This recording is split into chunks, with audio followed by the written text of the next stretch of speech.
My name is Nyako, and welcome to this edition of the Akii Bua Memorial Athletics Championships in Nambole. With me is Mildred Gamba, who is going to run the meters. For that reason, we will broadcast that race specifically in all possible angles. It's a hot heat, in which we also have our national champion, Jacent Nyamahunge. Is she around? Yes, Jacent is around versus the former three-time champion, you know, so not coming from nowhere. Ladies and gentlemen, that's Mildred Gamba. Today we remember a very special person in the history of athletics in Uganda, the great John Akii Bua. Akii Bua won our very first Olympic gold medal in 1972 in Munich. A race that I think no one expected him to win. I don't think he was never the favorite, but he was in lane one. You know, like the seeding for athletics, lane one means like you were the worst loser. Exactly, into the final. But he had done his homework. Akii Bua was prepared. I think in his heart he knew he had this. He had to do this. I'm sure. Rest in peace now. But when I watched the documentary about Akii Bua, oh boy, yes. In memory of, like towards, as one of the build-up to the London 2012 Olympics. Yes. And it was done by his former coach. Yes. Who went on to become the British national coach as well. Yes. So he laid his ground, his foundation in Uganda with our national team, specifically working with Akii Bua, especially Akii Bua. I'm sure Akii Bua upped his CV like a lot. Definitely, and of course he also says like he has never had any other athlete like Akii Bua, like in all his training after Akii Bua, he's never had anyone, you know. One who works harder than the coach. Yes. You tell him do this, he does some extra. Twice what you're asking. Twice what you're asking, or thrice, depending on the situation.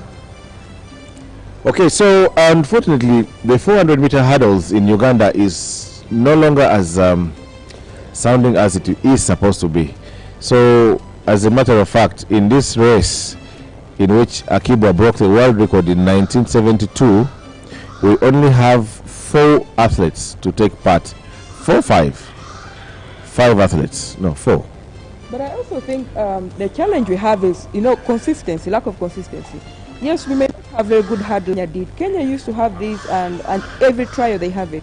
They may have 2 or 3 athletes, but because it was there consistently, people started training for it, and all they do is come for that particular event. So I believe in our trials, yes, we may not have it on every trial, but if we're having 6 trials, out of 6, if out of 4, we can have the hurdles. We keep alternating. Like this trial we have the 400, the next trial we have the 100. This trial we have the 400. I believe this can really help to build the hurdles. And trust me, if we do that in 2 years' time, we will be having many athletes showing up for these events. Because actually Scovia Ikoru recently at their championship, she ran the 400 hurdles and made the final. You know, and she'd never run it before. But if she had been exposed to it here, maybe that would be her major event right now. Yeah. Lessons don't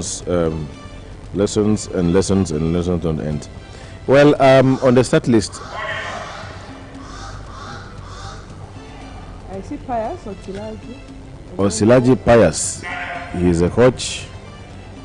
a coach who occasionally comes and runs with the young boys, and I think it's nice. It's nice of him to come back to track every once in a while. So it's nice for Pius to come back, but for me it's not nice to come. Because I want you here. You are more productive here. But Pius is, apart from running, I'm more productive down there than up here. No, you don't.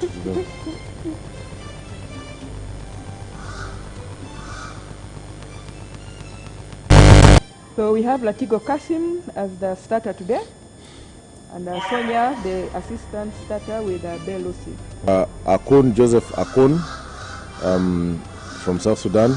We have Pero William, UAFA Athletics Club, Onen Kennedy, Unity Athletics Club, and Osilaje Pius, Tellerfield Athletics Club.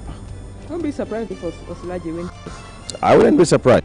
He's still pretty fit, you know. Yes. Good hair. Okay, it's a clean start. Okay. Lane 3, what's his name? In lane 3 is he's taken an early lead, but his hurdling technique, you can see, is a bit lacking. You can clearly see Pius has the hurdling technique. Though I think for Pius, it's all about, like, these others are beating him due to, fitness, because lane 1 has also passed him. Yes. One of the ways you can tell who is in the lead is, especially when they've just started, who clears the hurdle fast. Yes. Number 1, clearly, you can clearly see that is raw talent. Akun Joseph from South Sudan. Every time. And this is Onen Kennedy. Yes, Onen Kennedy. Every time he's hurdling, he's braking, which slows him down. I had that in 54.19. 54.19 unofficial. This is ladies and gentlemen, about the time Waiswa Lukungu used to run. Now, for somebody who has run this for the first time, no training, nothing, honestly speaking, this guy can break 50, you know. And in hurdles, he looked extremely comfortable in the race. Comfortable, but also when you look at now when you look at Pius had the hurdling technique. Now get that hurdling technique, paste it to him, to the other side. Then and stop the braking. OCDK. More technique. OCDK. Yeah. You know, and I don't think the women are going to run because I see they are clearing the hurdles. But even then, do they run? Would they use the same hurdles? No. No, they use the same, but they just lower it down. Exactly. That's what I meant. But they're taking off the hurdles, so maybe there was no women. Okay, let's just check out the program.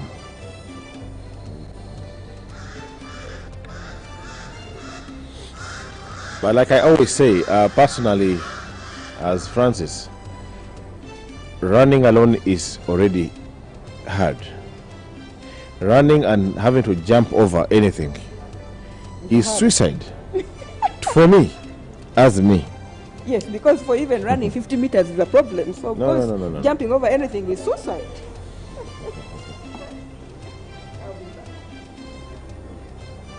So Mildred now goes to the warm-up track and eventually prepare for a race. She's running the 100 meters in the 4th heat, and that means we'll be here alone without her for some time.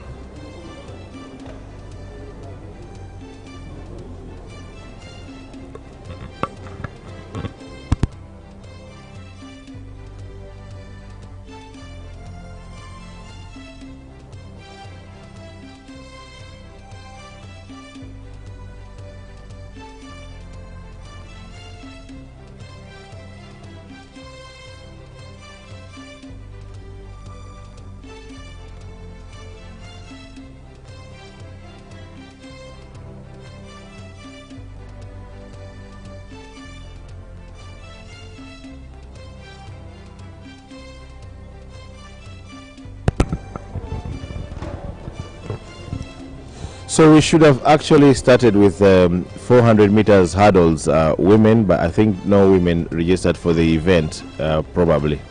So we've only had the 400 meters hurdles for the men.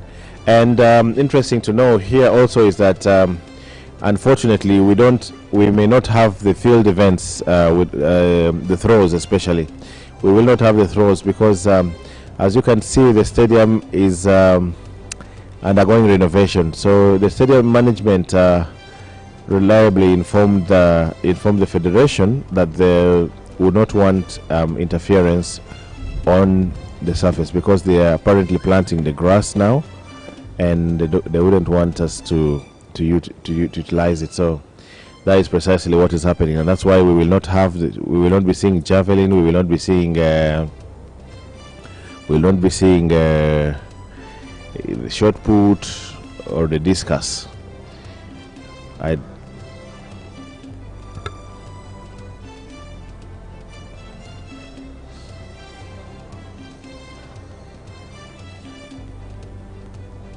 So now, according to the schedule, we're supposed to have the 5,000 meters for men. 5,000 meters for men.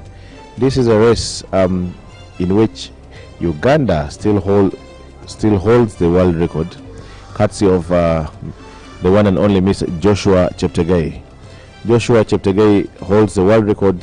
He has multiple world records, among others, the 10,000 meters, the 5,000 meters.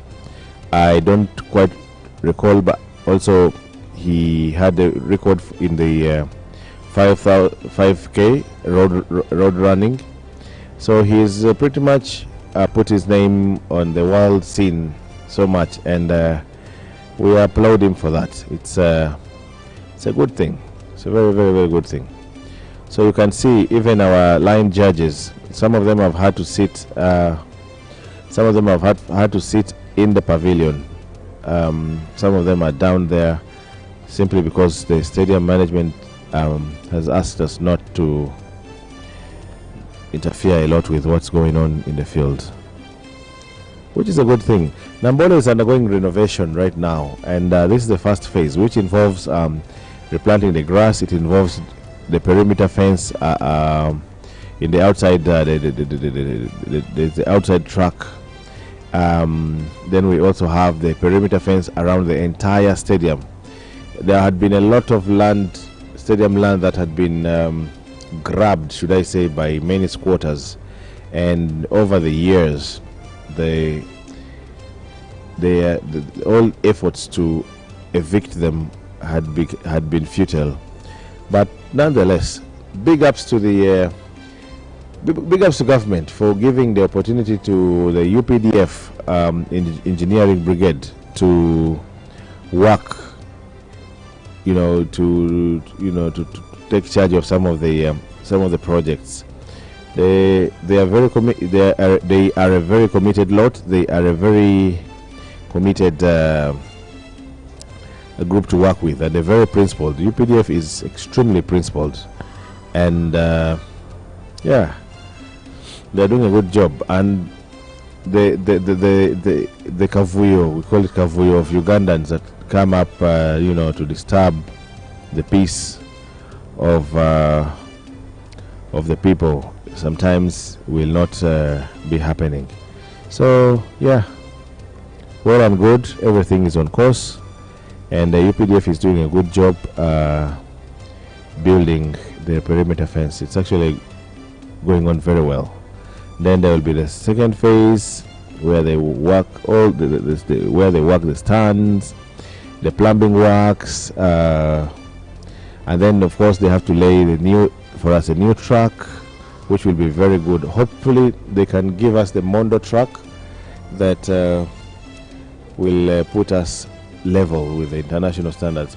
There should be no reason for Uganda not to host international events. Our neighbors in Kenya have really gotten there. They have the Cape Kano Classic, which is on the World Athletics Continental Tour. There is no reason why we cannot up Akii Bua Memorial to international standards and have so I guess it's step by step we will get there. Okay, we wait for the men for the 5,000 meters. That is next on our agenda.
Okay, so the men are out for the 5,000 meters, and according to the start list we have Chel Rogers, Mobs Athletics Club, Semakula Regan, Harriet Ginger Athletics Club, Cherotich Victor, Kibet Alan, Kibet Caleb, Kibet Emmanuel, Kibet Mandi Isaac, Kituri Levi, and Konboy Ivan, all from Joshua Cheptegei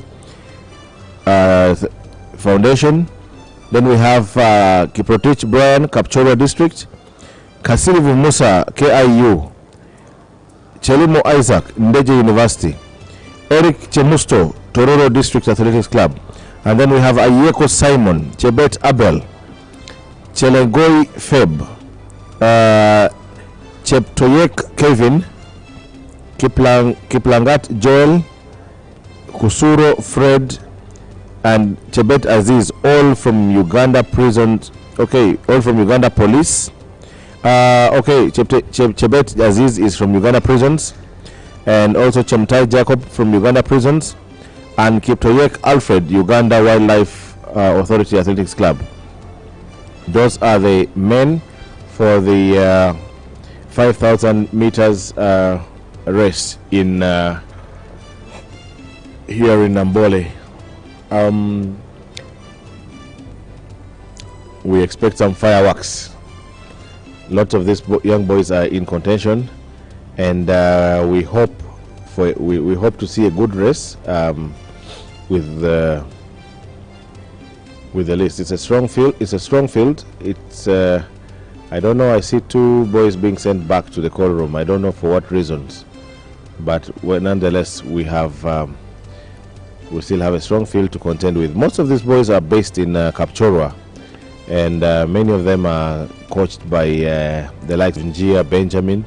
They do a very good job out there in Kapchorwa and in churning these talents. We have very many talents, and now because of the rise of the stars from the same area, because of the fact that a person like Joshua Cheptegei is a multiple world record holder, and he, with all his greatness, he's been based in Uganda and he has done everything in Uganda.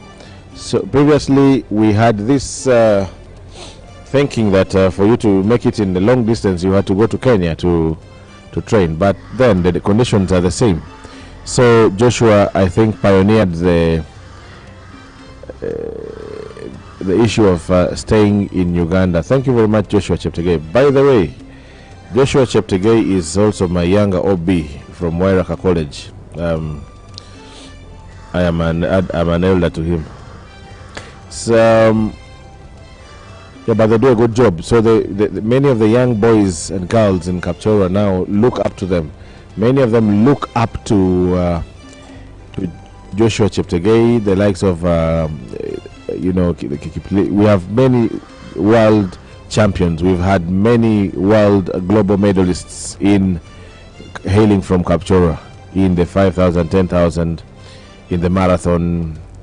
So he puts Uganda on the map, and there are very many boys out there that are yearning to be like one of this. They would like to be a Joshua, they would like to be a Kiplimo, they would like to be a somebody somewhere.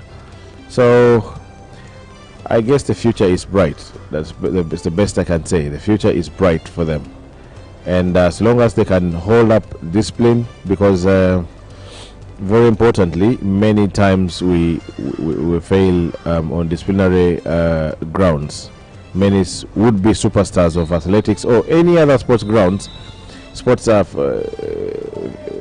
disciplines fail to make it because they are not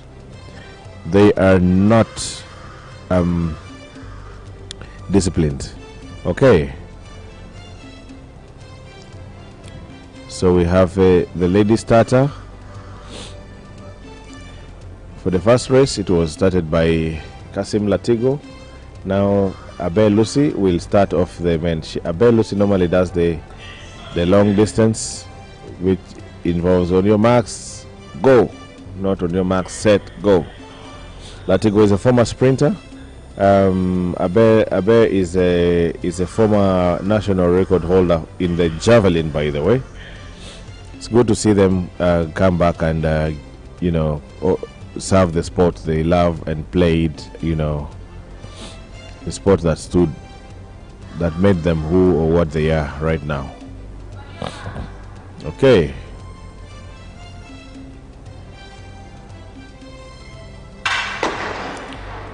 And they're off.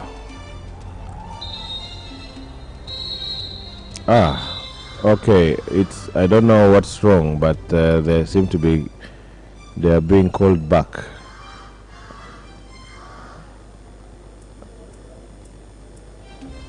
Oh, sorry. The technical glitch. The starter gun was not connected to the computer. Okay, that was a technical glitch.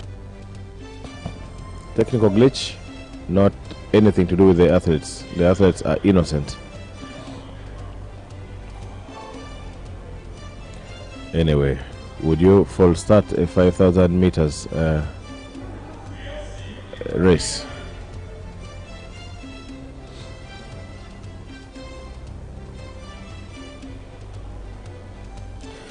Today is the 21st. This is the 21st edition of the Akii Bua Memorial. We remember Akii Bua. He is basically a grandfather of athletics in many ways. He did so much for athletics. In his post-running era, he was still there for athletes, for the federation.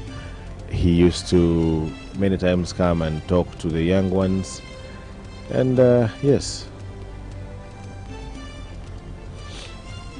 his achievement was no mean feat, winning the 400-meter hurdles Olympic gold in 1972 in from lane 1. Okay, this time they're off, and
Well, the race is still very evenly balanced, apart from a few who have dropped off the pace, but the leading pack is still pretty much together, and this could still be anyone's race. It is now they are coming to take on the fifth last lap.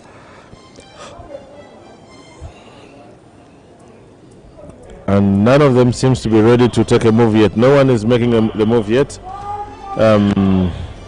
Abraham is in the lap, 5 laps to go, and nobody is keen on making a move yet. So let's wait and see who will eventually have the legs, who will have the guts to, yeah. And some athletes have been lapped already, and they're being asked to step aside.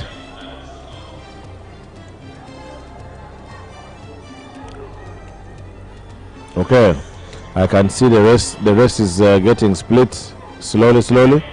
The top three seem to have injected in they seem to have found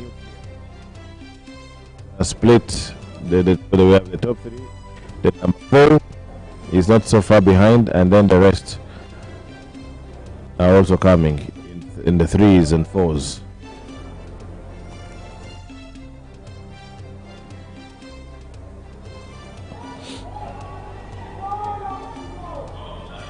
Four laps to go.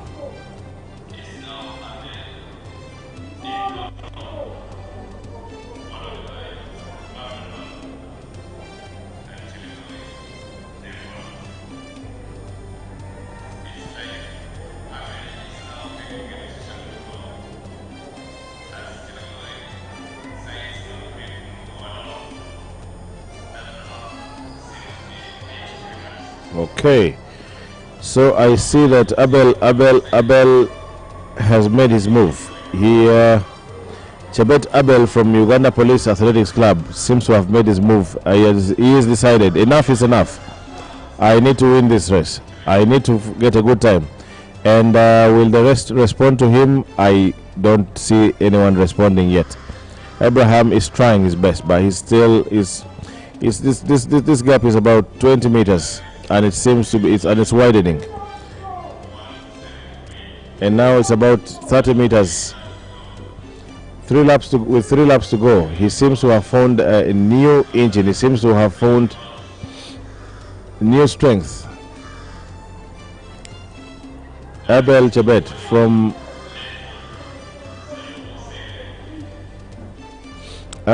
from Uganda Police. He is running this race by himself. The rest of the race is running by himself, and the chasing pack don't seem to have any answers for him.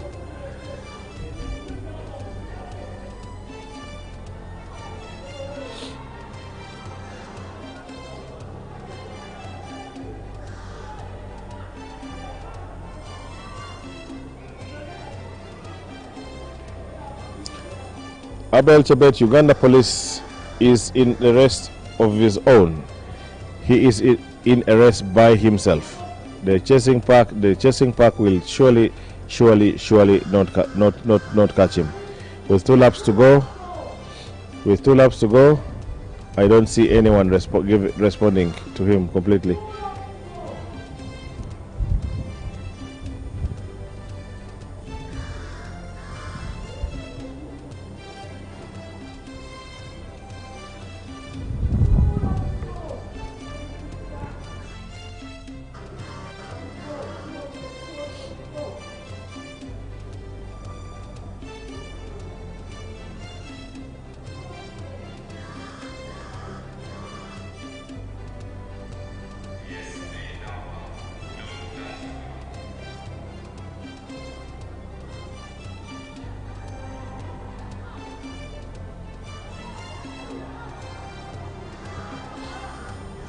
Okay, Abel now comes to hit the bell. He comes for his very final lap.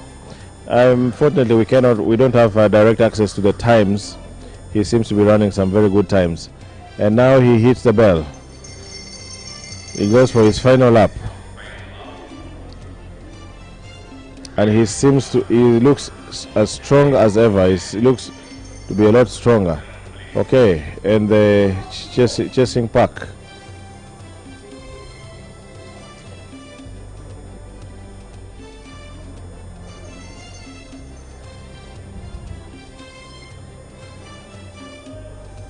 Interestingly, most of these are really young boys. Many of them are really young boys that are starting out with a foundation, Joshua's foundation. Some of them are in police. And here comes Abel now. He comes to finish the race. Here comes Abel, and he is on course. He is on course to finish this race. Unfortunately, I forgot to do the hand timing. And here comes Abel, and he's happy with that. He is very happy with this performance. He is very happy with this performance. And now the battle is on for number 2 spot. Now the battle is on for the number 2 spot. And yes.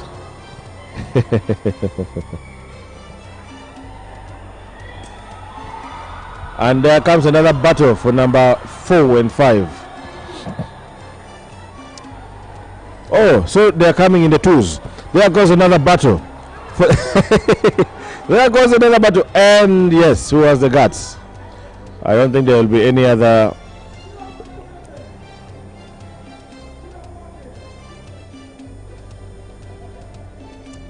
Wow, what an interesting race. Congratulations to Abel, who has basically obliterated this field. There was no answering him. There was no responding to him. When he made his move, he made his move, and that was it. He didn't look back.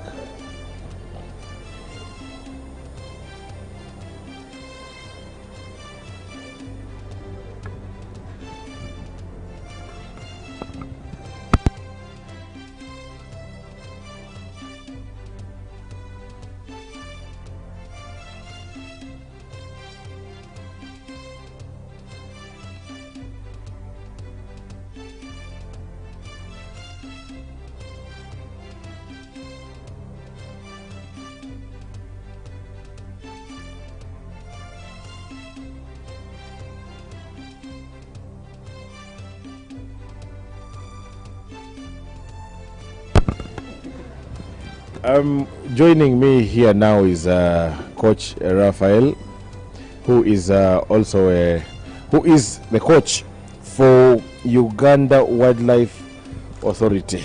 How are you, Coach? I'm very good and very fine, conserving for generations as usual. Conserving the wildlife? Yes, conserving for generations. So tell me, what's happening at Ua? Oh, actually, the best news I can give for now, though it is not yet 100%, is recruitment. That is what is happening. Massive recruitment? Yes. Of game rangers or athletes? It is a combination. Whenever there is recruitment, athletes also have slots within. Yes. So if you're looking for 50 game rangers, how many of those slots will go to athletes? Definitely a higher number. Okay, we'll have a higher number will go to the game parks, because these animals need to be protected. Yeah, but we shall have a minimum number, obviously, for the athletes. And it's not only athletics, because we have other clubs like football, and that's. Yeah, interestingly, I think I'm very happy with generally with UA and the forces that you give the athletes an employment, a consistent source of income every month, however little, however much, but it is an income. Definitely ours is not little. I don't think there is any force that pays like UA. How much you pay? That one definitely I won't say, but I don't think there is any force that pays like UA. I think we are the richest force. But technically you guys are not really a force. We are a force, because we undergo paramilitary training, just like UPDF, just like the police. In fact, ours is a little more than the police. It's just like UPDF, so we are force. Yeah. Oh. Yes. That's very interesting to know. Hey, so what do you make of this race? The race was actually an interesting one. Had the guy that was ahead had enough competition. This Abel I think he should have done a very good time today, because you see the first half of the race was really slow for him, and he just decided to make the move at the wrong time. Unfortunately, yes, he ran alone. Yes, he was running all through alone. Had he had some good competition, would have seen a decent time. Would have seen something like maybe under 13:30, which would have been a decent time in Nambole. Exactly. Yes. But nonetheless, he got he was still under 14 minutes. Yes, he was under 14 minutes. Listeners, these the times we're talking about are hand times, not the official times. No, they are hand times. But we know the difference. It will be slight. Yeah, it will be slight. Well, it gives you a good idea. Yeah. At least it gives you a rough idea of where they fall. Yeah. And on the other hand, I'm not only a coach for Uganda Wildlife Authority. I'm also a coach for Uganda Secondary School Sports Association. I'm the head coach of USSA. Yes. So with the schools, how do you guys handle the issues?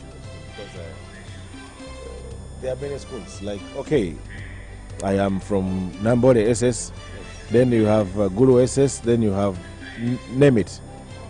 The schools, there is a schools competition, and right now the roadmap is on, because the competition is going to be in August in Lira. It's going to be at Lango College. There is a roadmap that is on now. We are having a competition starting soon in various districts. Then they will converge for the nationals, that is called the ball games too in Lira. So what happens is at the nationals, it's the districts. Yes, you first do the qualifiers. Yes. Then the district selects. Then we meet at the national. Then at the national. So what is your role as a coach? My role as a national coach, one is to identify the talent from various areas. Two, assisting team selection for the various competitions that are there.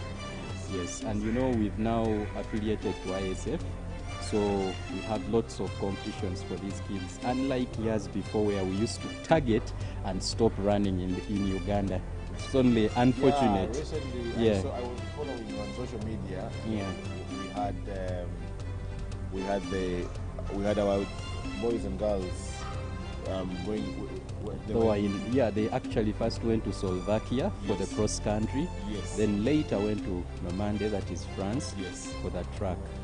I think that was a very good thing. Because, Yeah. In the past, I think it wasn't there. No. You're done here and then that's Yes, actually most athletes used to target the nationals and nationals in secondary, not even the national champion. And up to now, they haven't yet transformed from that. They still believe, since these schools give most of these kids bursaries, they look more at their games, which is the school games, and they forget the national championships, where they could get opportunities to represent the country. Well, it's just that many people, with our backgrounds or like economic situation, many people come from poor families. So I think it's got to do with that thinking that, you need to go to school, and I need to do this.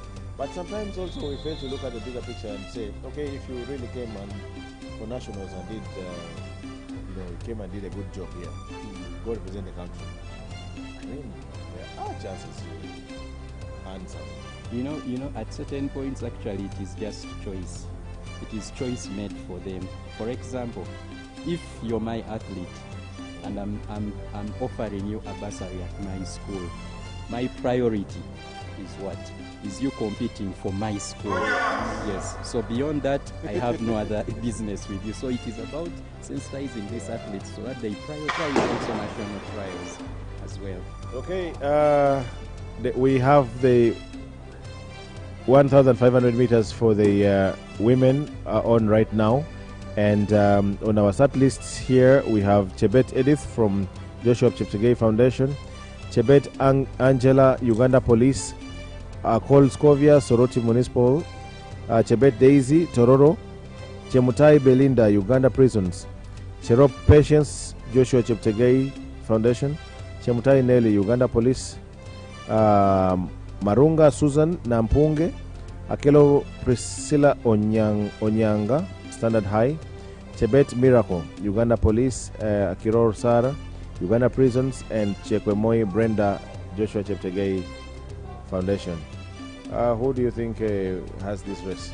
I think the outright favorite should be Belinda.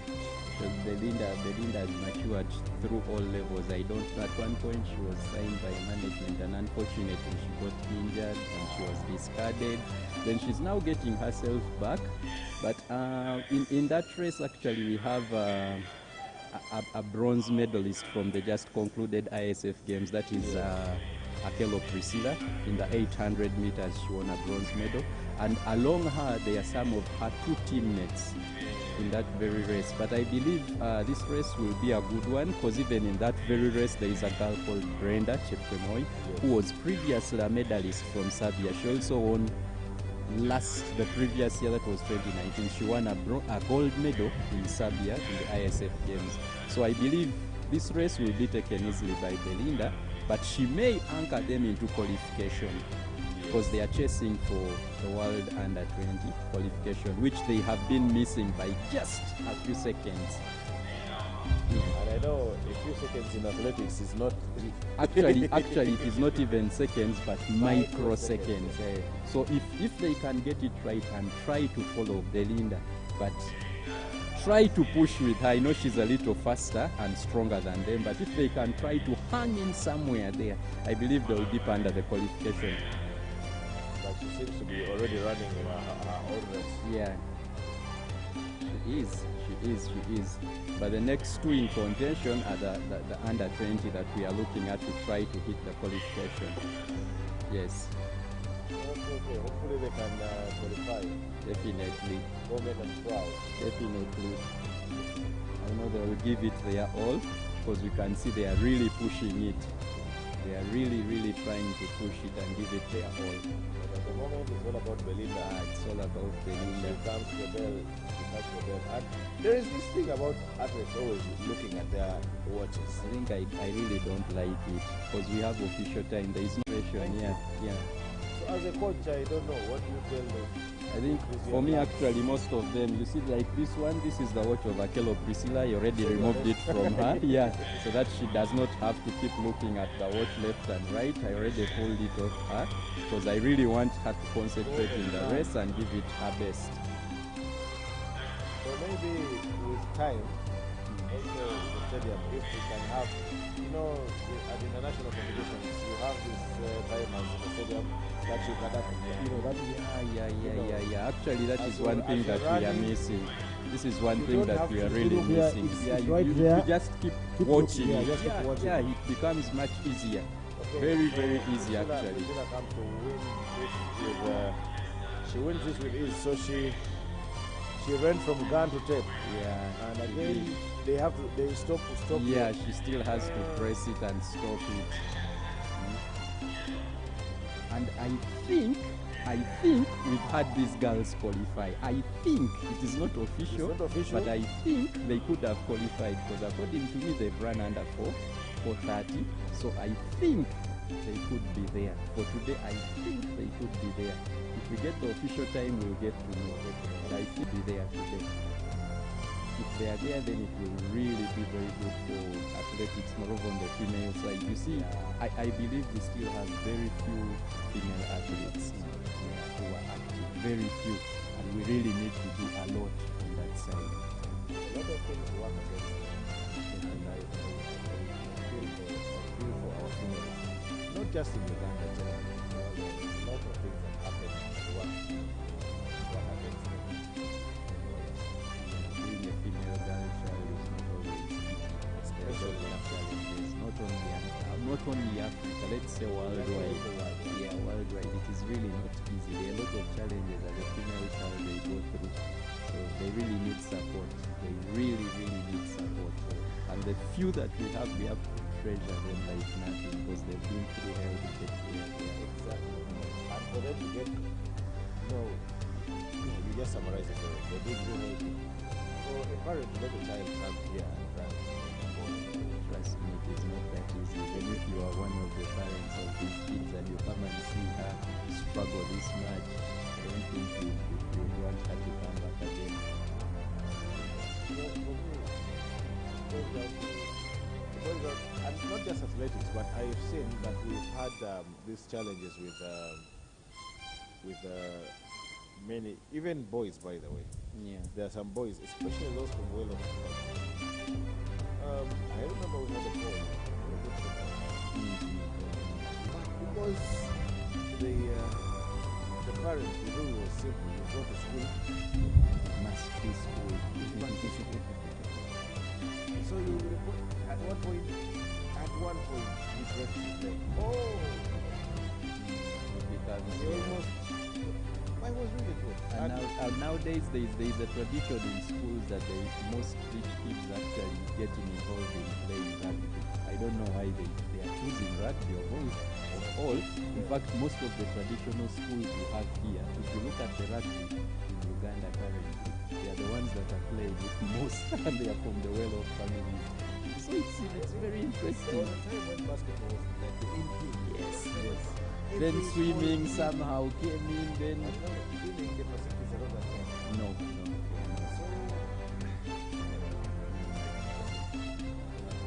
Now to draft is the 1-5 for the men.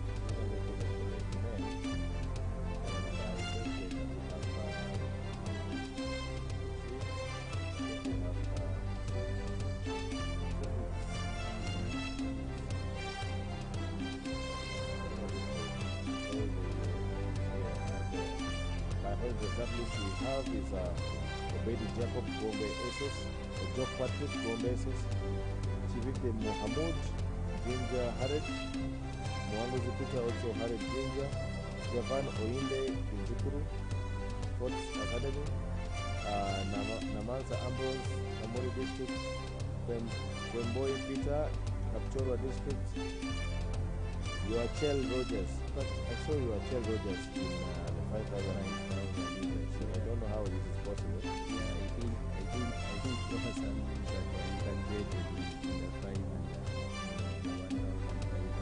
Olanyarigan Ndeje University, Kamanyuen Jacob Kororo. Then we have from Uganda Police, three athletes, Chelagat Madi, Shelbich Abraham, and Berit Leonard. And then Uganda Prisons, Kibet Joshua. And then we have Chelimo Aaron, Uganda Wildlife, Sankai Samuel, Uganda Wildlife, Siwa Elliot, Uganda Wildlife, and Changa Robert from UPDF. Big up to your coaches. I always say big up to your coaches.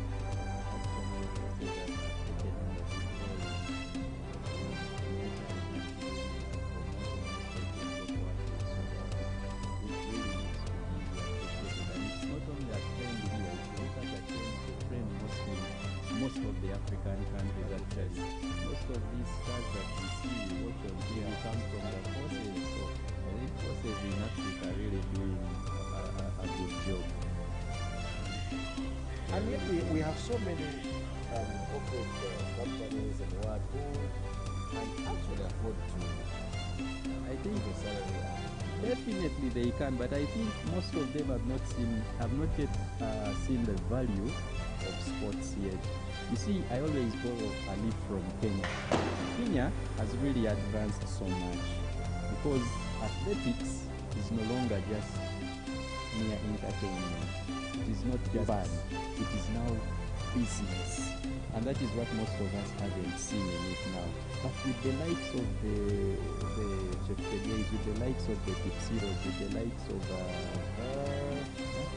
we've seen it all. We've seen what athletics can do for the nation. We've seen it. So the best thing for us to do right now is to make this profession. Let's make it a business. Let's make it a profession so that someone can know that, hey, I can make it here. It is not only through the books that I have to read and all that to make a living. No, there are other ways of making livings, and this is one of them. And I know the interesting thing about athletics is when you're dedicated, when you're devoted, and you are gifted, there is no way you will fail. You will always achieve. Yes. Very quickly, this is already single file. Either the top runner has gone out very hard, or it's just a slow hit. Actually, it doesn't look slow. Yeah, It is averagely fast, but if you look at the entire field, most of these are still upcoming athletes. Yeah, there is none that looks elite within them. that they are upcoming. So I think they are running pretty well. Yeah. And back to the forces. Good to know that even the person we are talking to, the person we commemorate today, the person we remember, the great John Akii Bua, was a police officer. And by the way, leaving John Akii Bua, for me personally, John Akii Bua is the greatest for me all time, and no one will take his place. For me as a person, because I got the advert, I was at least lucky to meet him, not once, not twice. I got chance to meet him, talk, share with him, because he was a personal friend of my dad. So I got time to meet him, but personally for me, his achievement at that time made one up to today. Actually, it took my heart, and he's the best for me. Have you seen the documentary? Watched his documentary over and over and over and over. You know, I used to work in UBC TV, so we had most of his documentaries there that we used to watch over and over and over and over. And for me, the dedication, the training, it was a beast. My God. Picture, even up to today with the current stadiums that we have that are modern, much better, I don't know, times 10 with a lot of technology now. Picture that Akii Bua, if we were to get that very Akii Bua and bring him to the current now. Tell me what this man would do. This man would have been more than a legend. The greatest miss, I think for me, was when he couldn't defend his title because of political reasons. It all broke us actually, because we wanted to see what next he would do. Exactly. And now we had a young Edwin Moses who would go on to win big and go to break Akii Bua's record. But a showdown now, I never have a good one, but we talk about what would have been. True. What would have been. True. And it was really painful. We have to do that way. So someone has been lapped in the 1500, which is very interesting. It's very interesting. Like I told you, it's not an Olympic, but an official time, 356 unofficial time. So I think they've given it a bit short. Running under 4 is fairly good. To bet Joshua under 4. These are young boys. This is the future of the race. This is the future of the race. Because now we need to do someone who is taking up from Ronald. Because Ronald actually has dominated this team since 2013 till date. That is some time. And up to today, he's still the only athlete that is running this level.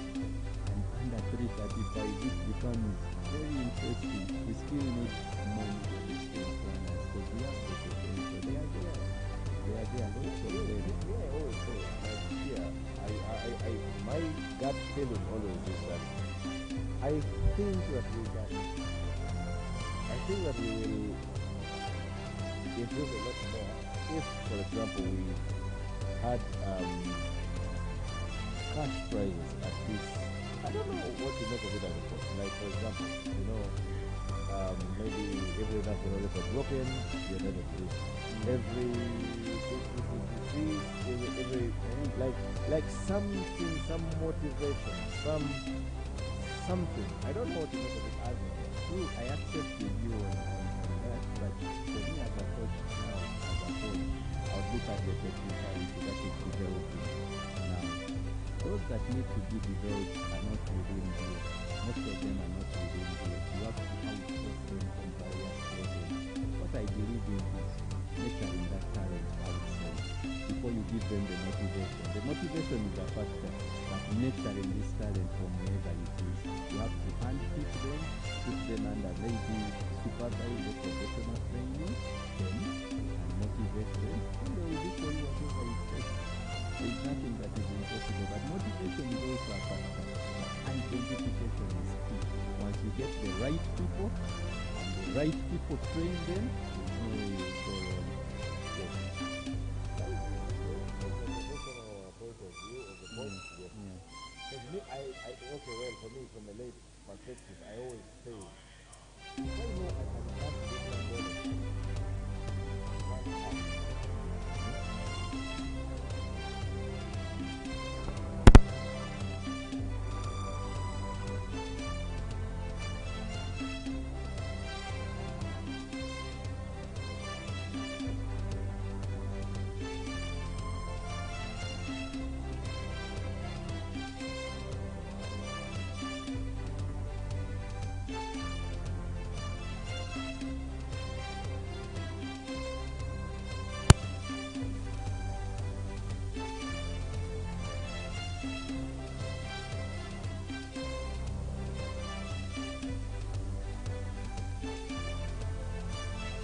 So we have the second heat of the 1,500 meters, and in this race we have our man, the man himself, Ronald Musagala, and he's from Ua.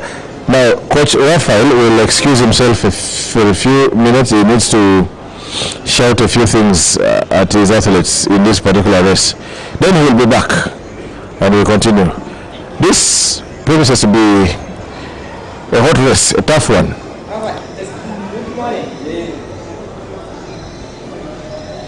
So in this heat 2, we have Otim Emmanuel from Makerere, Hosea from Joshua Cheptegei Foundation, Kun Wol Yach Majok from South Sudan. Majok, I don't know whether he has a new hairstyle today. Then we have Musagala Ronald from UA, Uganda Wildlife Authority, Omara Tony, Tuhu Africa Athletics Club, Kombo Mponge, Cheptoris Dan, Uganda Police, Okecho John, Uganda Prisons, Okwit Danish Steward, Namponge, Naolika Elisima, Uganda Prisons, Omino Stephen, UPDF, Ishimwe Grace, Makerere University, Chelangat Leonard, Joshua Cheptegei, Masai Edina, Joshua Cheptegei, Musane William, Joshua Cheptegei, Philip, Standard High Zana, Ndua Torotich Eliphas, Uganda Wildlife Authority, and Etiao Rashid, Uganda Wildlife Authority Athletics Club. So this promises to be a hot one. I know Team Emmanuel has been doing quite well on the national circuit here. So, and I know Musagala is meant to run this race. This is precisely why Coach Raphael has actually gone to the side to help do the timing.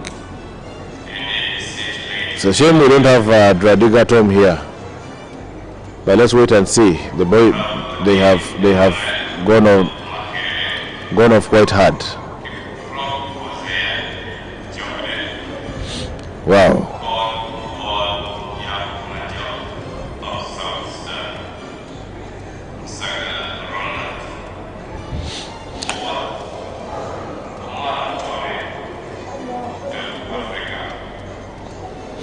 It is still pretty much so. We have Majok in the lead at the moment, and we have Musagala right behind him in the blue, in the all blue. Today he is wearing all blue.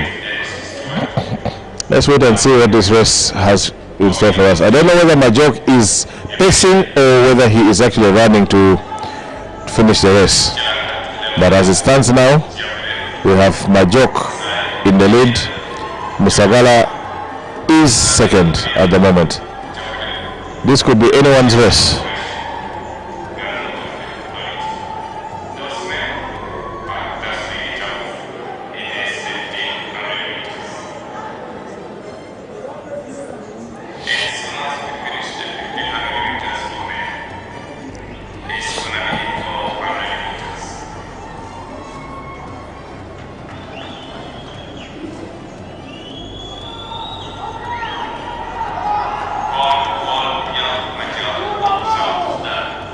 Majok seems to be taking this race seriously. I don't think he is pacing, but let's wait and see.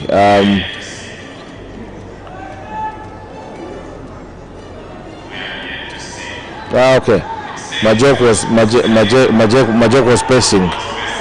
I would have loved to see Majok finish the race. He has paced.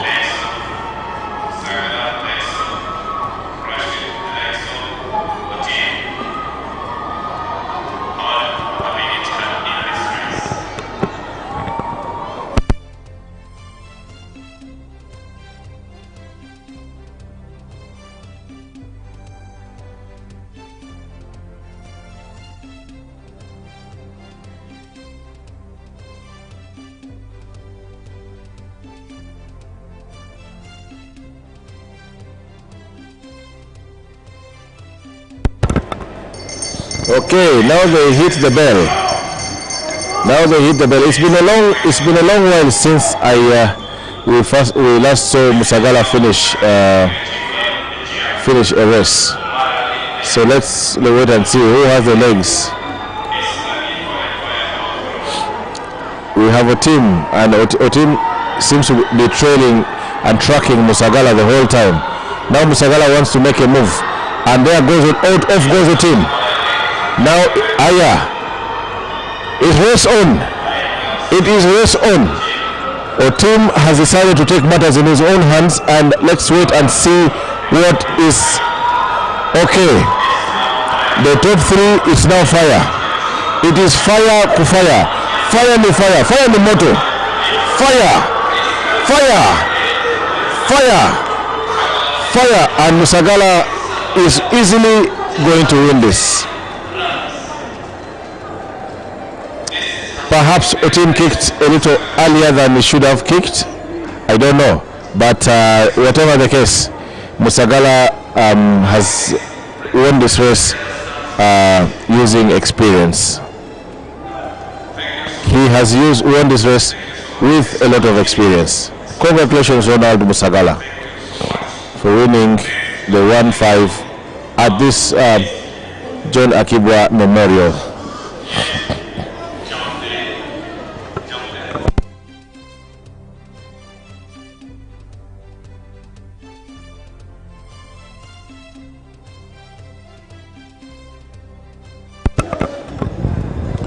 It was a hard one, and as you can see in the replay, Musagala really had to dig deep into his experience to come and overtake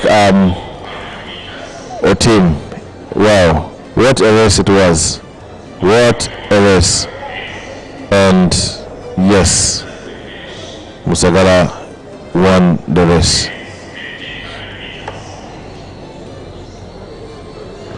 Next up is the 400 meters. 400 meters.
So yes, ladies and gentlemen, we are back with Coach Raphael, and he will give us his account of the race. Actually, I'm very happy to see Ronald is picking up gradually. He was a bit injured, but he's making his comeback progressively. It is about time. I think he's doing it the professional way. soon we shall see the Ronald that we know at his best. Because if you look at the race, the way he ran it today, it was a very patient race at all. He didn't rush it through. And actually he won the race not because he was the best in the race, but it was just experience. You see the young boy that was ahead, Otim. He's one of the new guys we should look at keenly, but only he has to learn how to run his race. Yes. If you look at the speed bursts he put between the last 300 meters from 200 somewhere, it was just abrupt all of a sudden, and you've already covered over 1,000 meters. So that wasn't logical. When you put a very fast speed burst, that means you're going to tire. So he actually tired so fast. And yet if he had done it progressionally, he would have been able maybe even to try to upset the great himself. Yes. But I think Ronald is getting back well, because unofficial time, I got a 3:42. That was unofficial time, and in the situation he actually ran it in. That is a bit progressing for him compared to the previous times he's run. I think this could be, the fastest this season he's done. So he's getting there. By World Championships, I think he will be there. Because I know mentally this guy is really strong mentally, and he knows how to put himself up there at the right time, at the right moment. He will be there. It is. Wildlife, you should be eating everything. I'm supposed to conserve this. I can see we have a 400 meters next. I think we have the 400 meters next, and this is I think heat 1 that is having most of these no. It's heat 1 that is having most of these upcoming kids, and it will be very interesting to see what they can do in this 400, knowing that most of them are trying to eye for the World Under 20. It would be great. And this is one of the events that I believe Uganda is gifted in. You know, from the time of Akii Bua, then all of a sudden an Akii Bua appears, then he disappears, then all of a sudden in the quarter mile again, Davis Kamoga appears, and then he disappears. And interestingly, at the time of Davis Kamoga, there were other good runners as well, including the Ogola Francises, but these guys just faded off all of a sudden and disappeared. And yet this would have been the light now to drive these young talents that are here to better levels. I wonder, most of the time they always say maybe good athletes become good coaches, but interestingly for me, I don't believe so. Most of the good athletes... In sports, it's the other way around. Be it football, be it what. I've not seen many people. Well, in this heat, we have Namawaje Shadia from Namponge, Kajumba Margaret Namponge, Babona Asha Standard High Zana, Akidi Betty Bigombe, Gombe SS, Nahabwe Olivia in Zikuru Sports Academy, Namonge Jennifer Standard High Zana, Kovasinje Fiona Namponge.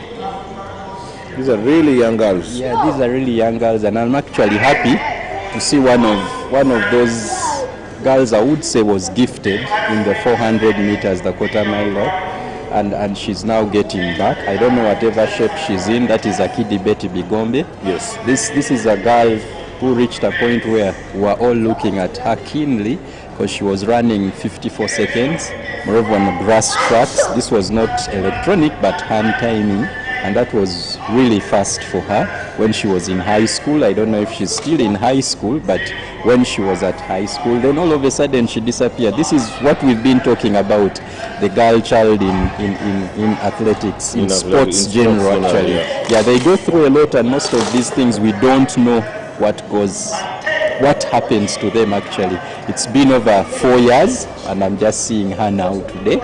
So I don't know, she has a story to tell. But within the race also there is Babona Asha.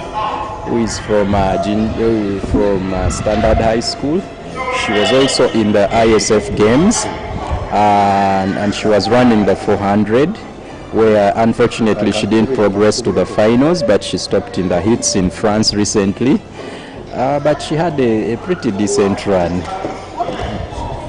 So I guess this race, if we are to predict this race, I believe Bigombe should stand out. She should stand out. She should stand out because once she beats them by experience. She's been there. She's done it all. She's run a lot of races in the FIESA Games. That is the Federation of East and Central Africa Secondary Schools Association.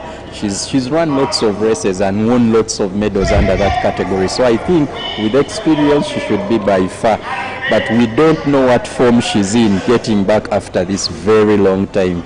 Just like I said, it's one thing to have all the experience behind you. Yeah. It's another thing to be able to, to hold up. And nowadays, these young kids are very interesting. They do not respect the elders in athletics. They really do not respect the elders. They want to, I love the Kenyan mentality.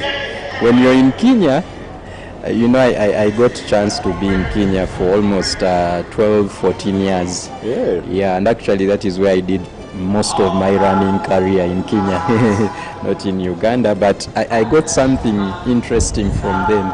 In Kenya, the mentality is this way, that when you're put in a race with stars, what comes in your mind is, I want to see how far I can push this star.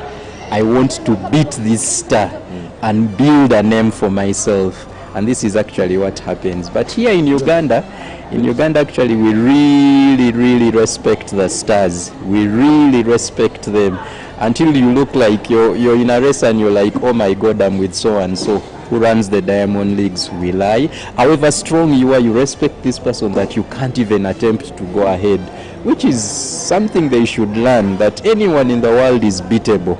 Anyone in the world. I remember some years back, we had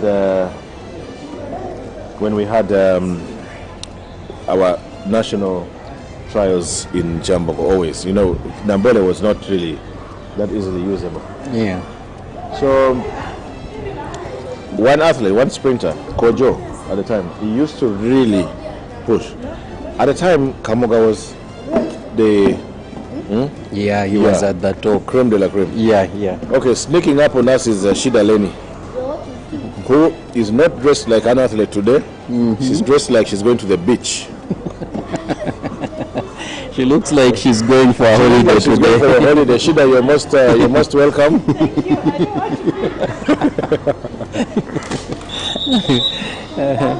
She looks well dressed for the wrong occasion. Yes. Yeah. Shida is preparing to go. They're preparing together with the others to go for the African Seniors in Mauritius. Is it? Yes. Yeah. Hopefully, we'll have. I'm happy that we have a good representation of the sprinters also in this in the African Seniors. We have Shida, we have Jacent, we have the Pius, we have Benson Okot, Chad Wengo, we have Adoli. Yeah, so for me, it's really good. And actually, for me, I really believe we are very gifted in sprints. I really believe we are. The only thing that I believe we are lacking, because the athletes have given 100%, yes, it is the motivation that you talked about. And most of these athletes, actually, what makes them what they are is their self-sacrifice. Yeah, they have to really sacrifice on their side a lot. And yet we need help. We need help. At a certain point, everyone needs a helping hand to take him to another level. Because if you don't get that helping hand, it really becomes very tight for you at certain moments. Yeah. So I believe we are really gifted in sprints, and the previous guys that were there before, like the great John Akii Bua, Yes. obviously show it. They depict and show that really Uganda have that talent. Yes. Now you look at the young boys that are coming up of recent. Look at Tassi Sorogot. This is great. The guy is doing so well, so well. And I believe he's going to do great things. Yes, the boy.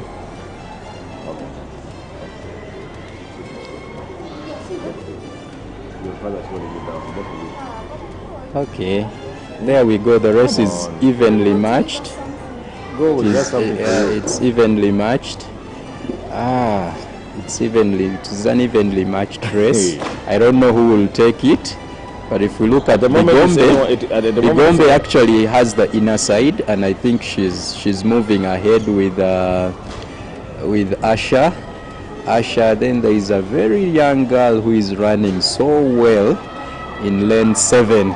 But there they come out of the curve. It is Asha and Bigombe. I don't know who will take it. Bigombe doesn't look to be 100%, but Asha is going away with the race, and Bigombe is trying to make a comeback. And Asha actually takes the race from Bigombe. Unofficial time, it is 59.78 unofficial time. It's 59.78 unofficial time, which is, I think, a PB for her. If it is official. If it is official. Yes. Yeah. Yeah, and good to see the second. Now there is this thing we always talk about. Yes. So many people come out wearing Uganda. Yeah. And when we read the stat lists, you hear all these clubs. I don't know if you guys have an association of like team managers and coaches, such that I would like to see The brand. Yes. Police. Yes. Nampunge. Yes. Gombe SS. Yes. You see, just like I told you, athletics Not is Uganda, yet. because these are national, and Yes. you're not here. You're not really representing Another Uganda. nation, You're yes, not you're representing correct. Uganda here. I really support you on that. You see, just like we're talking about motivation before, it's the same thing that goes with the branding now. For the branding, it is very interesting. Since athletics is at the highest level, we are at the highest level. Exactly. There are still a lot of things that need to be done at the lower level, Yes. that is at the local level. For example, branding. Branding is something that is very vital. I think that is what could also help us draw more sponsors. Yes. Come in and For example, picture if you are a Nampunge or a standard high school and you have a very nice jersey. Nicely written. I can easily go maybe to Rwenzori and get Rwenzori and I make them my official sponsor and they add their And logo. every time I am winning a race, Yes, they are definitely Your logo is focused. there. So we are still lacking in a lot of. and when you have Uganda, It becomes very interesting. I think for them it is just a trademark. or if not, we can also look at it the other way. You see, it is very hard to get very good materials here in Uganda. Running materials, it is very hard. So you either import them or go to our very own Lactic. Lactic is actually doing a great job. Lactic is doing a good job. they have tried to give us. They've tried to give us standard and value for our money, unlike the Indians that have been going on. So if you look at them putting on the Uganda, I think at one point we should not blame them so much, because it's because even getting this is really hard to get a rightful material, a rightful attire, a rightful vest that you can be able to run in. It's really hard.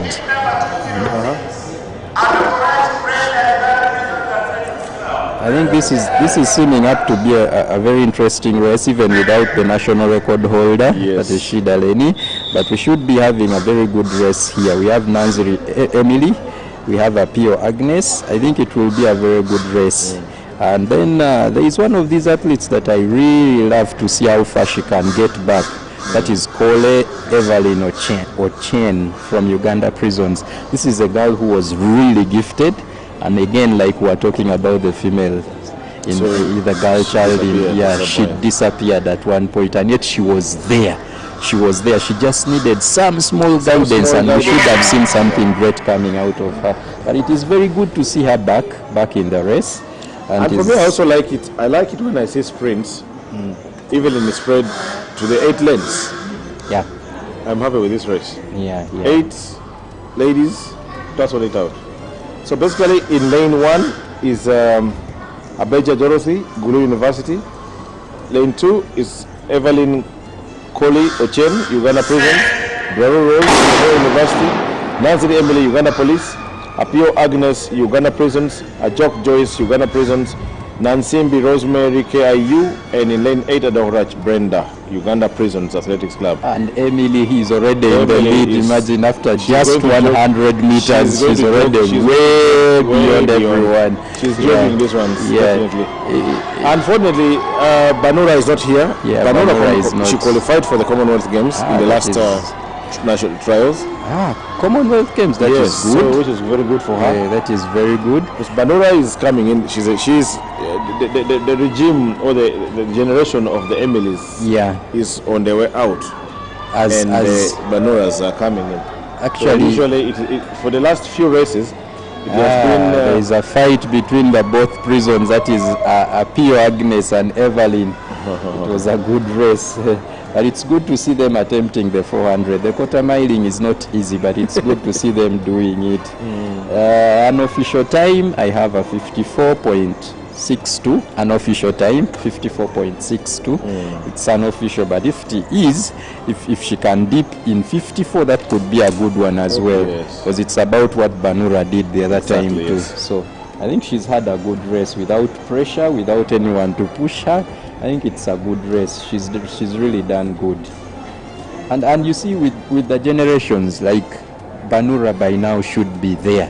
But the same story, like we've always said, Banura was there at high school. You see, the interesting thing is, for me, most of these athletes that are here, I've interacted with them at high school. And I've seen their progression at high school. And if you go down to high school, for example, the East Africa, the Federation of East Africa Secondary School Sports Association, you will find most of these athletes, and they even had records there. So it is very hard. There are just a few of them that haven't passed through the secondary system that are here. A few of them, even the great Ali Ngaimoko passed through passed through the secondary school. The same to Shida Lenis. All of them were through the secondary school system, and this is good. This is good. It shows that sports can come from down and get nurtured. But if you look at Banura at secondary school level, she was really good. She was a darling. She was beating even the Maximila Imalis who are in Kenya. She was beating them hands down at that time. But now they've progressed beyond, and this is the same thing that we're talking of. They come up to a certain level, and all of a sudden when they are out of school circles, these kids disappear. So what is the next step after the school circles? There should be something to keep them in hanging there. Yeah, and I'm happy for some of these clubs really try to keep them in, which is something positive. So maybe the clubs should resort to recruiting at that level, at the level of post-primary. That is good, yeah. They go, you identify, and you catch them young. Now, the interesting thing in this first heat of the men's 400 meters is that we have 2 middle distance runners in Dradiga Tom in the blue and Osuje Emmanuel in the Uganda in lane 4. We have Osuje Emmanuel, and in lane 5 we have Dradiga Tom, who I should have seen. They should have beefed up the 1.5 in a way.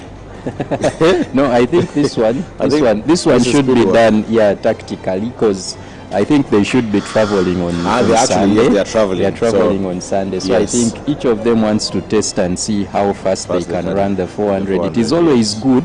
And technically, it is, I think, the best idea to try out a shorter race than your actual race, as when you're about to travel and go for your main competition. It is always good to slightly do something faster, so that you gauge yourself and see how the body is doing, which is I think good to see them. I know they will have a really good race. However, it would have been good to see them with stronger athletes, because here they will definitely run against each other. They'll definitely run against each other. I don't know who will get the upper hand, but let's enjoy the race and see. Because the rest of the inner field actually the inner field, Tenywa Edwin and Adome Gabriel. And this is what we always say, that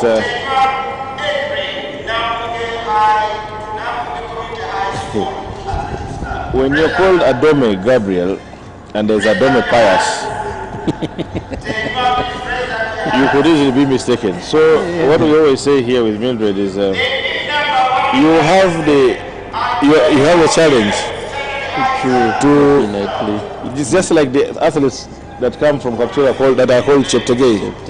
We expect you to be a Cheptegei.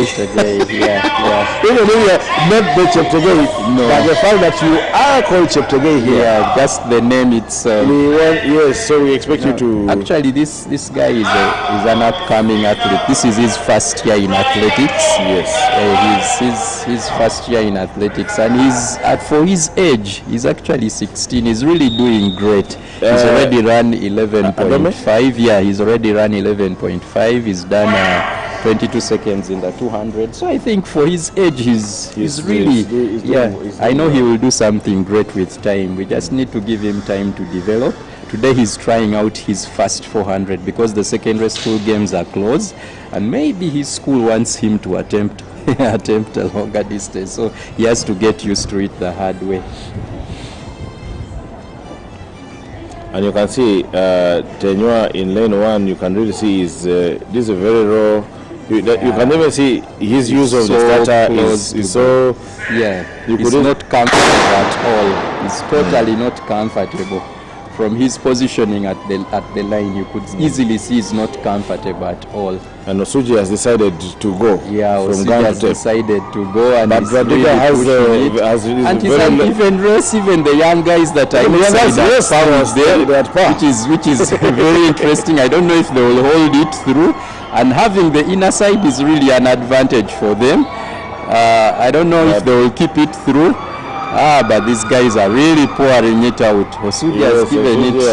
Yeah, he's really taken it hard. He's really taken it hard. And actually, Tom is not getting up to him. I think Osuji is taking this one easily.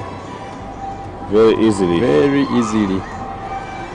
And I have an official time. 48.90 unofficial time. Wow, that's very good. Yeah, that is very good for with that time in 800. He should be able to do a very good 800 with that time. A 48 should give him a very decent time, at least under 147, at least. But part of me I thought Radiga would push him a little harder. That is what is interesting, because I remember Radiga in one of his races, he ran a very good first 400, I think. There's a trial where he did a 400. He really did a very good 400 meters. So I expected something good out of him. But if we remember the time he went, was it to Djibouti or something? Radiga, unfortunately, I think, injuries, you don't predict when you'll get injured. So he's really fighting to come back from an injury, I think, around the hamstring that he got. And he's really progressing back. So perhaps he could have held back in a way? Yes, he could have, because this is his first race he's running after I don't know how many months of competition. He's taken a very long while after competition. So I know with that, psychologically, it always keeps coming back to you, and you're like, no, I should not push that hard. I should hold up a bit. Should I do this? Should I do that? It always comes back to you. But I believe he will also be there. By the time they are in the games, I know they will be there definitely. 2 hours.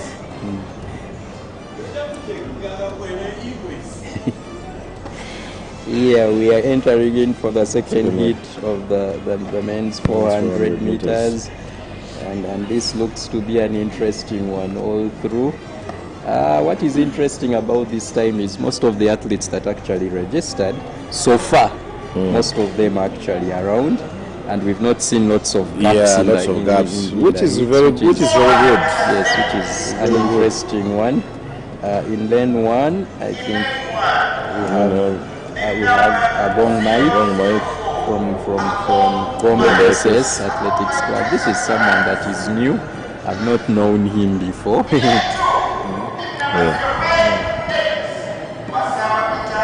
Masaba Peter from Kaimuri district.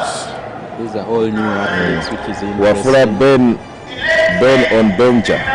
That is also a new Tororo one. district. Maybe Len. Then Adupa Daniel. Yeah, Adupa Daniel is the one that is. yeah, this one is a bit bit known. Is a bit This known, one is yes. actually related to Julius Achon. He's related to the legendary Julius Achon. So I think it's. By the way, big ups to Honorable Julius Achon for everything he does. Yeah, true. So one Yahaya has not turned up today. Wait.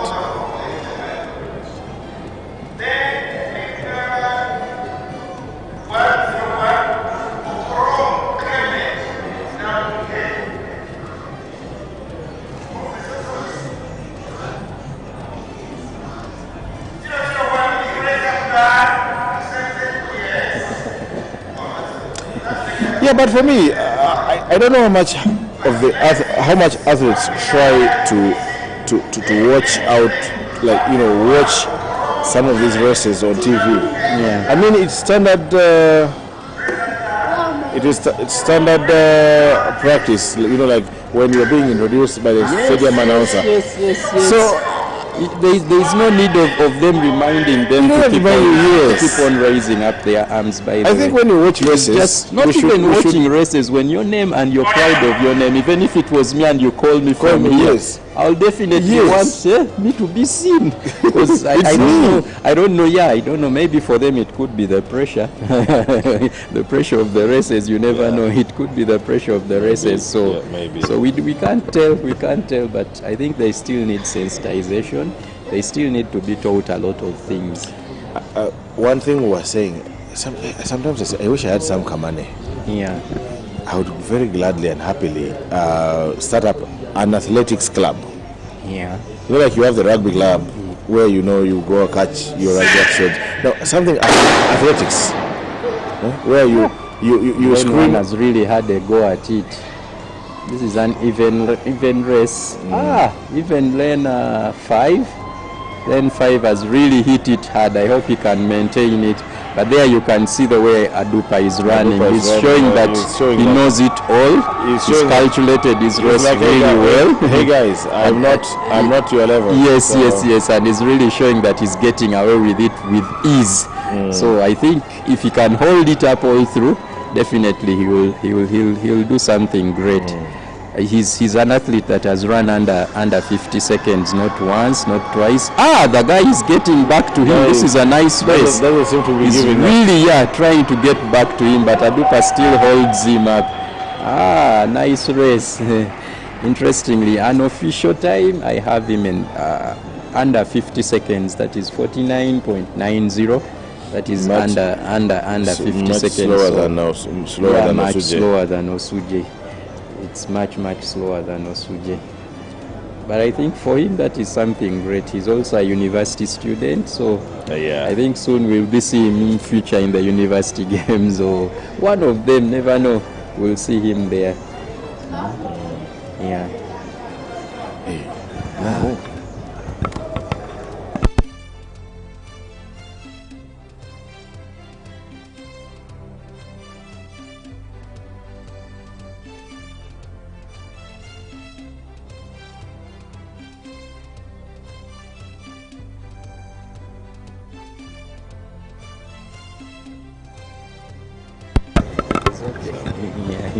It's okay.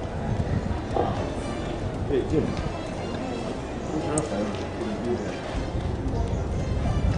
My skin. And there we are done with the hit 2. Hit 2 that was won by Adupa Daniel, an official time of 49 seconds, 49.90. And now here comes the moment we've been waiting for this race.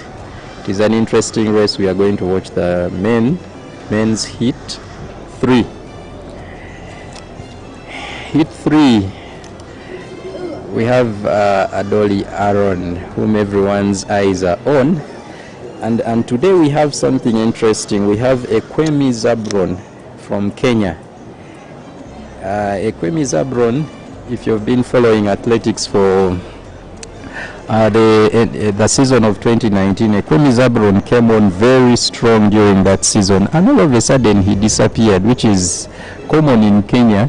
Athletes come and disappear all of a sudden, but at that time he even ran 45 seconds, under 45.5, which was really showing that he was upcoming, and all of a sudden he disappears. Now he's reappeared. We don't know what form he's in. Could he be in good form? I think we'll see him push our athletes to run great times. In this race, as the report to the start, we have Laeng Eric. Laeng Eric is supposed to be in lane 1, and interestingly he doesn't seem to be around. Oroma Williamson from Uganda Police Athletics Club is in lane 2. Onen Kennedy from Unity Athletics Club is in lane 3. Aaron Adoli from Uganda Prisons, lane 4. Ekwem Zabron from Kenya, lane 5. Okwi Eric from Uganda Wildlife Authority is in lane 6. Goni Emmanuel from Unity Athletics Club is in lane 7. And Oping Leonard from Uganda Wildlife Authority is in lane 8. It would be good to watch these races if all these athletes are on top form. Remember, Oping Leonard has one of the fastest times here in Nambole. He has a 45.66 here in Nambole, but he's not yet rediscovered that shape, and we believe he will rediscover it at one point. Everyone picks differently. Each athlete has the way his training is planned for him, and we believe when they all get there, we'll see a very interesting race. It would be very interesting to see him go against Aaron when all of them are on top form and top shape. It will be really a very good race to watch. But I believe today we may see something special. We may see something special today. We may see a race done under 46 seconds. It would be great to watch if we see a race under 46 seconds.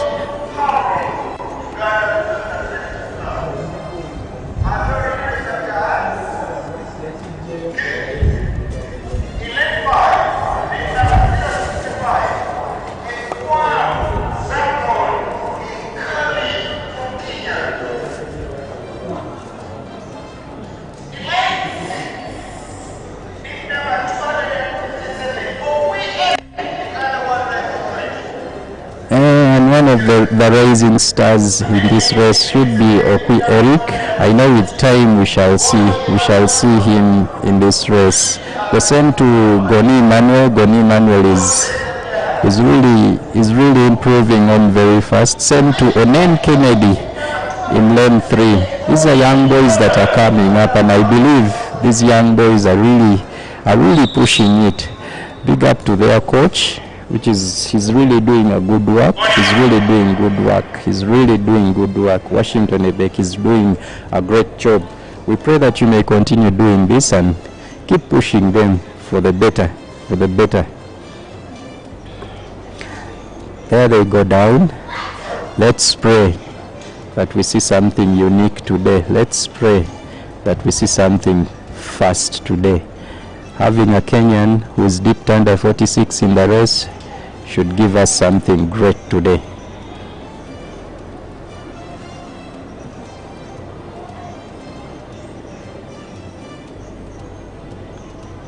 There we go. And off they go. Off they go, off they go, off they go, off they go. And it's pretty spread out. Aaron has already covered up some distance on Zabron, the Kenyan, and they are really moving on well. Eric has also run a well-calculated race, so is Oping Leonard in lane 8, and they are all flowing through. There they come through to the last 100 meters. And it is a battle between Aaron and Zabron. Aaron and Zabron. Who is taking it? Aaron and Zabron. Aaron moves ahead. This is something interesting. We could be seeing under 40. This is interesting. Unofficial time, still I have it at 46:10. I don't know the official time, but unofficial time I have 46:10. Unofficial time. I don't know what the time could be, but unofficial it is 46:10, which is I think it is good. I think it is good. It's a good race. It is showing Aaron has actually held this time. That means he's still maintaining his fitness. He's still holding up his fitness, which is something good. He's still holding up, which is great. Still holding up, which is something good. It's really great. He's holding up. He's holding up. This is good.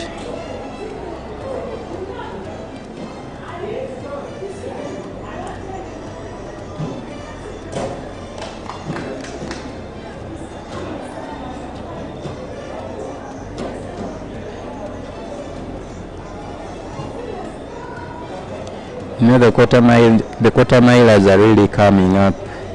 They are really coming up, and it's showing that we really have lots of talent in these events.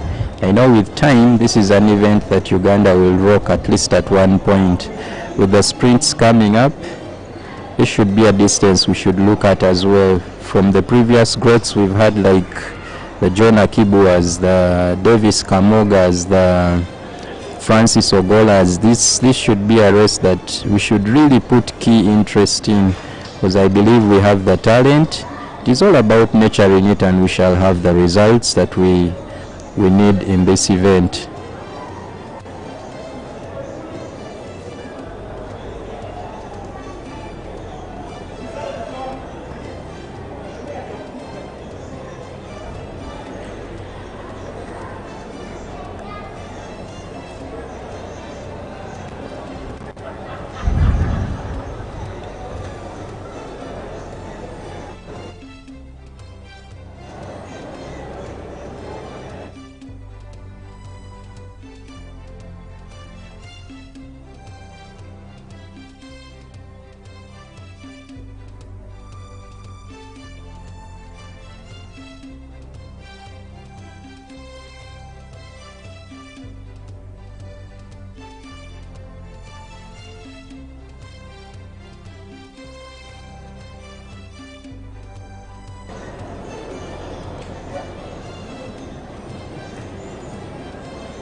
And so far, I don't believe that the athletes have disappointed. So far, we've had a good show. From the beginning of the events, I think it's been a good show. We've had a really good show from the 5,000 meters all the way through. It's been a good show.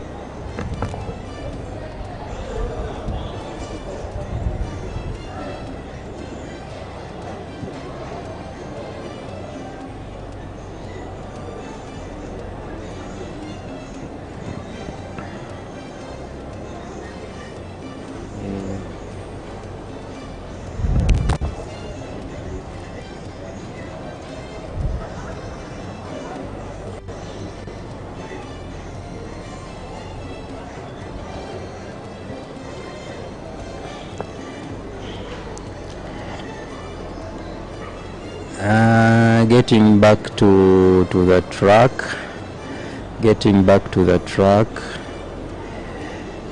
Just like we predicted, today will be a very special day. We are done with the 400 meters. We are supposed to watch an interesting race next. That is the 3,000 meters under 20 for the women. I know it's going to be a very tough one. We have lots of athletes chasing up for qualification for Kali, and it will be good to see these young upcoming girls do something great here. I know it's not very easy to hit qualification in the conditions that they go through, but I believe today we may see a few of them hit qualification standards in this very race. We are going to have in this very race, the 3,000 meters, I see the numbers are a little small. The numbers are a little small.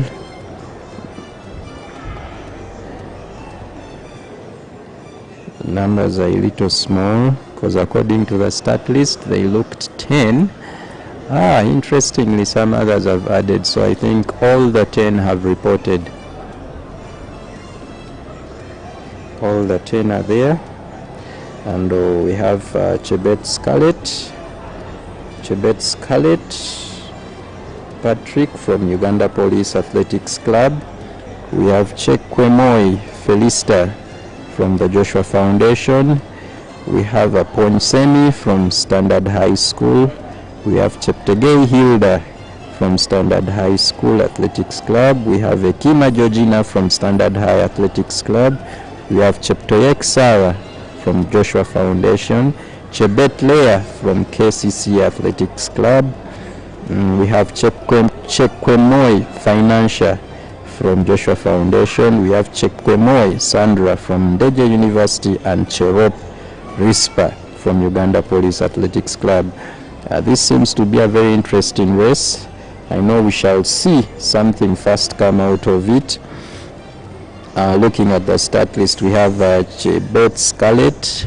If you recall, during the cross country, this is the national under 20 champion of the cross country in the junior category. So I think if she can emulate that running that she did in Tororo and bring it here, we are in for a very fast race.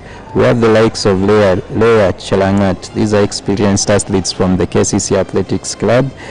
She's quite experienced. With high experience, she should be able to do something. Chekwemoi Financia, just returning from the ISF games in France, where she actually finished fourth in the 3,000 meters, this very event, running 10:00. Today we hope she can break the 10:00 barrier. She did a personal best of 10:00 in France in Normandy recently, where the ISF games were.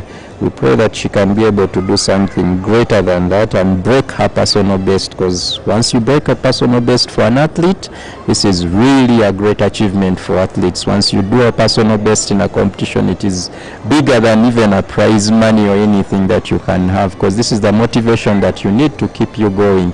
Each time you get better and better, it's a plus on your side. So there we go in for the start. We're going for the start. Off we go. Off we go, off we go. Let's wish them good luck as they try to attempt to qualify in this event. This event is one of the toughest races for these juniors. Actually, it's for the under 20, it's one of the toughest races, because if you look at the qualification time and picture what these athletes have to go through, it's not easy.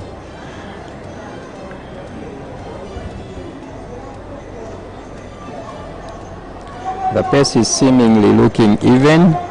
37 seconds for the first 200 meters. So they are looking like they are giving it a go. They are looking like they really want it. And that is a good, it's good motivation for them. It's really good motivation. If they know what they want and they feel they can achieve it, come the day, come the time, come the hour, they will get there. We believe they are going to do great.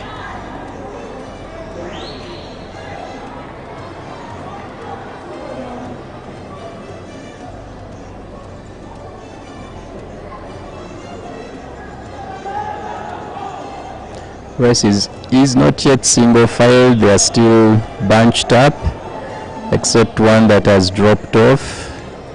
Who could this be that has dropped off? It seems it's Hilda Cheptegei of Standard High School is at the back. The rest still seem intact. The rest still seem packed, still in the same pack. They are really holding it up. They still seem intact.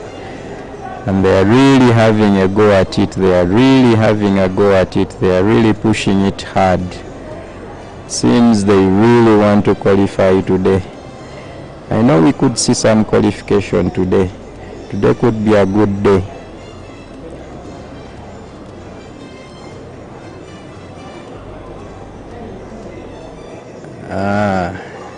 I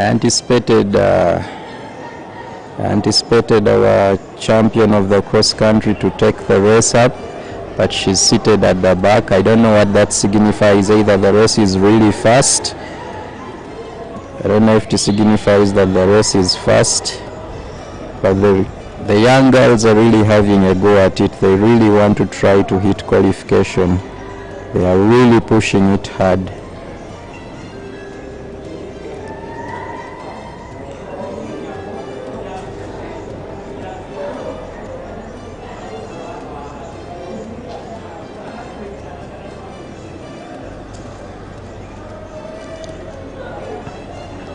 But still in the top, I can see Rispa is still there. I can see Leah is still there. I can see Chekwemo is still there. And Rispa is deciding to take a move. Rispa is deciding to take a move. And she goes to the front.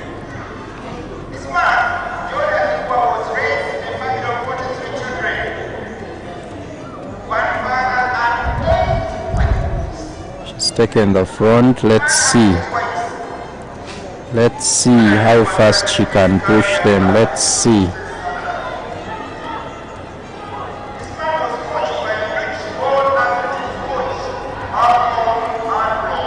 It's a pretty interesting race. The lead is keeping on changing each time there is someone new that takes up the lead each time.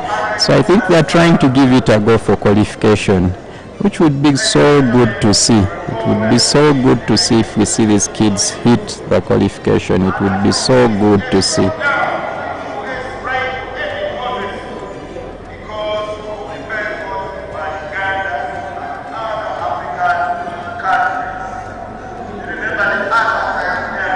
Chikomo is really pushing it on. She's really pushing it on. And then there goes Rispa once more. The lead is keeping on changing.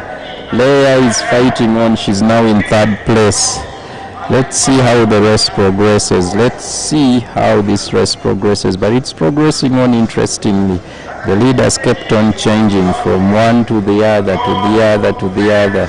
I think they are really trying to push it for qualification.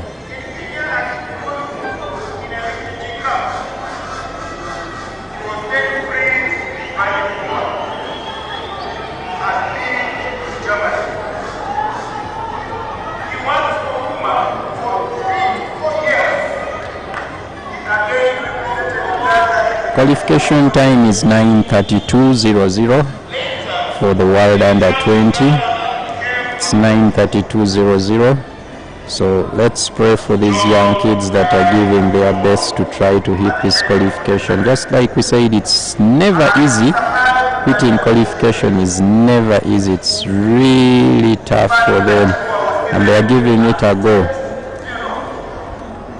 They are really giving it a go. They are giving it a go. They are really giving it a go. I see Leah coming into the picture. Leah is coming into the picture. But our national cross-country junior champion has held this race, and she's like, this race has to be mine. She's really giving it a go in this race. She's giving it all her best. As we target the 9:32, let's see if they will get there. Let's see if they can get there. Let's see if they can get there. Let's see if they can get there. Leah is there in the picture. Leah is within the picture. Leah is within the picture. Let's see who will have the final say in this race. Who will have the final say in this race? They've not yet overlapped anyone. We only have one athlete who is dropped out of the race, but the rest are still within the race. I think the race is really tight. Scarlett is taking it. Scarlett is really pushing it, with Leah hanging on. Leah is hanging on. Rispa is also within the race. Rispa is hanging on within the race. And we have Sarah Cheptoyek also within the mix with just 2 laps to go. It is 7:07. So I believe these girls today are going to dip under qualification. And far back in 5th place is Chekomoi Financial, the one I was telling you about, who did a personal best in the ISF games in France of 10:00, and she's in 5th place. And there they start the overlap. They are coming in for the final lap, and Leah is really giving Scarlett a race of her life. It is good to see Leah back on top shape. If she's back on top shape, Leah is really a talent. She's really a talent. She's really pushing Scarlett to the limit, and Scarlett is giving it her all to keep ahead as Leah keeps the chasing. With this good pressure, I think we'll have something decent. With the good pressure that they are doing, we'll have something decent. It is 8:03 as they come in to take the bell. 8:07. That is still pretty fast. They are still somehow within. If they can cross before 8:20, then we could see some of them deep inside. And exactly they get there 8:22. So now all they have to do is run under 70 seconds for the last lap, and we'll have a qualifier. If they can run under 70 seconds, we are going to have a qualifier for the world under 20 in this event. And she's really trying to give it a go until she's even pulling her friend along with her. That is good teamwork. Scarlett is really doing great. She's really trying to pull Leah along her. And then they come from totally different clubs. One is from Uganda Police and the other one is from KCCA. And there Scarlett decides to go. I think she said, I've done it, I've helped you come through. Now it's the last 150, I need to go. And Scarlett, the national under 20 cross-country champion, still showing her endurance levels at totally in a different level. And there she goes. 12 seconds to catch up with the time. 5 seconds to catch up with the time. Is she making it? Will she get there? 29, 30, unofficial time shows she's done 9:31.99 unofficial time. I don't know the official time, but could it be close? Then she could be there. Could it be close? Then she could be there. Could it be close? Then she could be there. Because this is unofficial time, but she's done 9:31 and qualification is 9:32.00. She's done 9:31. Not official time as usual. This is unofficial time. We wait to see. We wait to hear from the official times and pray that she's really made it through. Here comes Chekomoi Financial. Actually today she's slowed. I don't know if it is fatigue, tiredness. She's done 10:24, and yet in France she did a 10:00. It could be fatigue. They really get exhausted at certain points, so it could be fatigue. And there the race has gotten done. Wait and see how it shapes up for the next race. Let's wait and see how it shapes up for the next race. But this has been a good one. They are really giving it a go at the qualification. That shows athletes have really timed it right. They are really timing it right. I know there will be lots of qualifications towards the end. Towards the deadline for qualification, we may see lots of them ending up hitting the qualification times. And this will be great for us. Now each time we have the younger athletes coming on board, that is a plus for us, because this is the future. They're the ones to take up from the greats that have been there before them. Each time we have one new one, it is great. It is really great.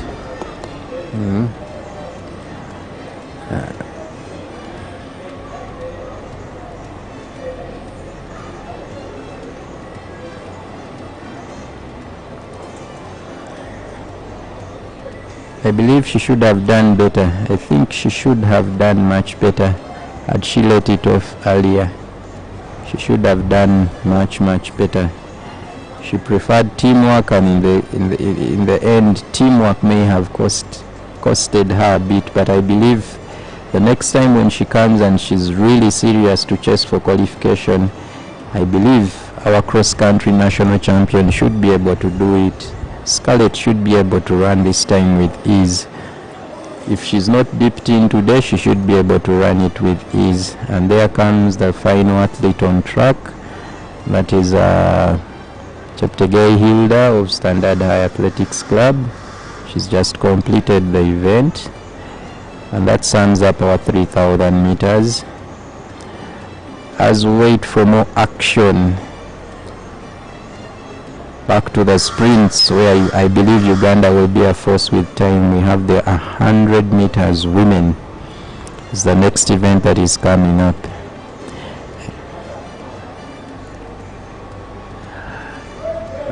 With Jacent Nyamaunge coming up progressively. Every year she's getting better in whatever she's doing. I know with time we'll see her almost there.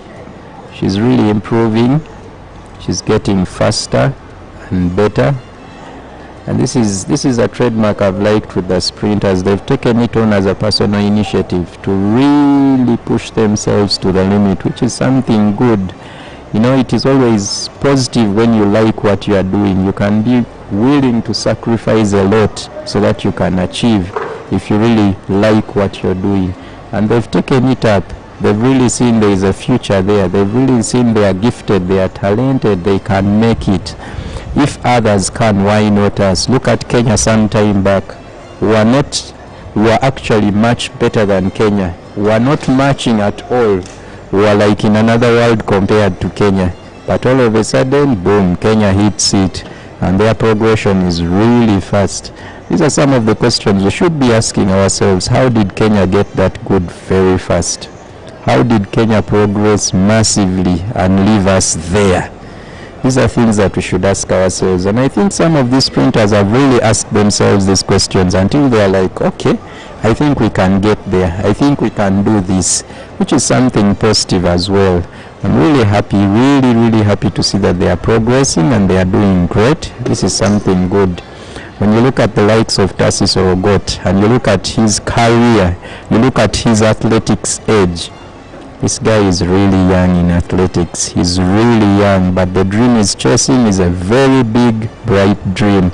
I know he will inspire lots of others to get there too as well, because he's still new within the sport. He's not taken long within it, but his progression is really massive. We pray and wish him all the best, that his dreams can come true and he can achieve something great. Once his achievements are seen, his achievements become motivational to all the young ones around the country. And once he's a hero, trust me, there will be lots of others that will fall in his shoes. We've seen the likes of Benson Okot now compete at high levels. This is something good for sprints. It shows there is a future. It shows the future is really bright for us. If they can keep this up, the future is really bright for them.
Okay, I can see the ushers are ushering in the first heat of the women's 100 meters.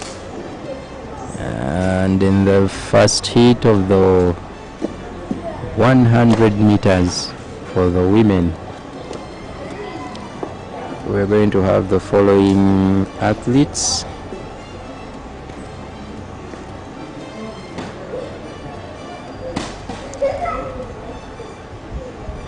In lane 1, let's see.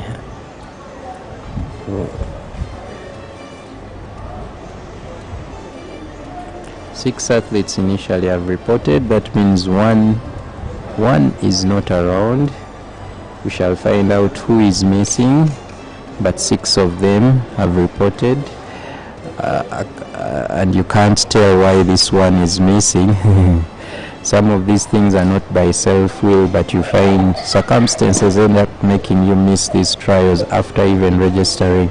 In lane 1 was supposed to be Badaru Masi of Moobs Athletics Club.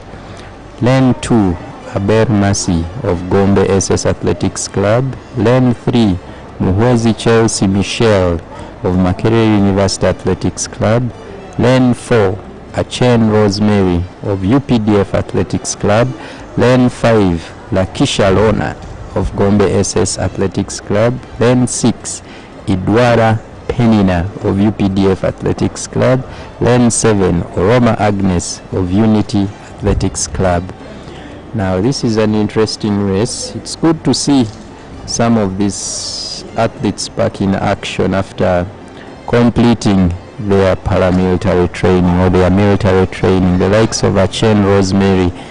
And we are very glad that UPDF has actually given these people an opportunity for employment, which is something great.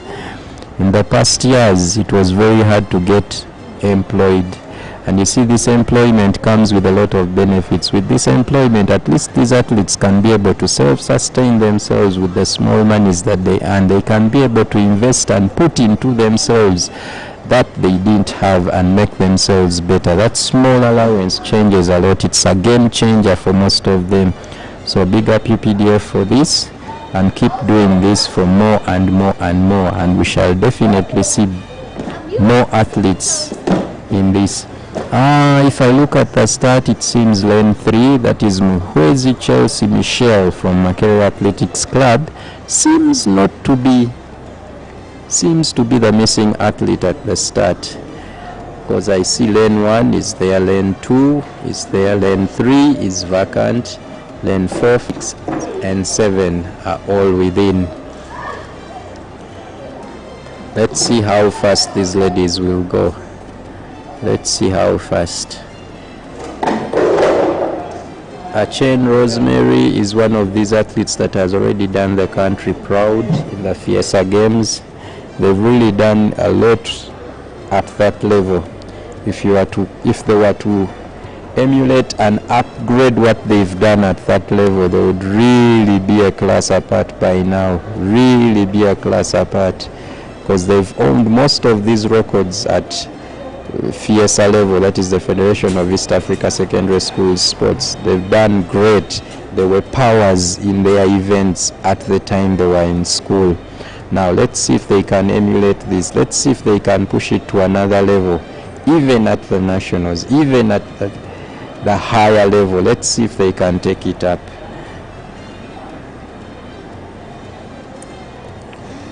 Sia Chen is a twin sister of Apio Agnes, and it's actually very hard to differentiate the two, unless if you really know them. It's very hard to differentiate the two. So those are the 6 athletes for heat 1. Let's see how the race progresses. As they prepare, they set themselves, they check the blocks. We see how the race progresses on for them.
It's interesting to see what times most of these will post, because as much as they are in clubs, this first heat looks like more of athletes who are under 20, and the opportunity is there for them to try to hit qualification for the World Under 20.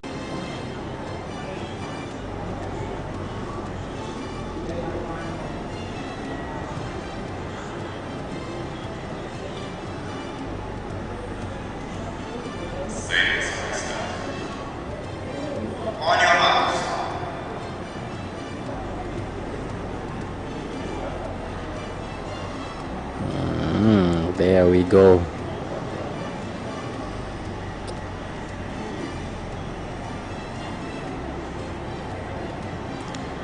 Actually, the qualification standard is 11.90. It's 11.90 that they will be chasing in this event. Let's see if any can have the 11.90. And there they go. Unfortunately, it's a false start. Unfortunately, it's a false start.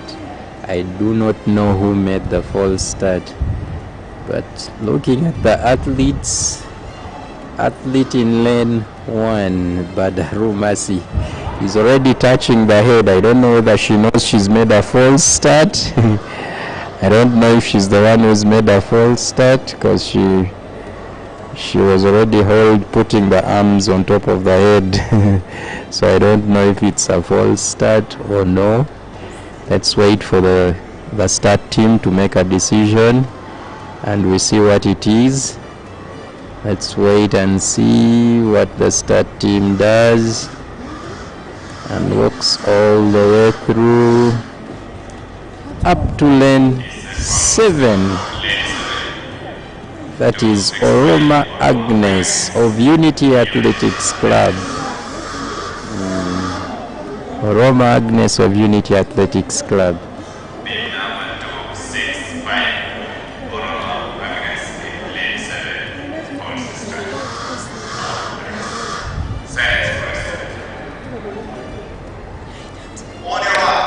And Rosemary takes it easily with the Dwara Penina following in.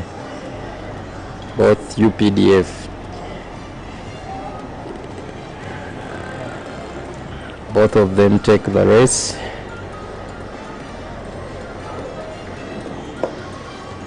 With the chain Rosemary coming in first and Edwara Penina coming in second, but all from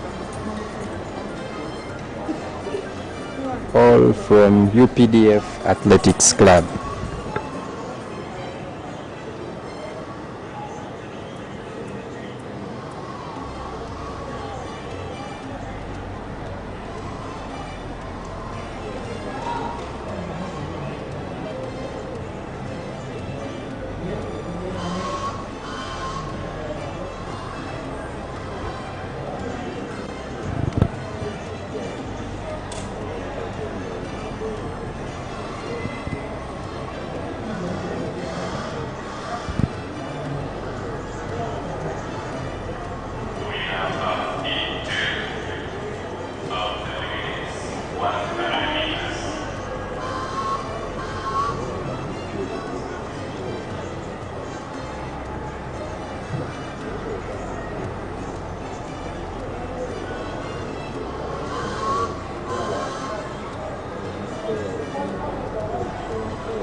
Hit to women. up next. Let's see if they'll do better than Apio. Than Achen Rosemary and Idwara Penina in this heat 2. Heat 2. I see fewer athletes at the start. I see 5 athletes at the start compared to the 7 that had registered.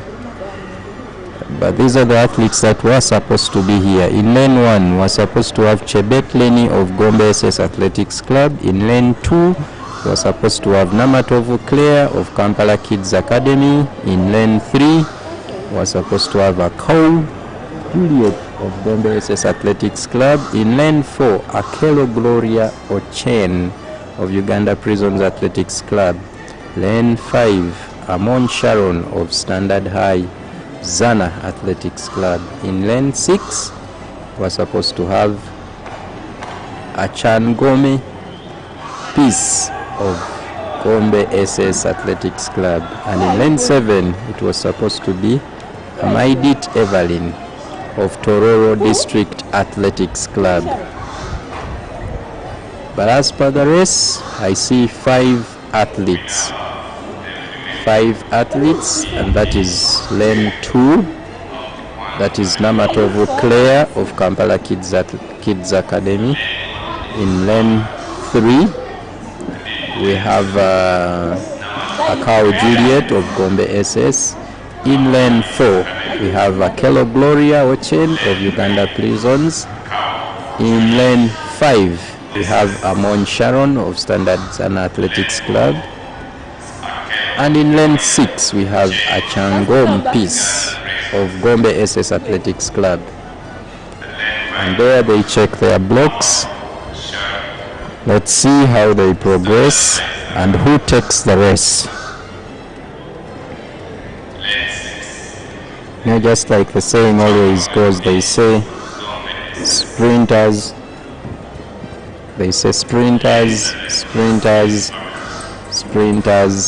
are born, long distance runners are made. Let's see those that were made and those that are born to do so. It's genetics. It is just something out of the first rich fiber that you find someone is born and you're lucky to have it in you, so you inherit it and get fast. While however much you train when you're not meant to be, science has a limit as well. You can use all the science, but if you're not gifted, you won't get there. So this is pure gift. It's a pure gift. Like I always love saying, it's a gift from God for you to be a sprinter.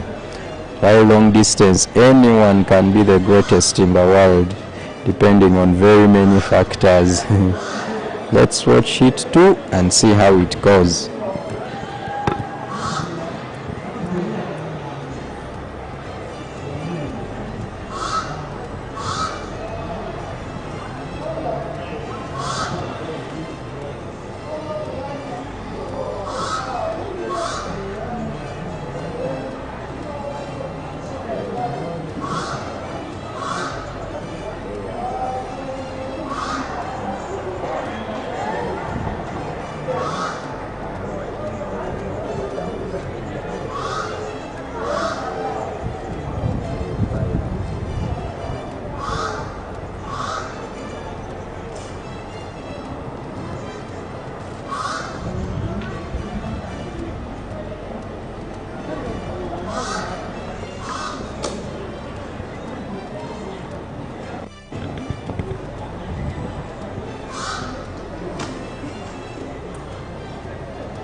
I I think one athlete had some small issue that has been sorted. I see another athlete come through.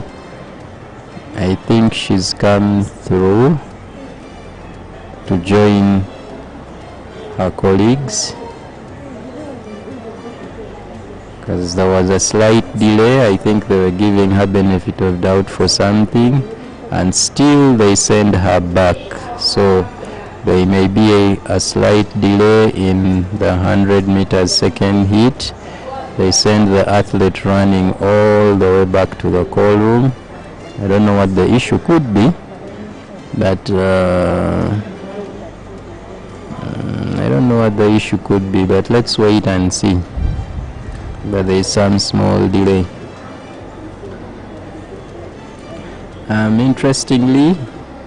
Interestingly, with me here, I have Nyawere Christine, the one that made headlines some time back, where they were talking about an athlete that ran barefooted, and the first time she put on the spikes, they say she hit qualification for World Under 20. So interestingly, she's here with us today.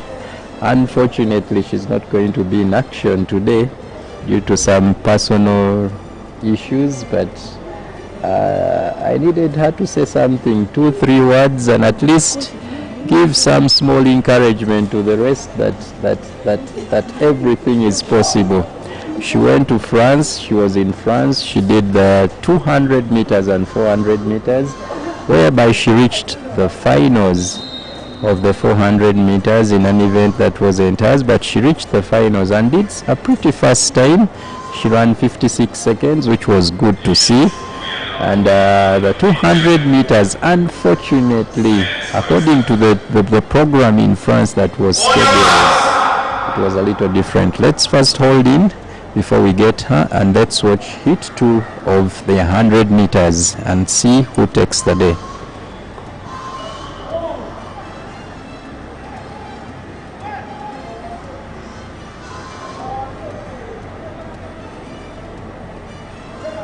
So in this heat, we only have 5 athletes. That's lane 2, 3, 4, 5, and lane 6.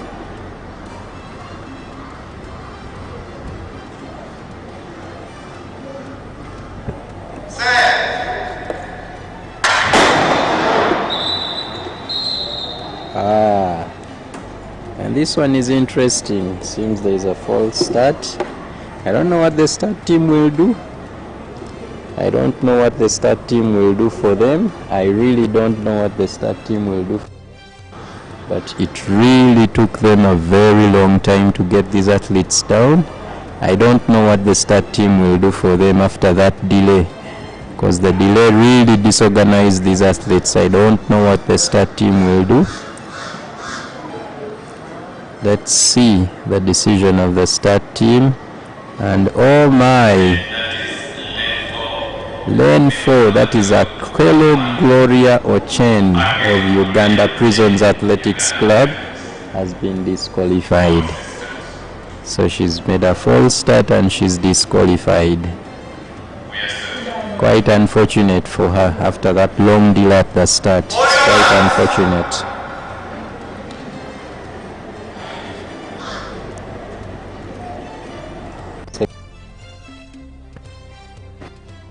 The second time of asking.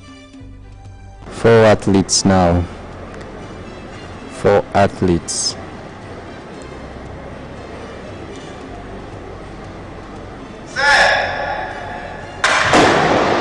And away we go this time. Away we go. Who is having this? Who is having this? This is lane 2. Lane 2, that is Claire of Kampala Kids, and she goes away with it. 13:45 unofficial time. Unofficial time. She takes the race. That is Namatovu Claire of Kampala Kids Academy Athletics Club. Takes the race. Takes the race, which is good. Unofficial time 13.45. That is unofficial time. Let's wait for the official times and see what she's done. Wait for it and see what she's done. Wait and see.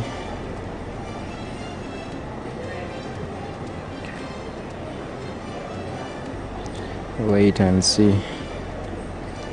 what she's done, but quite unfortunate for Akelo Gloria Ochen of Uganda of Uganda Prisons Athletics Club. Quite unfortunate for her to get disqualified. Quite unfortunate.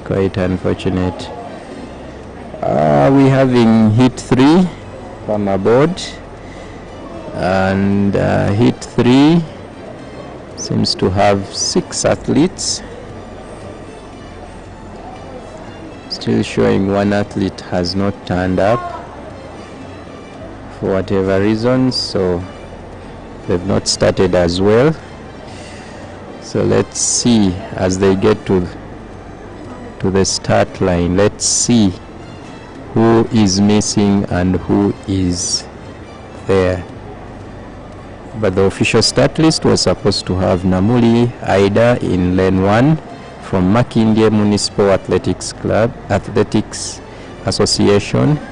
Then lane 2 was supposed to be in Subuga Tamasha of Old Kampala SS Athletics Club. In lane 3, Aikoru Rita Flavor of Ndeje University Athletics Club. Lane 4, Kwagushinje Jolly Letitia of Moyo District Athletics Club. Lane 5, Buede Lilian of Lukungu Athletics Academy. Lane 6, Nyapolo Charity of Nampunge Community High School. And in lane 7, Airworth Flavia of Nampunge Community. So we can see this one has mostly high school students and university students, so all in all it's a student thing.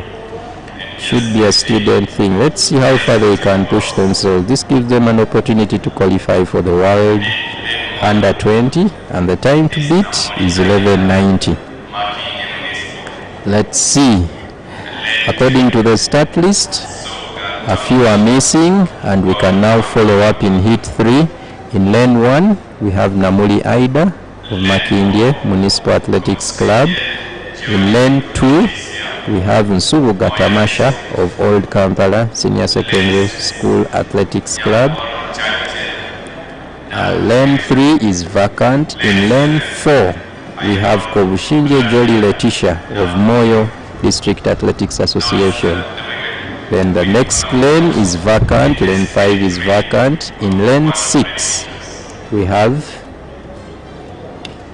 Nyapolo Charity of Nampunge, and in lane 7 we have Airioth Flavia of Nampunge. So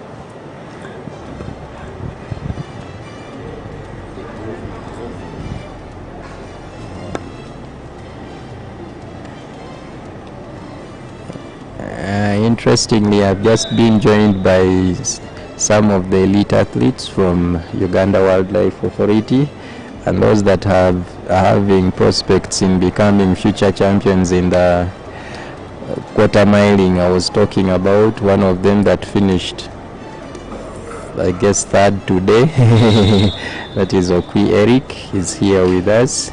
I want him to say some few words about 400. Running 400 meters is not an easy race, and it also takes a lot as an athlete for you to be able to select 400 meters above all races. Let's hear something from one of the athletes that has tested the 400 meters that they call the men's race today.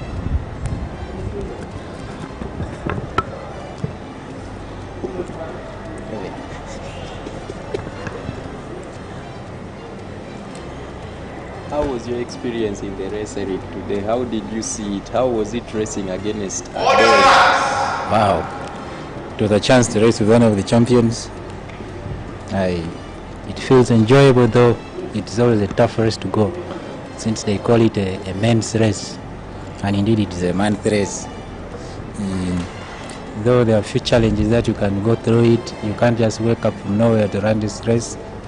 You need a lot of training, a lot of facilitation, which in most times we don't have that.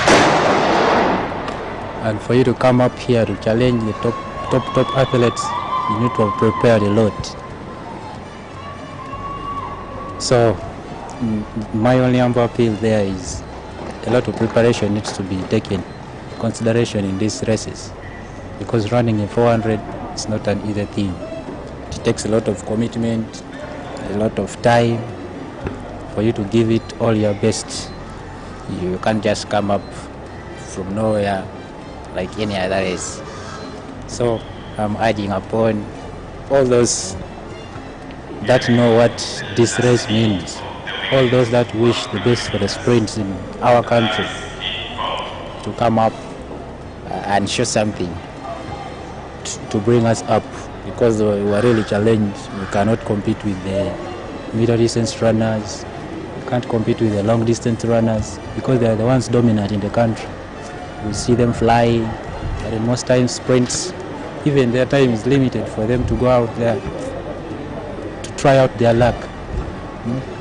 So I would really urge the ones responsible for this to see what to do and come up with the solutions, to see what is supposed to be done for majorly the sprints. It is the things that are lagging behind in the sport. Sprinters are still struggling. They can't hit up the marks that are required for them to showcase and fight and sprint like the other countries, other competitors. We don't have the capacity to do that, not because we cannot, but because there's a lot of things we are lacking, we are missing behind. So that's all I have. I hope things can be done and our voices can be heard.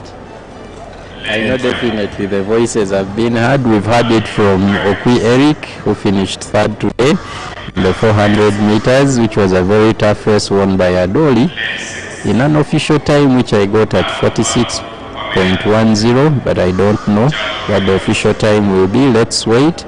As we've just concluded the 100 meters hit 3, where Tamasha Nsubuga of Old Kampala SS won in an official time of 13.63. Wait to get the official times. This is just to give us a sketch of what they've done. And here we are entering into the real deal, what we would call the real deal, where we have the prospects, where we have the cream, the top in the country right now in the 100 meters. Interesting to see Gamba Mildred of T-Bag in the mix as well. This time she's in there. Let's see what she can do in lane 1. In lane 2 we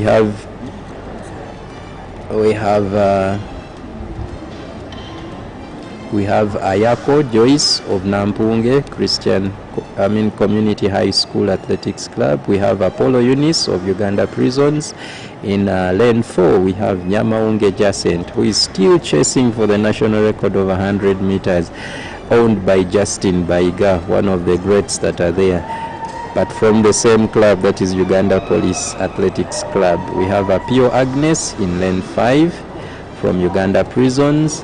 In lane 6 we have Anguparu Pamela from Chambogo University, and in lane 7 we have Anamu Vicky from Nampunge Community High School Athletics Club. Let's see who is on and who is not around. We have 7 athletes, and they are 7. So I believe all. What was the time? I didn't get it. I got it.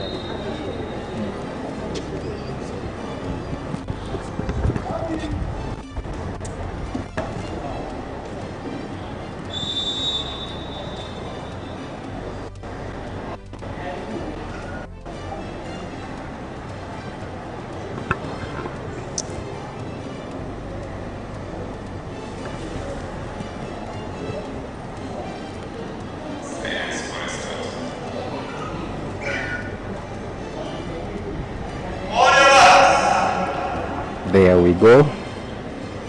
Is the national record falling today? Could we see the fastest time in the country today? Could we see it happen? How we pray it could, because this would be a motivational factor for Jacent going into the Africa Games. Let's see what she can post. Let's see. There we go. Very good start, and she's pulling away already. I can see Gamba on the inside also fighting through, but Jacent is just flying and heading on. Unofficial time 11.53. I don't know about it, but unofficial time 11.53. Unofficial time. Could we have seen a national record? Could we have seen a national record? Let's wait for the official times. But it was really, really, really fast. This was fast. 11.53, unofficial time. Let's wait and see the official time. As we prepare for the heats of the men, Jacent has really dominated the sprint races. We need to see them race against each other at one point. We need to see the Ikoru's back, Scovia Ikoru come back and compete here. We need to see most of these athletes that are abroad come back and compete. I believe with that competition, definitely we could be seeing a new national record. And national records always come on days that we least expect. We still have competitions to go, I believe. By then, we could see national records fall. By national championships, that is on the 24th, around 24th of this month, we are going to have the national championships. And I think during the national championships, we could see national records fall. Because the pressure, the build up to this is really great. And athletes giving their all just at the end of it all will sum it up well. It's always the pride of any athlete that runs a national record. It's always the pride of any athlete that does a personal best. It's always so good. It feels good once you're an athlete. Those that have run before know it all. Those that have run have seen it all. Those that have run have felt it all. They felt how great it is when you do something fast. It motivates you, takes you to other levels, and you end up running really great. It's always great when you see you've achieved something out of the hard work that you've put in.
Hit one of the men having only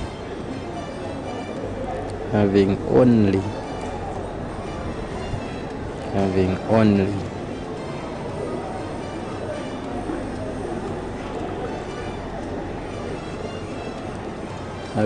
three participants. Having only three participants.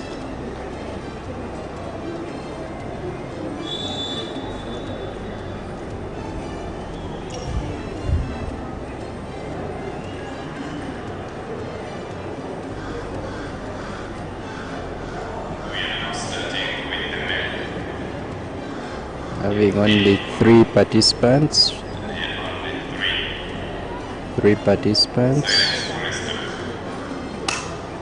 For the 100 meters, each one.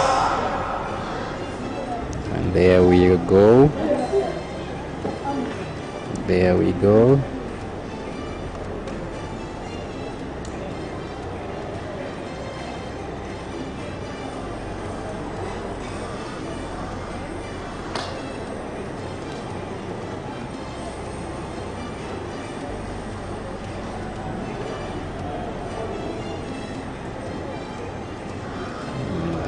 Go, lane 2, lane 4, and lane 6. There we go. Guys are really having a go at it. This is lane 2. He's really pushing it out. What a performance. What a performance by Mukasa Vincent of Kampala Kids Academy. Great performance by Mukasa Vincent of Kampala Kids Academy. Looks a very young boy with a very bright future. Very young boy with a very bright future. Running under 12 seconds. Unofficial time. As we wait for official time, running under 12 seconds. That is great. We have heat 2 coming up. And it's good to see the sprints with lots of athletes taking part in. It's really good. This shows that the level of interest is really improving and we are getting more and more and more. And with bigger numbers, trust me, identifying the rightful talent cannot go wrong. Heat 2, having 6 athletes out of the 8 that were supposed to be here. So we are 2 less. I think these 2 could have got some problems that hampered them from coming here, but nevertheless, the 6 athletes are lined up and I can see someone very young, very young in lane 6, very, very young. He really looks so young. I think if I could judge the age from here where I am, I would think he's about 10 years old. He's really very, very young. If I would judge the age from where I am, he would look 10 years old. That is Muhwezi Abraham Lincoln. Muhwezi Abraham Lincoln. He really looks young. In lane 1, we have Magero Humphrey Bahayo from UCU Athletics Club. Lane 2, Onyango Isaac, UCU Athletics Club. Lane 3 is vacant. Lane 4, Emong John from UPDF Athletics Club. Lane 5, Obong Brian from UPDF Athletics Club. Lane 6, Muhwezi Abraham Lincoln from Makerere University Athletics Club. Lane 7, Wakilio Dennis from UPDF Athletics Club. So wish them all the best of luck, and let's pray we don't have any false starts, because when these trials are put in place, it is also not only a time for you to come and have fun and enjoy, but it's also a time to see what you have been doing throughout the week, how you have been preparing, what haven't you gotten right, or what you've gotten right, so that you can see how good or how best your training program has worked for you. So normally when their fall starts, it really pushes these athletes off. It really discourages them on. But it's also good. It's a good point for them to learn to be patient. At some points we accept pressure to overtake us, and this is also a learning point, more so why they are trials.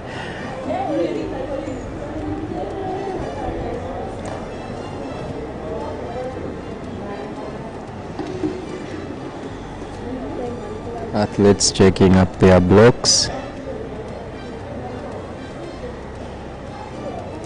Let's see, will this get faster than heat 1? Let's see if they'll get much faster than heat 1.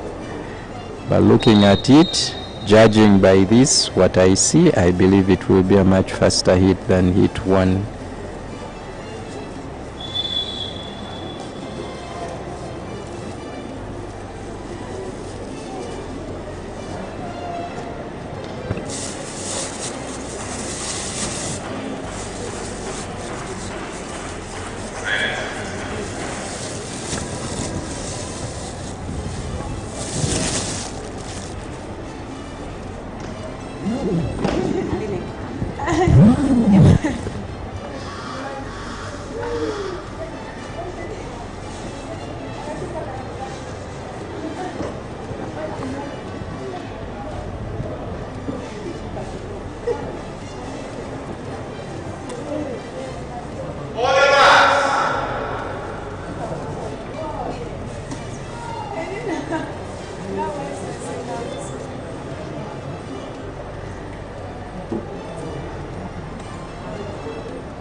There we go.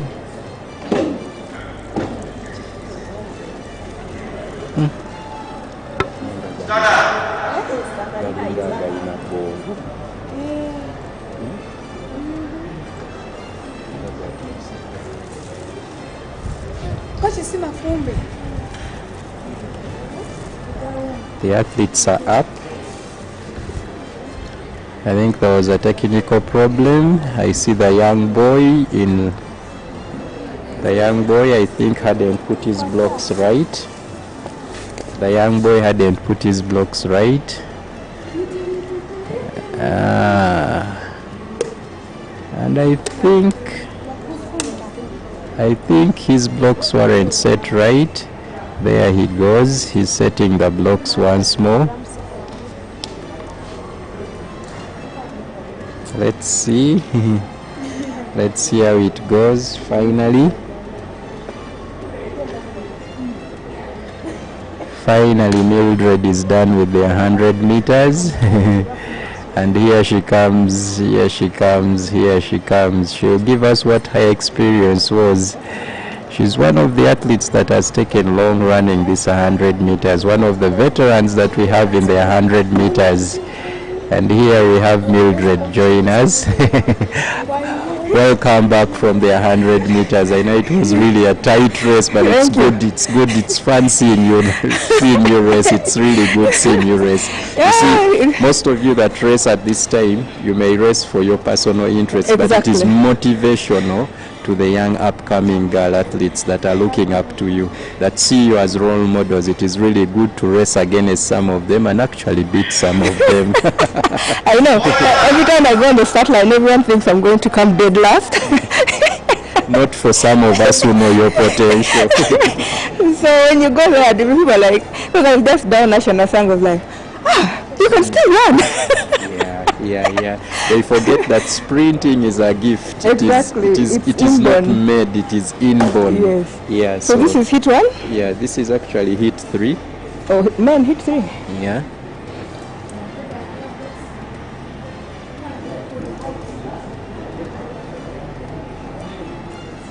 This is hit 2.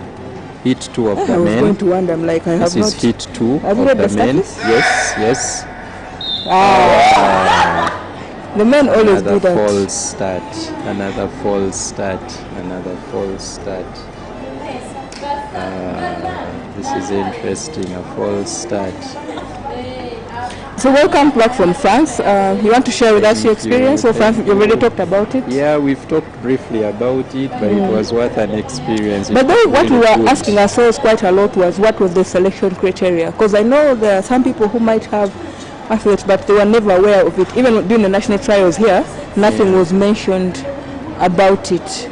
Actually, the selection process was a little odd. We tried our level best. Most of the selection actually was done partly from the national trials that were done earlier with a deadline to beat. Actually, the last 2 trials selection could not be done because entries had already been made. So some of the athletes that came in and hit good times in the last 2 trials before departure actually could not make it because 2 months exactly earlier. that's the thing. Like I think the Uganda National Schools Federation or something needs to come up and have this information out. The way when we started the season, we knew that we have the Africa Senior, the Commonwealth. Now, if these secondary school athletes know, because we have some students in international schools, exceptionally good, but they don't even come here. But if they know that there is something like this to work out for, they will show up here to get that qualification. You know, we need to widen the pool. Your timing? I wanted to get the unofficial time for this. Okay, so we have a false start, and we are having five athletes going in this heat. So lane 4 seems to have gone away from gun to tape. But lane 2 is coming like a train. But in lane 2, actually, what I want to talk about, Coach Kasaija, something we really need to, that must be like a 12. Under 12, it's actually 11.99 unofficial which is a 12. One thing we really need to be worked on is the stats for our athletes. Because if you look at line 1, he was fast, but he lost a lot of ground. At the start. He lost a lot of ground at the start, meaning he clearly he was catching up. If he had the same good start like the other person, then both of them probably he would have definitely won that race. That one I want to accept with you. I know you are a coach as well, and you see the hardships that we go through as coaches. One of the most important thing about these sprints is for you to coach an athlete, mostly the sprinters, it is a 24/7 time. It is. Have to be there. Especially 100 meters is a 24/7 coaching job. You always have to be with the athlete. The athlete almost becomes like what we would call a handbag or a pocket to you, because you have to be there 24/7 with this athlete, and this is very difficult here in our current situation. Because we do it this part-time. Yes, it is something that is done part-time, and more so that is why you see we have a lot of errors. Great talent is there in the 100 meters, in the shorter sprints. That one we all accept it's there. But the problem is, the challenge is that kind of commitment. You're just volunteering, but you try to give it your best, however much you're volunteering. Actually, I personally have I personally have that challenge because I have to work full time, and then of course I have to keep training for my own personal fitness. So you find that it's very difficult to balance, you know, between your own training somebody, and sprint is very technical. Very technical. Because a small thing in your start I could be running 12, but I changed something very small in my start, and boom, I've dropped to 11. Yes, even that is by 0.5. You can drop 0.5, which can be great. Yes, that's the difference. Go and wash your hands. Go that side and wash your hands. So that's the difference with the sprints, you know. And like, for example, like you could be tightening your hands here, and all I'll do is tell you relax your hands. Definitely. And boom, you're flying. Massive improvement. Or like maybe just your legs are like, okay, your legs are striding a bit, just correct and do it like this. And once you get that, so it's the small little things, you know, that create all the impact. True. For the runners. And of course, most of the time, what I notice is not to be disrespectful to our coaches, but very many of our coaches are lazy. Personally, when I was running, I was told very many times to shift to 400 meters. Definitely. And the reason I'm being told option. to shift to 400 because it's less technical. Like it's technical, but it's less technical. Like 100 meters, you have to look at my start. You have to look at my dry phase, which is like from the start to 30 meters. Then you have to look at like, okay, how do I pick up my speed? And okay, let's first read the start list for heat. For the next. The start list for heat 3. We have Len Kibota Harona Msubuga from sprinters, Mutibwa Dennis, Amodin Dennis, Tororo Ogal Amos, Kampala Kids, Ekwaro Haron, Kampala, Mutagira Fred, Torach Stephen, Unity, Owori Defas. We have two false start. And actually, they need to take off the block in lane 8. I had a problem with that, and I had to have it changed.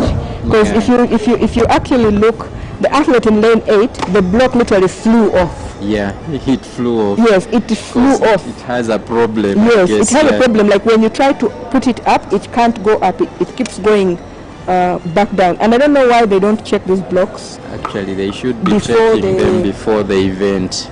Yeah, they should before be the checking. Event, yes. Yeah, they should be checking them. They should inspect. And actually, when I said them. the block has a problem, they're telling me, well, lane 8 is empty, move to lane 8. I'm like, I can't change to lane 8. That's not the rule. That is not professional. And I can't go and carry my own blocks. No.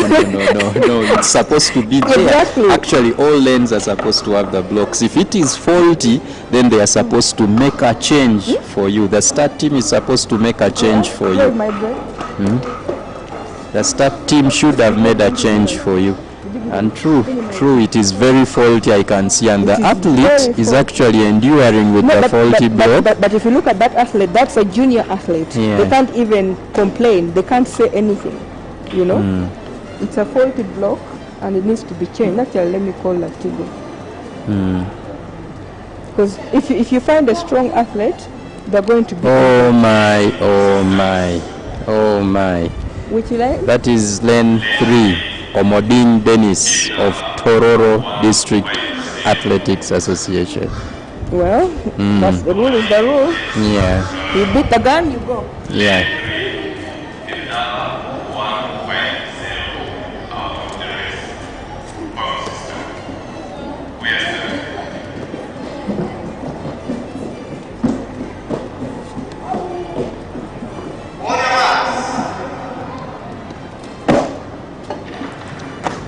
Are you timing? Yep.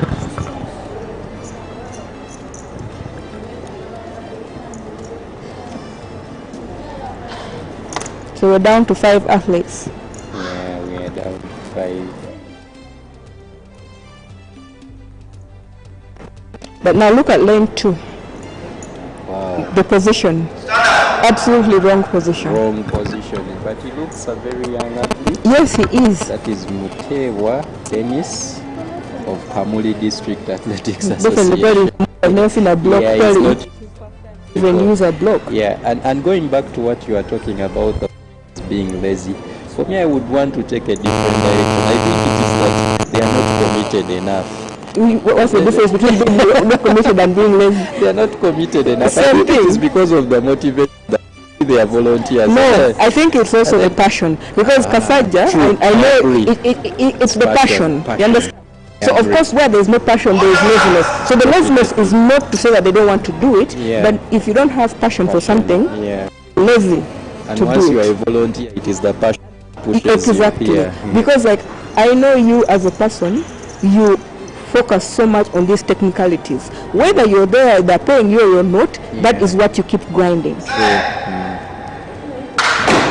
Because you learn to like just stood up. And the kid is really flying. Yes, you see the talent is there. You understand? Flying, The man, wow. he started like leaning forward. Yeah. Way back. That is Kwaru Aaron Bullet. Interesting name. He's a bullet. He's a Actually, bullet from Kampala Academy. He's a bullet. An official time 12.34. An official time, which is good. This is good. Lucky go.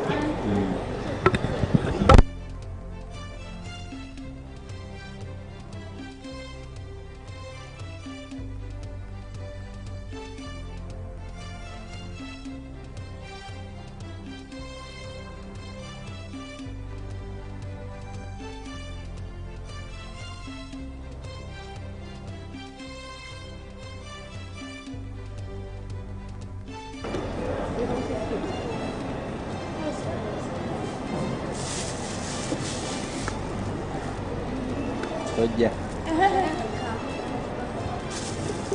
Okay, so we have lane.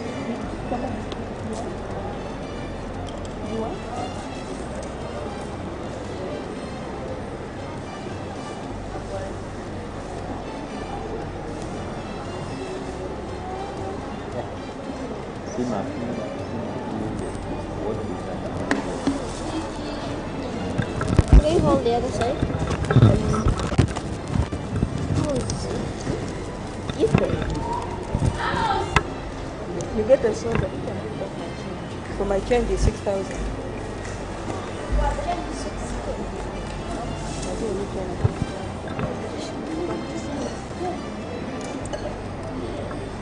Okay, so hit for Nyoko Godfrey, Uganda Prison, Adupa Walter, Uganda Prison, Ogen Innocent Nzikuru, I think Ogen is not there, Nancy Ramsey is empty, Diego Derrick, I hope it's like he runs like Diego Cox. Yeah, definitely. It would be good to see him. So he has a very good, interesting running format. It's only, I think, he's still upcoming. Diego Derrick Kiambogo, but you know some people stay upcoming forever. Forever. True, true. Yes, Bayo Fred. Yeah, from now. It sounds like a female name. No? Yeah, but this guy, Ajali Joshua Otim Nampungo or Jafed Uganda Police. seems not to be in the race as well. Lane 7 is blank. So he wonder what is up to I this saw him guy. masquerading around there. Or you just when you went this, stop masquerading around there when you're registered to run. Unless if they switched him in hits. True. Then Wandera Dennis Yeah. from Tellerfield. Yeah. Interesting, this Ambayo that you are talking about, having a female name. Ambayo is one of the athletes that represented us in Nomande in 100 meters. He didn't make it to the final, but But it's a good experience for him. Yeah, very good experience. Interestingly, they won a bronze medal in the long medley relay. You know, this is something I always say. Yeah. We have potential in the relay. Like, I think I'm a better relay runner than a flat runner. Yes. You know, Yes, like yes. there are people who are just like, wow. Like if you look at Brianna Williams, when she starts that 4x1 Jamaica, you're like, wow. It's really you understand? impressive. Yes. Yeah. Or you remember Nesta Carter, Yeah. Freta, all these guys were here. They wouldn't even make the final, but they were amazing, you know, relay runners.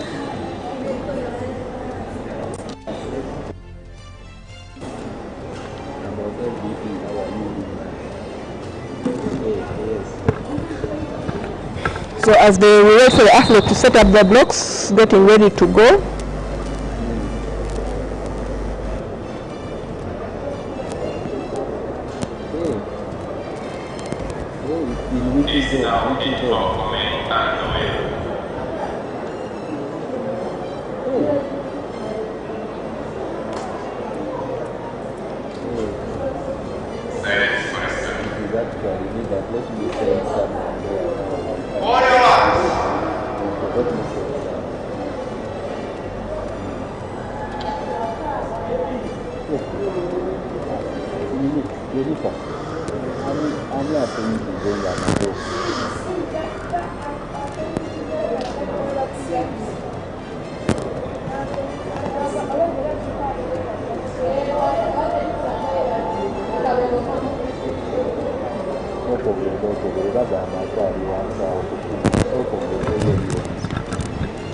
I'm hoping for no false start in this one.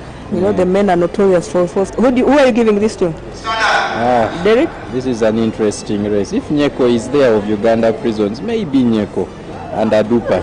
But you know those two are veterans. Yeah, they are veterans more so why I think they could have Actually, in the warm-up area, Adupa was saying, we are going for technique and experience versus fitness. Yeah, but I know also this guy not because he's. I think Adupa had a very good talent, but he was hampered by. This is interesting. He was because Ajalu Joshua or team is actually from Ua, but I see him under Nampunge. He's actually from Ua. Maybe there was a. Yeah, they could have been a small. There was a typo. Yeah, small problem. But he's from Ua and he's fairly good. He's also fairly good, not that good, but fairly good. That's why they're in hit 3. Yes, fairly good. Yeah. You know when they throw in hit 4. I know it's going to be a tight race. Because actually hit 4, you look at hit 4.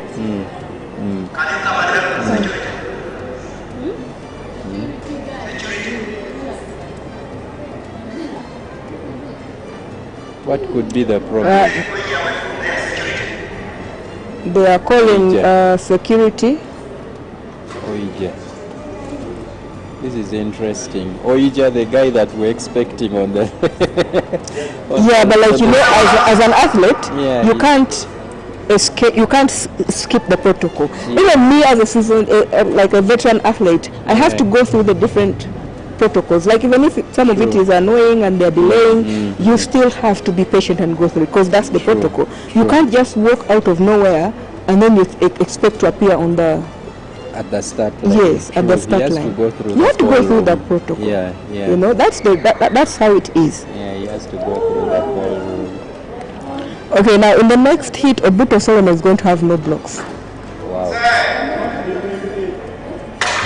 Okay, clean start. Clean start. And lane 6 is going from gun to tape. No catching him.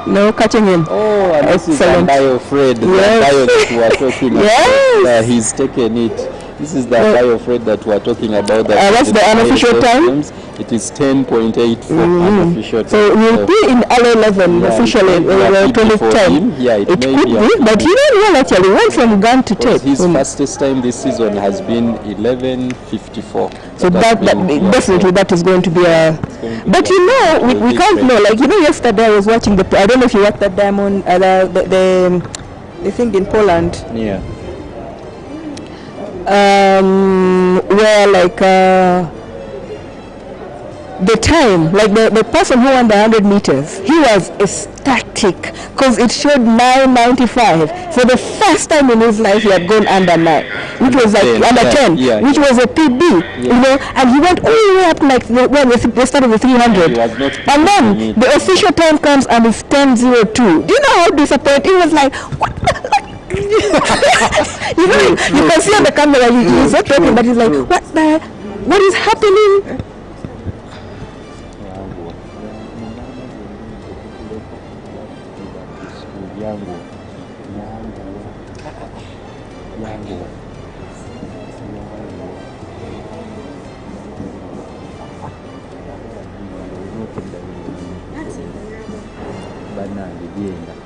So the heat of the heat. And you know, normally with this one here, we tend to have false starts. You know? Yeah, they've brought a block. I hope they brought. It's not I hope it's not the other one that they have brought back. Because the block will have that bullet start. He will fly and the block will go that way and he will fall this way. Yes. You know, because he kicks his block. Yeah. So we have Shadrik Modi from Uganda Police. Yeah. Yes. Uganda Police. And then we have Olipa Sharif. From UCU. Yeah. Lamufe Rajab from Uganda Ua, Adoni Pius, Uganda Police, Abeda Emmanuel, Uganda Prison, Sabri Musa, Uganda Prison, Obuto Solomon, Uganda Prison, Ojok Justin, Tuku, Africa. Now I would want lane 2, 3, 4, 5, 6 to stay there. Like no false start. Definitely. Let them all run. Yeah, then you know. Have a good race. And then actually, I know you work with Rajab. What has happened to Rajab? Actually, Rajab picked up so early in the season. So Rajab has a big team of coaches that includes Coach Ivan Wesonga and Coach Kabuye. So the team is really big.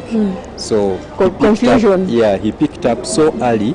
and in the process of picking up so early, they try to step down his fitness levels, Which so that then he affects fits in. everything. Yeah, so it somehow affected him. Actually, going for the ISF game, this is a guy we expected. If he had run the way he runs here, we are going to have at least a bronze medal. But you know, that's the other thing. See, running from home is okay, Yeah. but you need that exposure internationally. True. You know, you need to go out and run out there, and once you do, then when you get the confidence, you get the experience, the Yeah. exposure, and you perform better. True.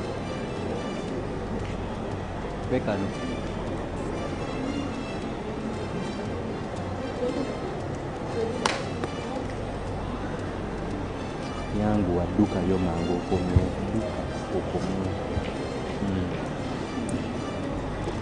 Okay, so this is the heat of the heat. And like, it's always exciting for me to see these guys run together. Yeah, true, like, of course, as an athlete, having been there, sometimes I'm like, why they put me in this heat? But actually, later on, you get to appreciate that pressure, and you need to enjoy it. True. And it's also good to see Adone picking up. You know, after that injury last year, he suffered. He went to Kenya, it didn't work out for him because he was battling that injury. And it can be so annoying, like, you sacrifice the time to be away from home, and then, boom, injury. Like, it's so, I think that's why it is like, you know what, this year let me train from home. You know, like psychologically we were so affected by it. I'm sacrificing to be here, and then I'm injured, I'm not picking up. I can as well just... And actually, among the pair, he seemed to have it all at a certain moment of time. He seemed the more gifted one. And at he certain is. point. He is. Because naturally, Adone Pius, when he comes to run, from gun to tape, the technique is like the perfect 100 meter. Adone Pius, the one you're talking about, is in green.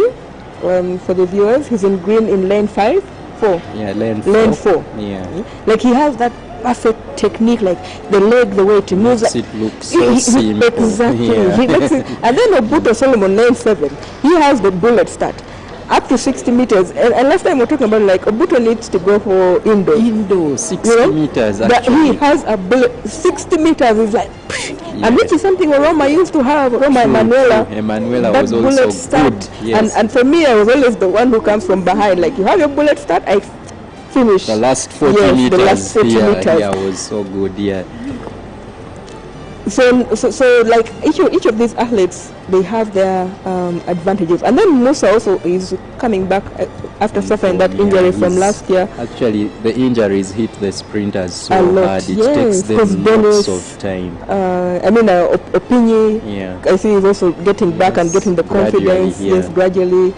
Dennis looks like he may never come back. Wow, false Obuto. start. False start. False Obuto. start. False start. False start. False start. It is Obuto. Yes. False start. False start. No. Obuto. Lane 7. Yes. Rajab is this one. Yeah. Okay, and big ups to Dennis. Mweza is complaining that we are not saying hello to him. But Dennis, you need to be here in Uganda. We shouldn't be shouting at you. You need to be on the stadium watching. Eh? I know that you know when his athletes are running because he's working with Pius now. Okay. He's on pressure. He's on tension. So now he's on tension. Dennis, Let him first. Dennis, please relax. First, go and get Matumbo, and you know. Yeah, and you relax. And you relax. Yeah. Also, eat some choma on. Let him also eat some choma on our beer. Yeah. Then we shall send him shout outs after the 100 meters. We shall send you shout outs after the 100 meters when the high blood pressure has come down. Because right now you can't even hear us. You know. Yeah. So it was a Obuto, but that I am guessing that is still the faulty block. Yeah, it could be the faulty block. Because these guys had only 8 blocks. Yeah. And they need to bring out 10 blocks. Where if there is a faulty block, can easily replace it is the faulty block. Yeah, they just put it back. It is the same faulty block. And if he's disqualified, I think that is very unfair. Because the fault is... And just like you're talking about that, I looked at one of the races where the girls were brought. I think it was Heat 2. And these girls took about 15 minutes. And they kept sending an athlete to and from the actually, what happened, because I was in the cold room. Yes. What happened is that athlete in cold room 1 was given a wrong bid number, but yeah. cleared. Yeah. So when the athlete comes here, they refuse to clear the athlete. Yeah. They call room 1, they say they're cleared. The athlete comes and then these people refuse. Yeah. So actually it was a very... She was very upset. And there was a delay that was so much she did not run, but it ended up affecting one other. Yes, who ended up getting a red card. I was there when the call room, when they took out hit 3, I just asked us like, you know what, please leave us to go out there, let's just be running there. Because remember... Oh, quite unfortunate, and Solomon is off. Obuto is off. Yep. It's a false start. So we shall not see that bullet start after. But do you know something? I have never been red carded in my entire career. Wow, that is a great achievement. Never. A sprinter? I have never. For a sprinter. The only time I tricked was when we were in Belgrade, the World University Games hits. I think I tricked, but then that time it was the first. There were 2 false starts. Yeah. But I've never. Not even here, never gotten a false start. Achievement. That means you're very patient at the start. It Yes, really because needs calm nerves and you patience. have to be calm. Because at the end of the day, if you, and for me, I was never a good starter anyway, you know. Yeah, you always used to run the second half of the 100 even today, I didn't run. Yeah, I watched it. I caught up always later. Towards the second half of Yes, the race. my running is always the second half of the race. I've never been a good starter. So like, there's no need for me to panic. True. Yeah, Let's pray these guys have a good start this time. No more false starts. No, but for Buto it was the blocks. Yeah, it was the blocks, and you see some of these things we should take them on as technical problems, and athletes are left. I watched one of these Diamond Leagues recently, 400 meters. Wow, this is excellent. This is much better. Okay, Abena had a very good start, but Sipias is coming. Sipias is definitely taking this one. Through. Nice. Wow. And Rajab was also there. He's picking up. He's picking. Wow. No, I don't think this could be. No, 10-2. It would probably be a 10-5. 10-6 unofficial hand time. Yeah. But maybe also you have a very fast hand on the. Yeah. But I think to me that was like a nice race. Yeah, it was a really nice race because actually all through I got them so fast. And it would actually be good to see the replay for a border. For the race, no, like a replay of the of the run. For a border, I guess who was in second, unofficial, I guess, but it is 10:49. Then I think it was Rajab 10:6. Yes, Rajab. Actually, like it was quite. Ademe pulled away in the last 10 meters, but between Aboda and Rajab, it was quite close. Right. But also for Adoba, I think he's one of those elements of picking early. Yeah. He picked quite early, and I'm not sure if he's going to pick up again. Let's wait and see the official times, because I know. I believe Rajab can do it for Kali. He can be able to get the qualification. The qualification for Kali is 10-7. 10-7. Yeah, he should be able to do it. He should be. But I think it would be good for him to go to Kali. Yeah. It would motivate him. Yeah, with the experience he got from France. From France, yes. France was really terrible. The kid that won did a 10-3-4. 10-3-4. It was quite fast. Exactly. Quite fast. Yeah. No, but some of these kids they train for it. But also some of them you find that sometimes it's natural talent. Yeah. For some of them. I think he was from France. Yeah. So he's been training for it. He was really fast. He was really fast. He blew the field away. It was 10-3. Then I think the next. What was the winning time in 400? 400 was a 47. Was a 47. And same still applies for Rajab. Had he emulated and done the 48-2 that he had, because the field was leveled. If you look at the finalists, all through were having 48. All through. But you see, the other thing actually, what we always talk about here, See, one-day competition and the championship are two different They are things. totally different. Because actually, this one-day thing is putting It us at kills a us. It disadvantage. does. Yeah, It does. is Because, like you find that Rajab is not going to perform. Why? Because he is used to coming and running 100 Yes, meter, and it is done. and that is done. Yeah. There he has to run 100 meters. Like you run in the morning hits, you come back in the evening, it is final, Actually, that is what happened. They ran. and then the run. next day you come for the. This I mean, was semis. interesting. They did the heat. It was like a semi and a final the same day. Exactly. And If they too, but even like in the 2-hour diamond league. Yeah, they do. In the morning, I mean, if they start with the 100 meter, but we do it here in Fortibak, Yeah, with yeah, Teshula. yeah, The yeah. first event is the 100 meter semi-final. You run it, and then towards the last event, because 100 meters you can recover for it. And we have had that argument so many times, like let's have hits and finals. Like yes, some athletes may not turn up, but let's make it a habit. Consistency breeds what?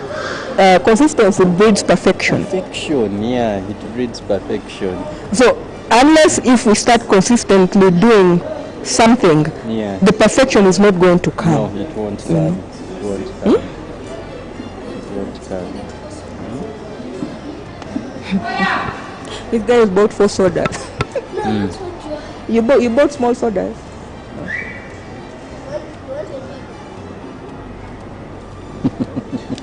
Anyway, so we have your favorite event coming up, the 800. But you know, for me, what excites me, the times are not great, Yeah. but athletics is not dying. No. Nothing excites me like that. Like if I see the young girls running, like hit 1, hit 2, hit 3, and we have. Remember when I was running, we used to have 2 hits. That's it. Yeah, yeah. 2 hits. But now we have lots of. Now we always them. consistently have 4 hits. Yeah, we you have know? lots of them. And actually, even looking at the times, me, I'm impressed with the times. Because if you look at the time I was coaching the Halimas, the Winnies, the times I got these people and their age group that they were at, these kids are much faster than them, Exactly. and much better than them. I'm looking at like the recent kids that were in France. This girl did a 209. I don't know how many years it took Halima or Winnie To run get to 209. but these kids are already playing around there. And then there is one of these girls called, actually she's Chebet Morin. This girl is really gifted. But actually also kudos to technology and also this live streaming, because like you'll be shocked that athletes come and like. But last time there's what's his name? Musaga's brother, what's his name? Kirano Shafiq. Yes, he came and like, you guys last time you're calling my joke. I'm not my joke. You know, it almost looks like my joke. Yeah, yeah. And then you're like, oh, so they go back and watch. And like such things, it also helps to inspire It people. really helps them. It And helps actually- to inspire actually athletes. not only with inspiring athletes. You know, see, like most of these athletes can go back and watch themselves. Even you And as also- a coach, yes, have you and found that it helps you it with really your helps training? us, really helps us. And not only that, I know even the technical officials at certain points it helps them as well. When complaints are raised, they can always go back and watch and also get the video proof to show whether there was actually a wrong technicality or there was something of that sort, and it clears up the air, which is very perfect for this. If you look at this race that is coming up, I'm happy to see one of these kids back. She's just from the military training that is under UPDF. Now UPDF, they have no zeal. UPDF, yeah, They don't want to know. they took them for training for all that while, but it's good to see her back. It's really good to see her back. That is Barbara. She was really picking up one of the kids that we were looking at earlier in But the you see, 800. What? Okay, with UPDF, like they can't put you in if you're not trained. But once you have trained, you can, like, you look at Wembosa Catherine. Yes. She ran for years. No, just come run. True. You know, that's But I'm the happy advantage for of. Barbara, seeing her coming back. This is a girl that had already run under 210, which was very interesting for her. I can't even run 210. It's like if you put a gun to my head and say run 210, I can't. It is very difficult. I'll be dead. Yeah, you have to shoot me. Yes, definitely. She's been a Fiesa champion. She has won us some medals at Federation of East and Central But Africa. you know, Competition. what I want to see, Yeah. that I'm not yet seeing, Yeah, is the link between schools and the federation. Okay. It is there, but it is not there. And you know exactly what I'm talking about. Actually, the link is there. It is there, but it is not there.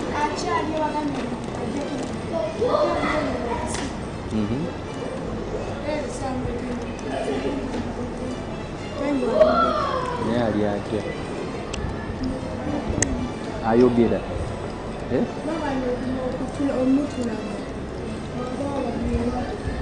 Never to you said tugende yo bandi bagambye gwe kapiteni wa kulabu ogendayo n'obagamba. Okay, so hit one. Yes. We have 6. There are supposed to be 8. Nahawe Oliver Mzikuru, Kajumba Margaret Nampungo, Chemtai Teddy, Toro, Komshinge Fiona Nampungo, Ajuko Barbara UPDF, Akio Sarah Uganda Prison, Auma Nancy Standard, Chebet Daisy Tororo, Chepkomoi Vanjalim Standard, and Marunga Susan Nampunge. So we have 2 people sharing. You know what annoys me, like when people don't show up. So we have lane 8 being shared by two people. Another and we have 3 lanes empty, because that means Nahawe Olive is not there. Olivia Kajumba Margaret is not there. So who do you think is taking this one? That is very interesting. I don't know who will take this race. This is the future. Yeah, this is the future. But if Barbara is at the form that I know, Barbara is the one in lane. She's the one that she's taking the lead from the UPDF training and all that. Of course, the fitness there. UPDF training, you still have to be fit, man. Yeah, you have to be fit. I don't know how it will go, but let's watch the race and we see. And it seems to be quite even right now. Yeah, it's really even. I know most of them will be targeting for the qualification for Kali, that is 2090. Yeah, okay, not to be biased, but from this one here, it will yeah, that pace of 209, they've already dropped it. They have to really pick it up. Yeah, let's like they really have to pick it up. Let's see what they'll cross with. Unless the next 400 they really pick it up. Yeah, let's see what they'll do. Let's see what they will do. But Barbara, I think you can. Barbara running in number 2 right now. In position 2, that's a 64, which is fairly good. Yes, but that is not a 209. Yeah, that is not a 209 pace. If they can maintain the 64, let's see how it goes. Let's see. I know it could be around 225, 222 there. Could be around there. Let's see how it goes. So the 3 have separated. Yeah. You know, it's from up here, it's also very difficult to see the big numbers. Yeah, true.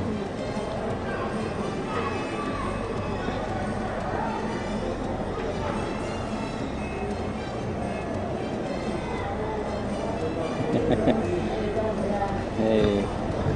Just like so she's kicking. Yeah, she's trying to push out. Let's see if that UPDF training where they make them wake up at 4 a.m. Yeah, has really worked for her. Yeah, let's see if it has worked. 201 towards the bend. Let's see. Someone seems to be picking on her. She has no. She's tired. You can clearly see she's tired, but she's winning it. Yeah. And that's a good comeback for her. It's a good comeback for her. Not 219. But you know, with 800, the difference is always the difference between electronic and hand time for 800 and above is very minimal. Very minimal. True.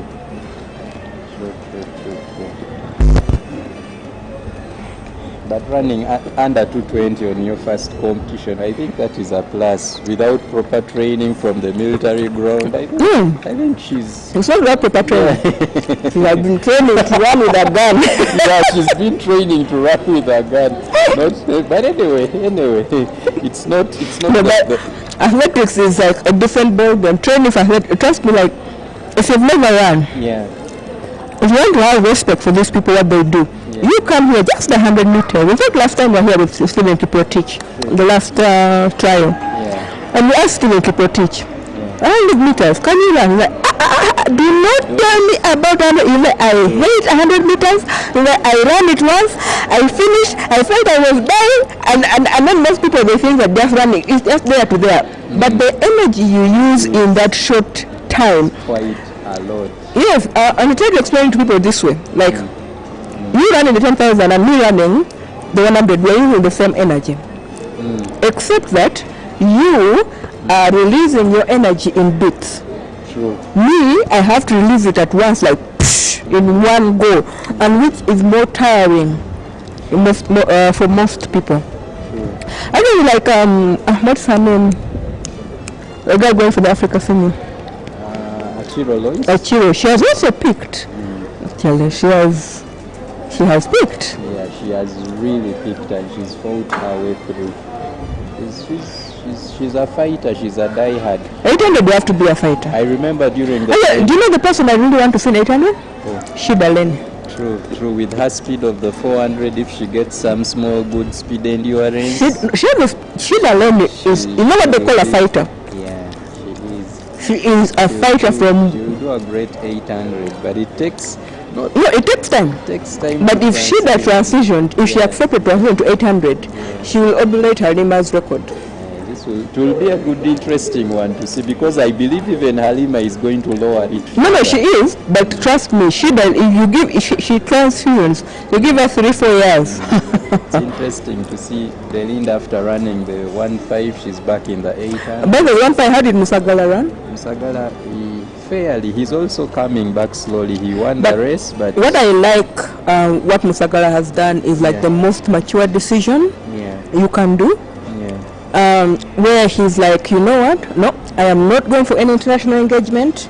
Yes, at the standard where he has reached, if he's invited for a race, definitely has some appearance fee. You understand? But he's foregone that. And he's like, let me stay home. Don't put me for any team. I'm not going for Africa. Don't put me for Commonwealth. Let me gradually get back. Let me recover. I will run here at home. Let me gradually recover, and I shall come back with a bang. Now that is one of the hardest decisions for a professional athlete to take. True. You understand? But it's a very smart decision. True. Because that means through with injuries. Exactly. Lots of injuries. Lots and lots of injuries. This is going to be an interesting one to watch. I know we could have some kids qualify for the under 20. Nabula Farah. Actually, it's good you're here. You know some of these kids. So here we're always struggling with Francis. Now as fast for Francis. Akelo Priscilla. Onyanga. Chemtai Belinda. Achiro Knight. Yes, Achiro Knight is another saying. Yes. Uganda Prison. Chebet Maureen from Joshua Cheptegei. Ayazu Grace from Ndeje, Lake Lucio Court, Standard, Chesang Diwa, Uganda Wildlife, Akong Nancy, Nzikuru, Akuluru, Standard, Birian Evelyn, Uganda Prisons. I'm giving this to Achiro Knight. Yeah, Achiro should be able to take it, but I know she will fight with Belinda. And actually, yes, Belinda's strong. Then the surprise for this race is going to be Chebet Maureen. This is the gold medalist. Which one is Chebet Maureen? The one from Joshua Foundation. Yeah, the one in blue? No, she's in lane 5. She's the gold medalist from France. And we have the bronze medalist, Priscilla, from France. All of them really ran fast time. No, actually, the last trial, Belinda ran alone. And she had the best time overall. And then we were like, why didn't Belinda run together? We ran in this other heat. Because she had the 209. And the same has been happening for Chebet. She's always run alone in her heat with very weak people. So we should see a 206. Yeah. We should see that should be exciting. We should see it today. I love seeing the competition, and we should see it today. You do know, like who the one you're saying, the gold medalist? Do you know she runs like Juliet? Yes, she does. She runs like Juliet. She does. Like if you see even the figure, she looks like Juliet. Chekwel. Yeah, she does. Maybe she's related to Chekwel. We need to ask her. And I don't know, today Priscilla has done the opposite. She always comes from the back. She's taken the lead today. You know, sometimes your body feels like, and you have to go. But she's done the 1.5 already as well, so she. Sometimes you come and your body is just on the go. Yeah. You know? Oh, Sarah, I don't know. So the four have separated themselves. So we have a Chiro night. Yeah, we're expecting the competition actually. And someone else is also coming, the gold medalist. Yeah, the gold medalist is actually 4. And she's quite tall, actually. Wow, this is a 63. This was good. This is a 63. What's that one in the... Now, the Maureen is attacking the top 3. There she goes now. But I think she's kicked quite early. Yeah, she's kicked. She might pay for that. Yeah. And what I like about Chiro Night, like, she has this professional judgment. Like for her, whether you know or not, she will not let you go far. You know, she will be there with you, like following you. But also I have to say, like, you know, these guys who have come from France, their body is not yet used to that. So they're not, I don't think they have recovered yet. Yeah. You know? Just like you say that Chiro is pulling it away. Yes, he has pulled it away. She timed it to perfection. Yes. Maureen is really fighting to hang on. If she can hang on, maybe. As Chiro timed it to perfection. This is really That is fast. absolute timing to perfection. And Maureen gets it 2:05. That is unofficial time. Yes, unofficial time, and that's a PB for Chiro Night. She today, like I was saying, a Chiro Night is maturing in this race. She ran too hard the first lap. There was no way. Because if you see her, like Belinda, she ran, but she kicked too early. So Achille is like, okay, I am going to follow you. And then at the 200, she says that this one is going. She's like, you know what, let me go. And she kicked all the way, which is perfect timing. She almost ran like Halima there. Because Halima likes also waiting. All through, then she... All through, and then the last 100 meters. Yeah, she starts picking up.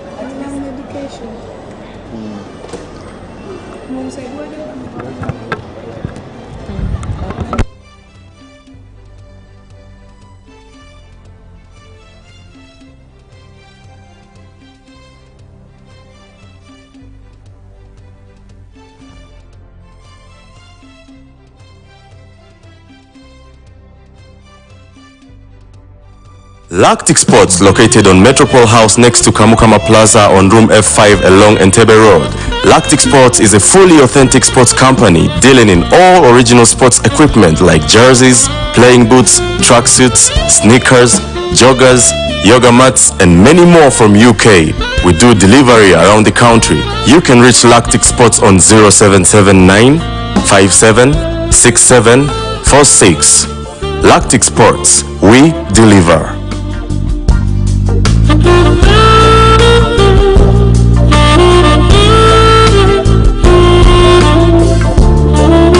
Lactic Sports.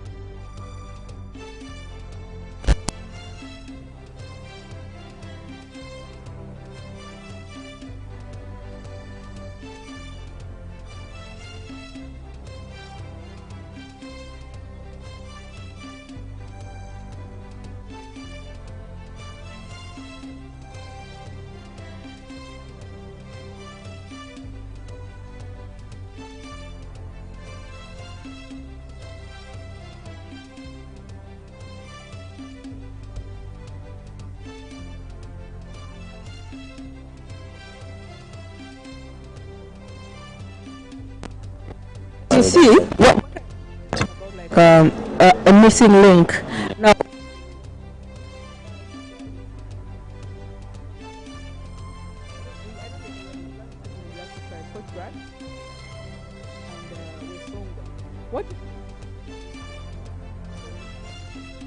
What a missing link.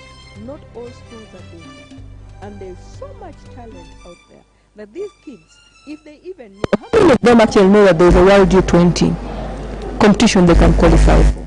Very few of them. So if the school, like, for example, I completely understand the whole thing of taking this championship.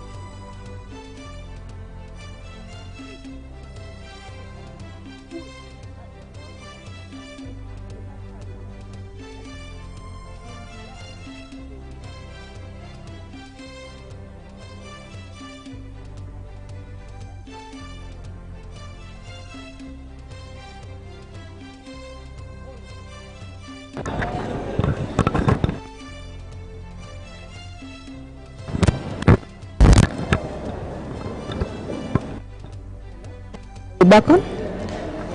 So I was saying the missing link, what I'm talking about is after the post-primary, except for you guys who occasionally consistently bring these kids and expose them, there's a lot of talent out there. So if these kids, like after the post-primary, you get the top 5, we first read the start list, we shall be back.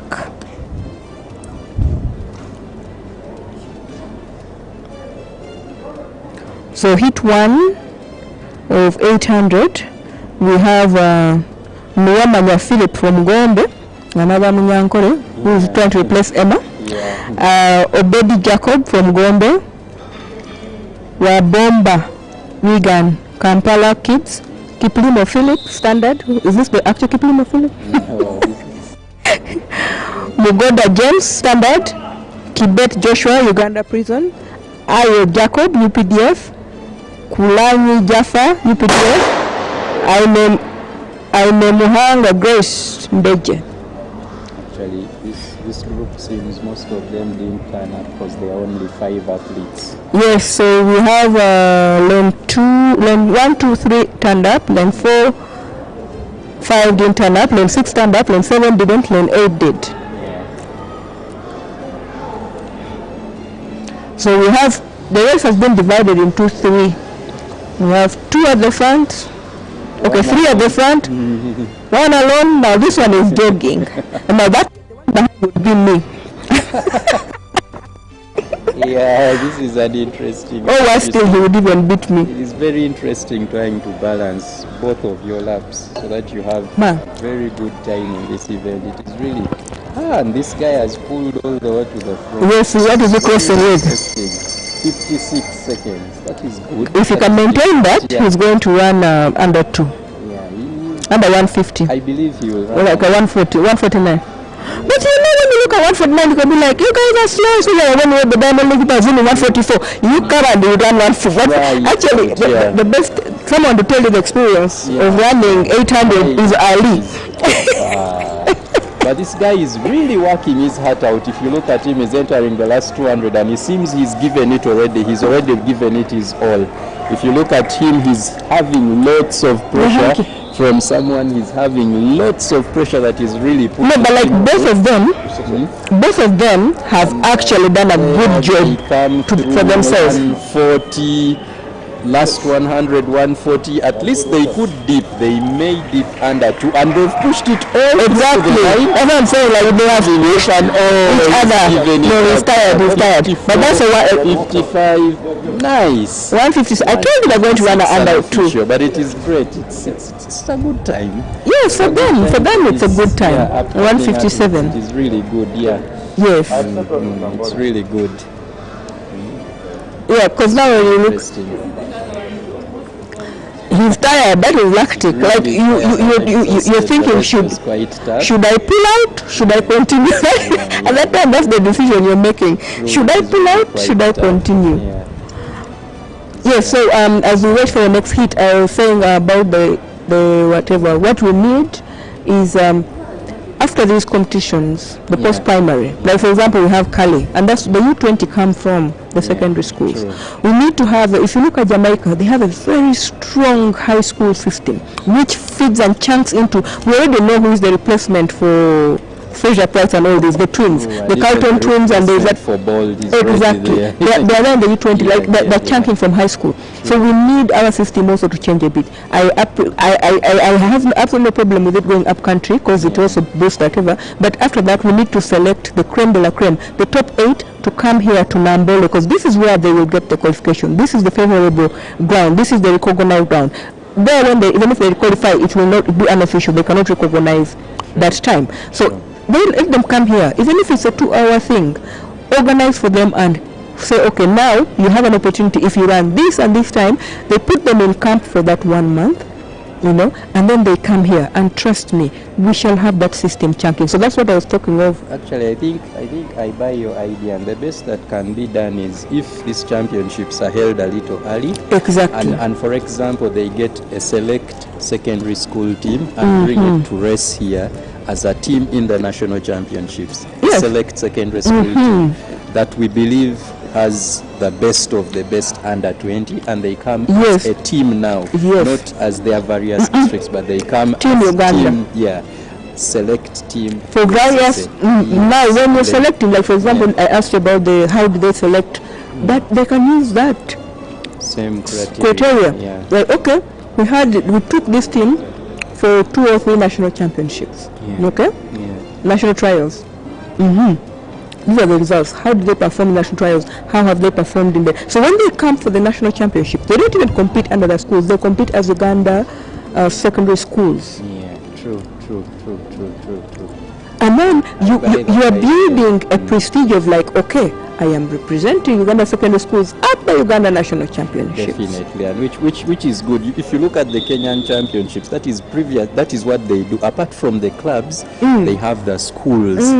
They have the institutions that have their select teams. Exactly. So if we can create that, I think it is a plus. So you can go back and try and sell that, and we see because that's where our future is, and we need to try to work it out. Yes, we need to.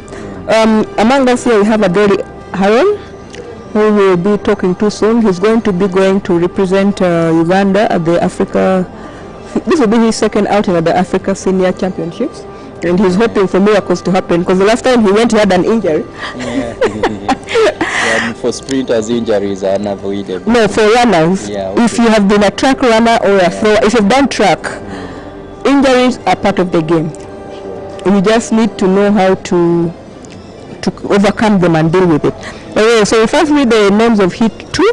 Heat 2 we have Tewang Edrin, Nampunge, Namasana Ambrose, Kamuli, Chemongos Ezekiel, Joshua Cheptegei. Lane 4 is empty.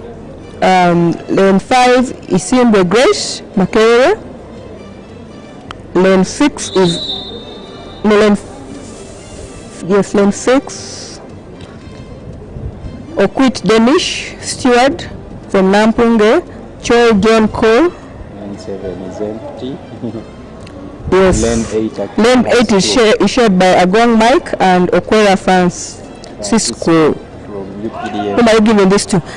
This race actually is very difficult to predict where it will go because most of them At the same level. Yeah, they are the same level, and most of them are still Upcoming. But if you look at lane 8, that's already disqualification. No. Because they stepped on the lane. There was a lane infringement. And actually, as coaches, that is something that we really need to highlight. Trust me on this one. You see, even actually when we were in France, we lost a silver medal and a bronze medal in the medley release because of line infringement. Because I could clearly see here they're sharing a lane and he stepped on the lane. So this is something we definitely need to look at. And what more can help us is actually this live coverage. When you go back and play, definitely, if you go back, when you play it, you're going to see lane 8, the person who, that's can really make Agong Mike. What are they costing? 52. This is really fast. This is faster. Yeah, it is really fast compared to the other. It's really fast. But if my dear, you reach here. Me, by the time I reach here, my heart is like, no, we're not continuing. Please stop. If they can hold it, we're in for a very fast time. If they can. Yes, that's what I was about to say. If the two of them can push each other like the previous hit, we are going to see in for very fast. Adoli, are we going to see you running 800 anytime soon? I'm really not sure about running 800 because it's a race that requires a lot of things to be done. You just don't wake up and run 800. But Adol is a big man. He needs to first cut most of that muscle weight. He has to go for 800. Because carrying that weight is fantastic. Yes, like Rudisha, but the weight he has to lose that muscle weight. So then it might be about this. It might be faster. 156, Now the lactic that is there. Like you can't stand, you want to stand, you can't stand, you want to sit, you can't sit, you want to lie down, you can't lie down. That is very difficult. But About the same Abeli goes through after running the 400. So Abeli, you ran 400. Do you know what time you ran? No, not really. Actually, the unofficial time that we got was 46:10. Unofficial. So probably that would be about a 46.2. Yeah, 2-4 probably there. Yes, and hoping like, but of course, like the first time when he went, he had no experience. But now you've been to Kenya twice, you've been competing here, so at least now you know what it takes. And in Kenya, I know like you were burnt out in the final because like exactly what we talked about, no experience of the rounds. You understand? He ran the hits, he ran the finals, semis, fantastic, 4:06 PB, and we're all excited for 45. Yeah. And so I was watching, I'm like, wait a belly. The guy was going behind. I'm like, okay, this is what they call fatigue, and this is exactly what we're talking about. This is what we keep making noise about. We need these guys to experience rounds. So what do you have to say about that experience in Kenya? Yeah, you know, with the running, you learn a lot of things, and the experience that I had been going through, it's not too much because I'm a big guy, but with experience, I think I'm still low because I'm still new in this field. So I think sometimes you just need like all African games we are going for. The rounds are very many because if you see Wednesday hits and in the evening we have mixed relay. Then the next day again semi-finals, mixed relay also. So I think the best way is to be among top two and be so much conservative. Yes, but you see, at Africa, you're not going to conserve.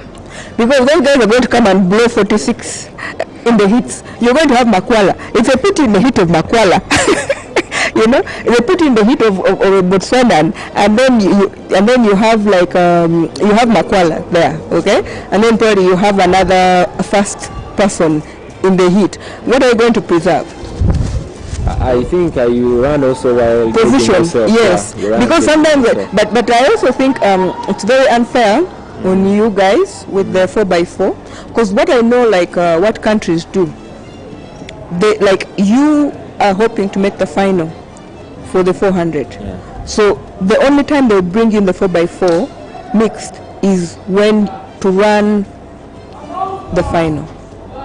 Because you have a 400 meter, there would be someone else to run the hits.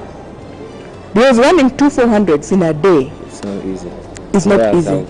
Yeah, exactly. It wears you out. Because then that means you come for the semi-final when you're fatigued, and it is very likely to affect your whatever. And also we are disadvantaged that we never go through rounds here. If in our competitions, we had 2-day competitions where we're going through rounds, every trial you're running today and running tomorrow, the body adjusts and gets used to that high level competition for 2 days. Now this is something we are not used to. Yeah, true. So I think also getting that into our competition about getting the rounds, and most of us compete once, and the next stuff you're doing is to compete after 2 weeks. Exactly. And when you go out there, you are supposed to compete today, tomorrow, and the next day. Now they want you to run 5 races in 3 days. Yeah, true. So technically that is if you make the final, because you run the hits for the 400 and then run the hits for the 4x4, mixed 4x4. Yeah. Tomorrow when you come back, you have to run your semis and then run the finals of the 4x4. And then if you scrape through it, you have to come back and run your final. Yeah, true. But, and that is a lot of racing in 3 days. Yeah, true. I think also the 5 days, could I say is not enough for a big championship like that, because Africa Senior is always 5 days. That is my suggestion. I think it is. They would have extended it like to 6-7 days. The Africa Seniors, even the Europeans, those ones are 5-day competitions. They were standard for the competitions. It's like the World Championships where like they extend it to like 7 days, but these continental championships, they will be 5 days. And when you look at the timetabling, it favors. Unfortunately for us, we want to take a small team, and because like, if you're coming for 400, you're coming for 400. Yeah, true. The people who can double most of the times are 100, 200. Yeah. But if you look at the timetabling, it does not favor a 400-meter runner. Like if you look, Milo Wibo, she tried to double the 4 and the 2, and she had to burn out. She had to choose. Like in that final, she had to choose, and like, what, let me drop the 200. My 400 is what? Waiting for me. Is waiting for me. So you have to make a But I love what I'm seeing. I'm seeing the old Abu who qualified for what, and that is really good racing. I'm very happy to see Abu Mayanja, and of course Etiara Rashid takes third.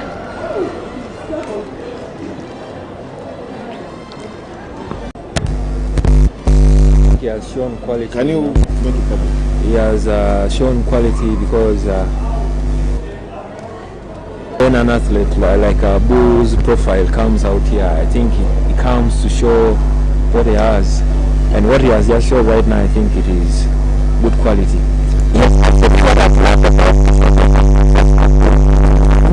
about they don't shun national competitions, and I hope you also don't do the same. Because when you become a star, most of our athletes, when they go to Europe, get contracts, they come here and then they just walk around. They don't want to compete here anymore. But like people who work in Kenya running, when they come here and they line up against you, they feel motivated. You know, they get inspired, and it's the only way. I'm very certain today's race, whatever the reason for it for you, but for the Kenyan, he was asked by his coach, I'm sure he came simply to have a taste. Yes, because they know you're here. To get, you understand? Yes, because they needed something. Because in Kenya they wouldn't get.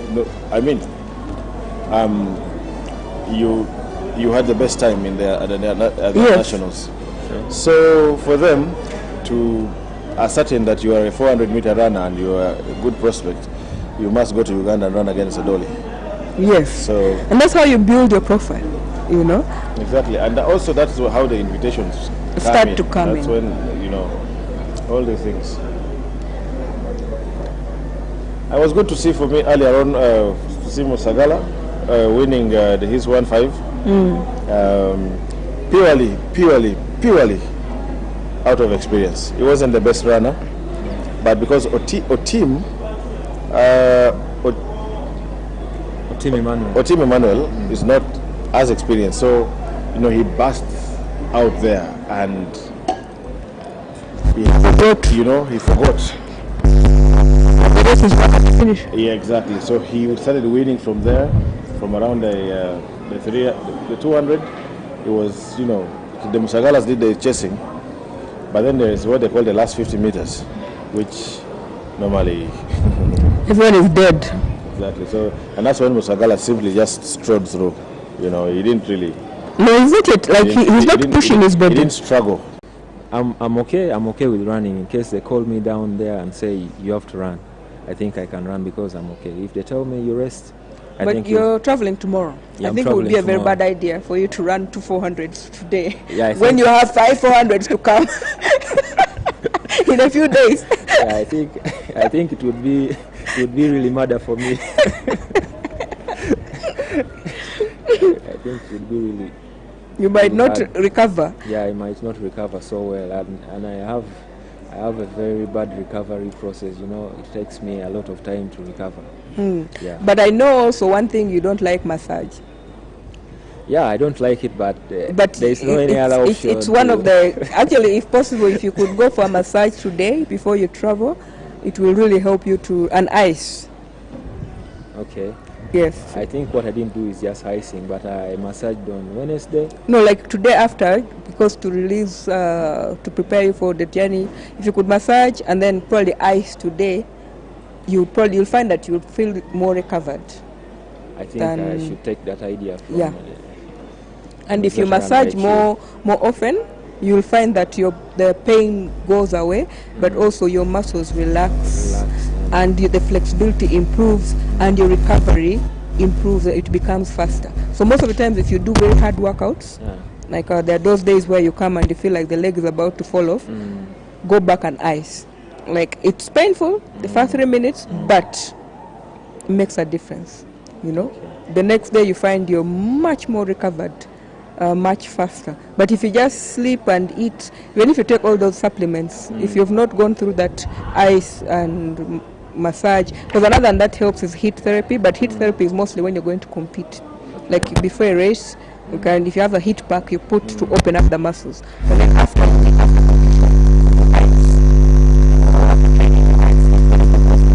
competition, just to.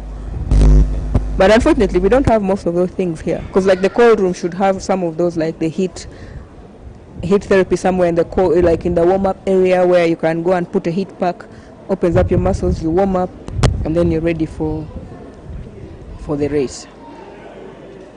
So we have the 200 meters coming up.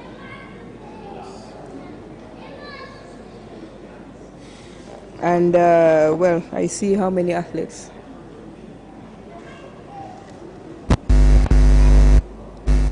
That's the women. This is our third last track event.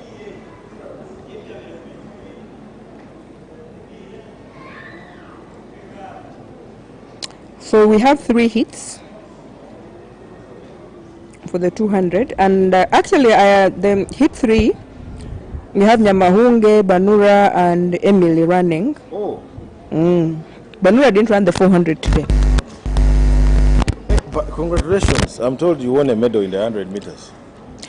Like I have always told you, I am very talented and I can still run. But somehow, for you, everybody else who comes to run who's a veteran, you're like, wow, they're doing so good. But for me, when I go to run, no, you should retire. Excuse me, what is that? Huh? Run with veterans. Please can you tell him how amazing and exceptional I was? I told him. She told me for some reason you bribed the girls to not to run very fast. And how exactly did I bribe them? With food? No, from behind there, I don't know what you told them. When you get to the finish line there, slow down a bit. When you get, let me Look like you're struggling. Yeah. Then it looks easy for me. Yeah, right. But congratulations. Good to see you come back once in a while. Yes, once in a while. I mean, like I like the fact that I have the liberty to pick and choose, and that's something that most of our athletes don't have. Like people take running like I have to run and qualify. No, sometimes you just come and enjoy the running. Like if you love the sport, it's nice to just come. In fact, Jacent, I warmed up with Jacent, and she was like, today is the first time she was like, she's so relaxed going into a race. Like she's never done that. She's always so tense. We're just there, we warmed up together, talking, chatting, exchanging this. And she was like, I am so relaxed. I have never been this relaxed in a race, because she's always very tense going towards the race. Running is not the end of the world. You have to enjoy the running. That was the same boat. Lessons from him. Exactly. You have to enjoy the whole process. You have to enjoy the warm up. You have to enjoy the cold room. You have to enjoy it. Otherwise, like when you know that you have a race, the day before you have diarrhea, you will not sleep. But to me, you coming back and running, I think it should be a motivation to most of the young athletes, because if it is still possible for you, I think they should look at the other side round that it is more possible for them. Be able to do much better than. Yes. Yeah, I think that should be a very big motivation for them. Yeah, I know, and of course I run for many different reasons, but also sometimes it's good for them to be like, oh, they hear names and they don't see the faces. So when they see, they're like, oh, so this is the person, like.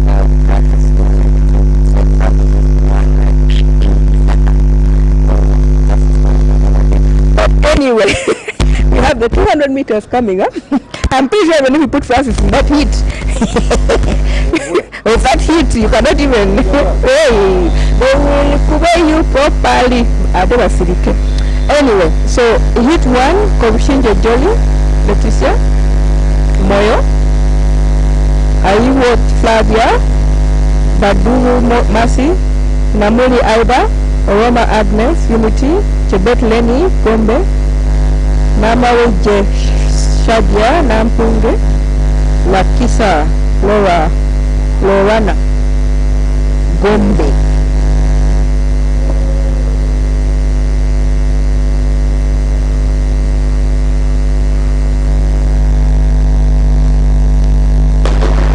And off they go. We have 5 athletes.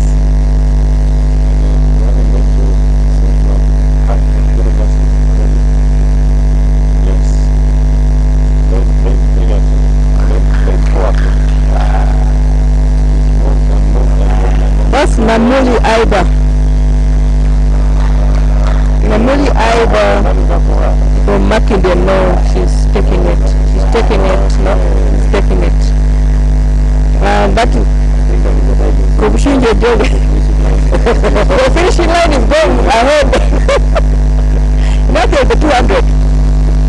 150, okay. From where that, from there, where that thing is, wind gauge. Man, you start to feel like your body parts are falling apart. The legs are, especially 400. When you reach here, you feel like your hands are very heavy, your legs, the head is going round, and you feel like why stop here? That line looks very far. You're moving, it is not moving.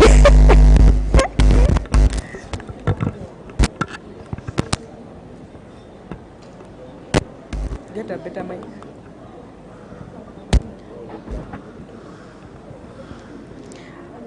So you have to make a really, really tough decision there. So we have heat 2 coming up.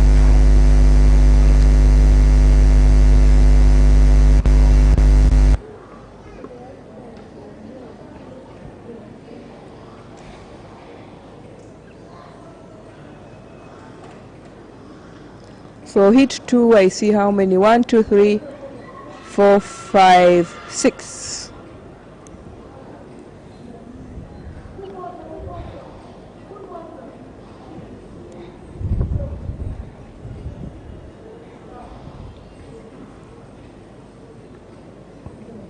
I think the Banura running the 200 is going to push Jacent, because Banura has that bullet start as well. Because Jacent normally by the first 10 meters she's gone. There is no one, but I think Banura being there, it will give her a push. Okay, so hit 2. Amidat Evelyn from Tororo, Akelo Rehema from UCU, Bue de Lilian Lukungu, Akelo Gloria Uganda Prison, Nampola Charity Nampunge, Achen Rose UPDF, Achan Gombe Peace, Gombe SS, okay. Matovu Claire, Kampala Kids. That's women's hit 2. You know I timed, but I failed to stop the stopwatch. When you're doing too many things at a time, at a go.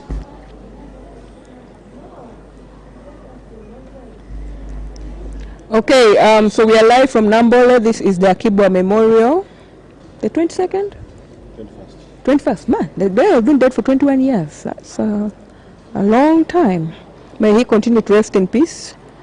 And we're actually very glad he put Uganda up there on the map, you know. You can't talk of 400 hurdles and you don't talk of Akii Bua. Though Carsten Voham has taken the 400 hurdling to a whole different level. But do you think if Akii Bua had run in this era with the technology, what do you think? Don't you think he would be giving Carsten Voham a run for his money? If Akii Bua ran now, he would be a beast. Because yes, he was a beast. Carsten Voham may be a beast, but Akii Bua was like a beastness. If you brought, actually we were talking about it earlier on with Kasaija, and we were saying he mentioned something like if you got that Akii Bua with that strength he had at the time, that Akii Bua just put him now with the current technology, like faster tracks, better spikes, you know, just put him in a race, better training technology with and then you can review the races. Is this a chain? Wow. Okay, so Achen Rosemary, this is a PO's sister. Yeah, this is Achen. So this is Achen. Achen has been training, I think. I think she pulled a muscle. Oh, sorry. She pulled a muscle. Achen joined UPDF. I think she has also been in training because she's not been around. She just came back from training. Yes, she just came back from training. I think she pulled a muscle and she slowed down. Yep, she did. You can see she's holding her quads. And that was actually a good decision. She clearly slowed down, so she's not to aggravate. But she still won the race. Yeah, she was very far ahead. And I'm pretty sure she would have jogged you. Actually, for you, right now, you'd still be at 100 coming if you had run in that heat. I can beat all this guy. Why don't you go there and run? Why not? It's not against the rules. For you, we shall make the exception. In fact, we shall even write to World Athletics and make the exception for you to run with the girls. Abeli, what do you think? Can you bring a 26? can he? It's 200. This was run like a 27. For him, will still be there. Right now, he would be here at the MTN. He can't. In fact, they didn't give him hit -1 of the women. He might even run alone. Now here are the big girls.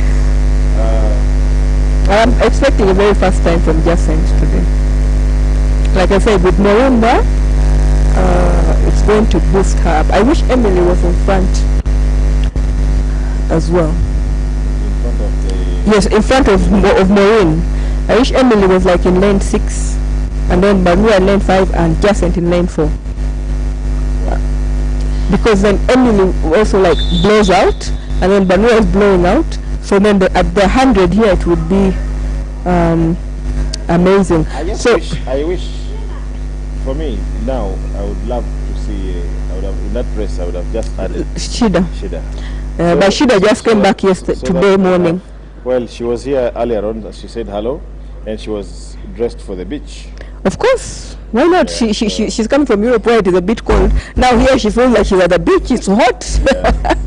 So I would love to see. I would love that showdown. Would At the Nationals, we're going to have that give us showdown. fireworks. At the Nationals, we're going to have that So the showdown. three, Banura, Maureen, Shida, Leni, and Jacinth and Jacinth Yes. in 200. That national record will go. kaput. So we have Vako Joyce, Nampunge, Amanu Vicky, Nampunge, Nanziri Emily, Uganda Police, Nyamahunge Jacinth, Uganda Police, Banura Maureen, Uganda Police, Koli Everine, Uganda Prisons, Angupara Pamela, Chambogo, Akidi Betty, Bigombe, Gombe. Paru Pamela, the friend to Akera Lawrence. And I know Akera Lawrence is probably going to watch. Yeah, and tell him I beat her as well. Anguparu Pamela is, she always tells Akera that she really wants to. But she has the ability. She wants just to make it. She wants to. Yeah, she needs to train. She needs with training, everything is possible. There is nothing impossible with Akera, training. you are listening. You Invest in Pamela. invest in Pamela to Train. not to. Just the talking is not enough. Invest financially. No, but that is true. Like the investment is not only financially. It can be emotionally, like psychologically, you know. And materially, yes. Foreign language, I know. I know. Not to go Uganda.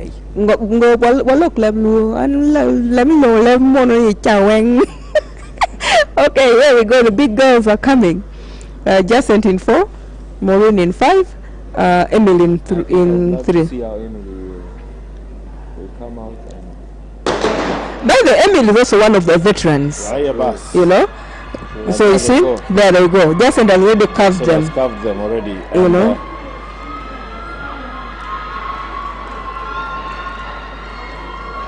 Now this is where you need Shida. Yes. This is where you need Shida. Now here Shida would yes. This is why you need Shida. This is where you need Shida. 'Cause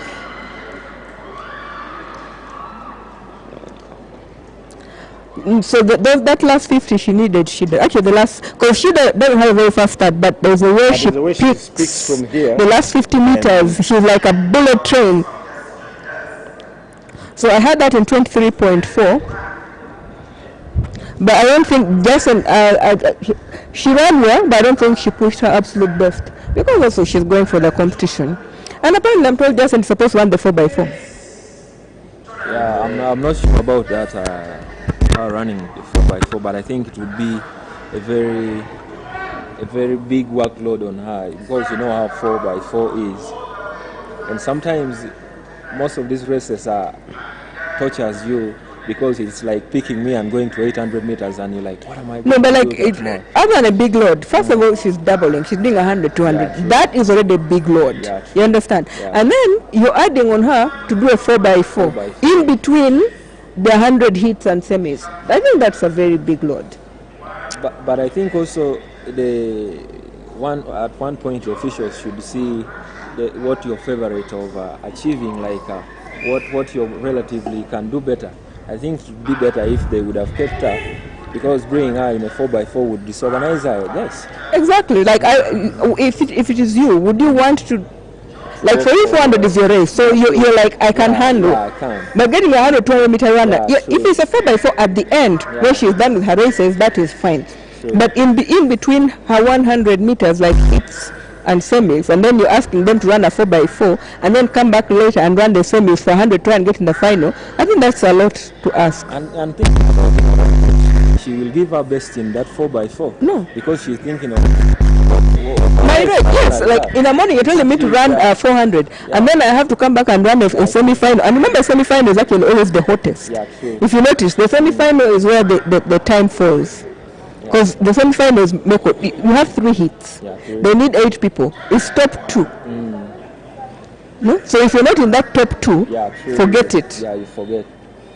So she will be like, let me go because, I'm here, but I have something better to do. But I also think in future, the selection, like entries, need to be done in consultation with coaches. Because honestly speaking, like you and the coach have been working on something different.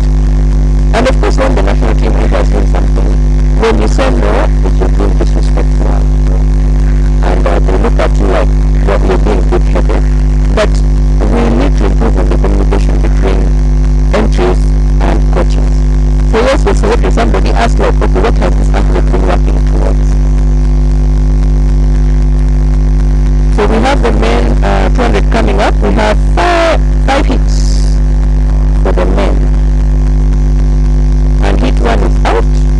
We have a Team Jonathan, Oparo John, Ogual Norman, Obong Brian, Atiri James, Opinio Leonard, Onyango, not this Onyango sitting here, Onyango Isaac, ECU, and Olipa Sharif. About Onyango, there was a complaint from Musagala's brother. We always refer to him as Majok. He's not Majok. Like the 1-5. No, he's not Majok. Yach. No, Musagala's brother. He runs the 1-5 and he looks like Majok. Yes. Because he told me last time, like, you guys are always calling him Majok, but I'm not Majok. Yeah, but today Majok did a pace setting. Yes, at least today. I know Majok quite well. Yes. His running style. So he actually told me last time, I'm like, I shall pass on that information. Very sorry if we mistook you for Majok, but we just love Majok. Forgive us. You just love Majok. But these days, Majok disappoints me. He no longer tints his hair. Majok, please can you tint your hair? Someone, you're being sponsored here by Mr. Onyango. I'm pretty sure he would be very happy to give you the 20K to go and buy a tint. Isn't it? So you love seeing him in the tinted style? Because it's very easy to pick him out with the tint. And then like he can have green hair, and then he will have green socks, so it's very easy to identify him. But you know when you're pimping like that, you have to be sure that you're fit. True, sometimes you need to show the body and show what you can. You cannot come and pimp yourself and then you come last.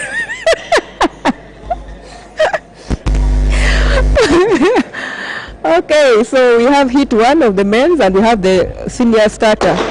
Woo! Oh, sorry. They can't call it back. You just fell on your own. No, that is amazing. I think the gun scared him. Oh! I think the gun scared him. Of course, Opin is just going to jog this. It's like, Opin should have been in the other heat, not this one. But it's good to see him picking back. I was very sad when I saw him injured. I had that in 21-8, unofficial. 21-8? Yes, unofficial.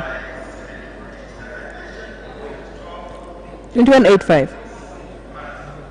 It's good to see Pinyi picking back because he also had that very bad injury that really, he was almost losing hope and even thinking of going to 800 at some point. That's why sometimes you need to be very strong. I know you also had that very bad hamstring injury, and even your first season, how did you feel? Like you didn't have much experience on track, and then you were hit by this injury. How did you feel? Injuries is a very setback, and you need a lot of mental strength and somebody that can sit by you and guide you. But otherwise, sometimes it's bad to make that decision. decision when you're annoyed. You can even decide like, I'm not now doing stop there. Annoyed. The another decision you made when you're annoyed. We roasted you in the sprinters group and you jumped out. Can you talk about that and can you apologize before we put you back? I really apologize for that. You know. We roasted you and you left. What did I miss in the roasted? No, he posted himself. He gave himself amazing time. That his PB in 200 was 20.0 what? And, you know, it's not 44. It's not my own posting. You know, I don't do the posting and the writing. You know. So we roasted him like, where did you ever run that time? So for him, he got annoyed like, you don't believe in me, and he left. We're like, no, it's not about not believing in you. Here we deal with facts. Yeah, yes, true. if I mean, like, it's good to aim for it. And also what I notice is that most people don't understand the impact of writing 20.05 and 2050. Yeah, true. You know, like most of our journalists don't even understand that. So like when you left, we're like, let's first leave him to cool down. We shall find him and put him on the spot and explain to us why. I'm really glad you brought this out.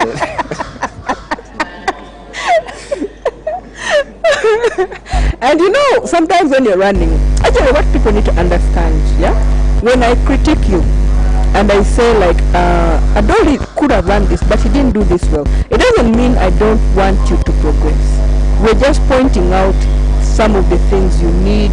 Because I think I remember the time I phoned and I told you, know what, you're going too hard in your first 100 meters and then the last 50 meters. Yes, and it makes a difference. So sometimes we don't say for negativity. Of course, there's some people who say for negativity.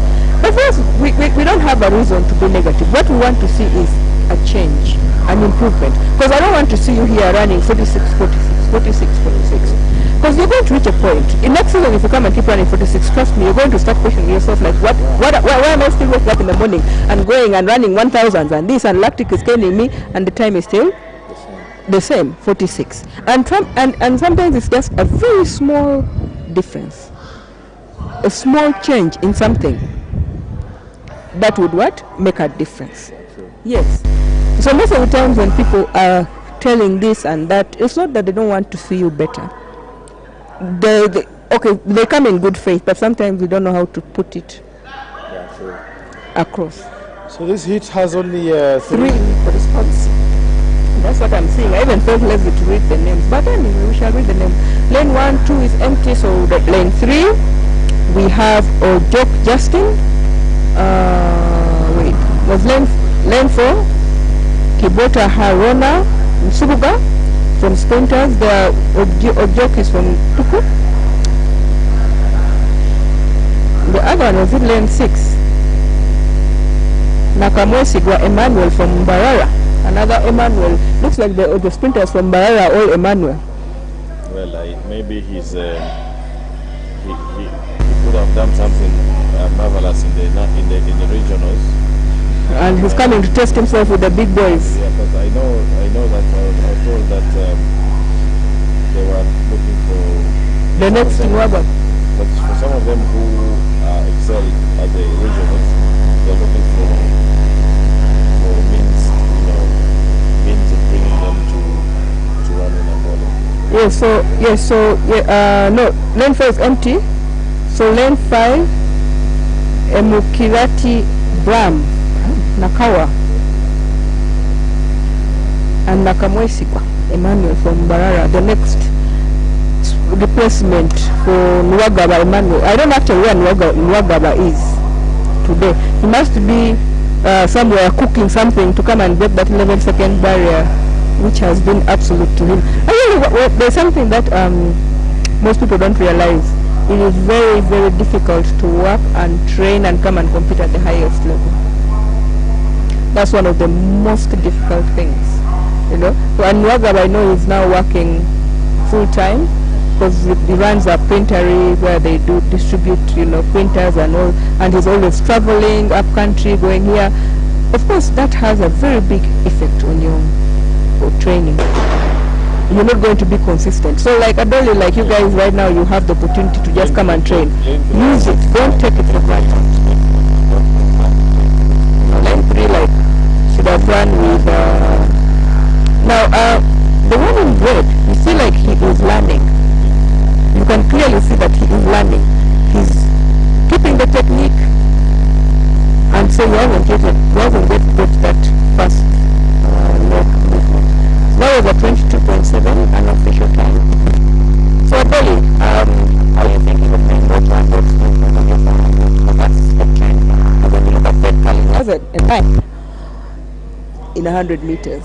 He has a 19 in 200 meters, but he has a 44 in the 400. Yeah, I think 400 mostly now is a sprinting race, because if you are to see those guys cross with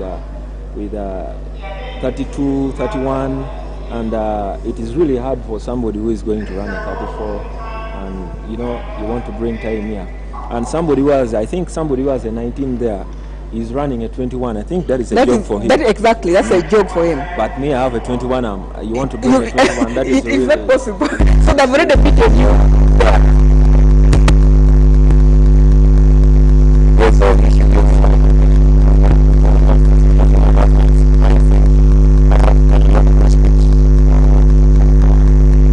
Yeah. Because the way he is maneuvered from being a typical 400-meter runner, he's challenging the boys in the 400. He's challenging the boys.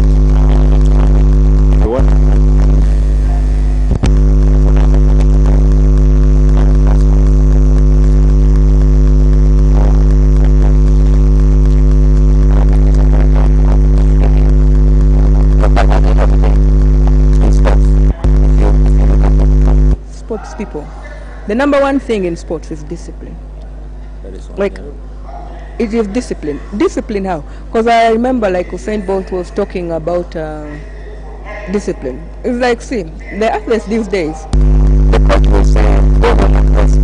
Very different you think that the coach doesn't know what they're saying. They decide that I feel fine. I go back to that time. It is affecting your training because the coach knows what to do with that training. What the coach says, I don't go home, please go home. When your friends come and like, let's go play the club,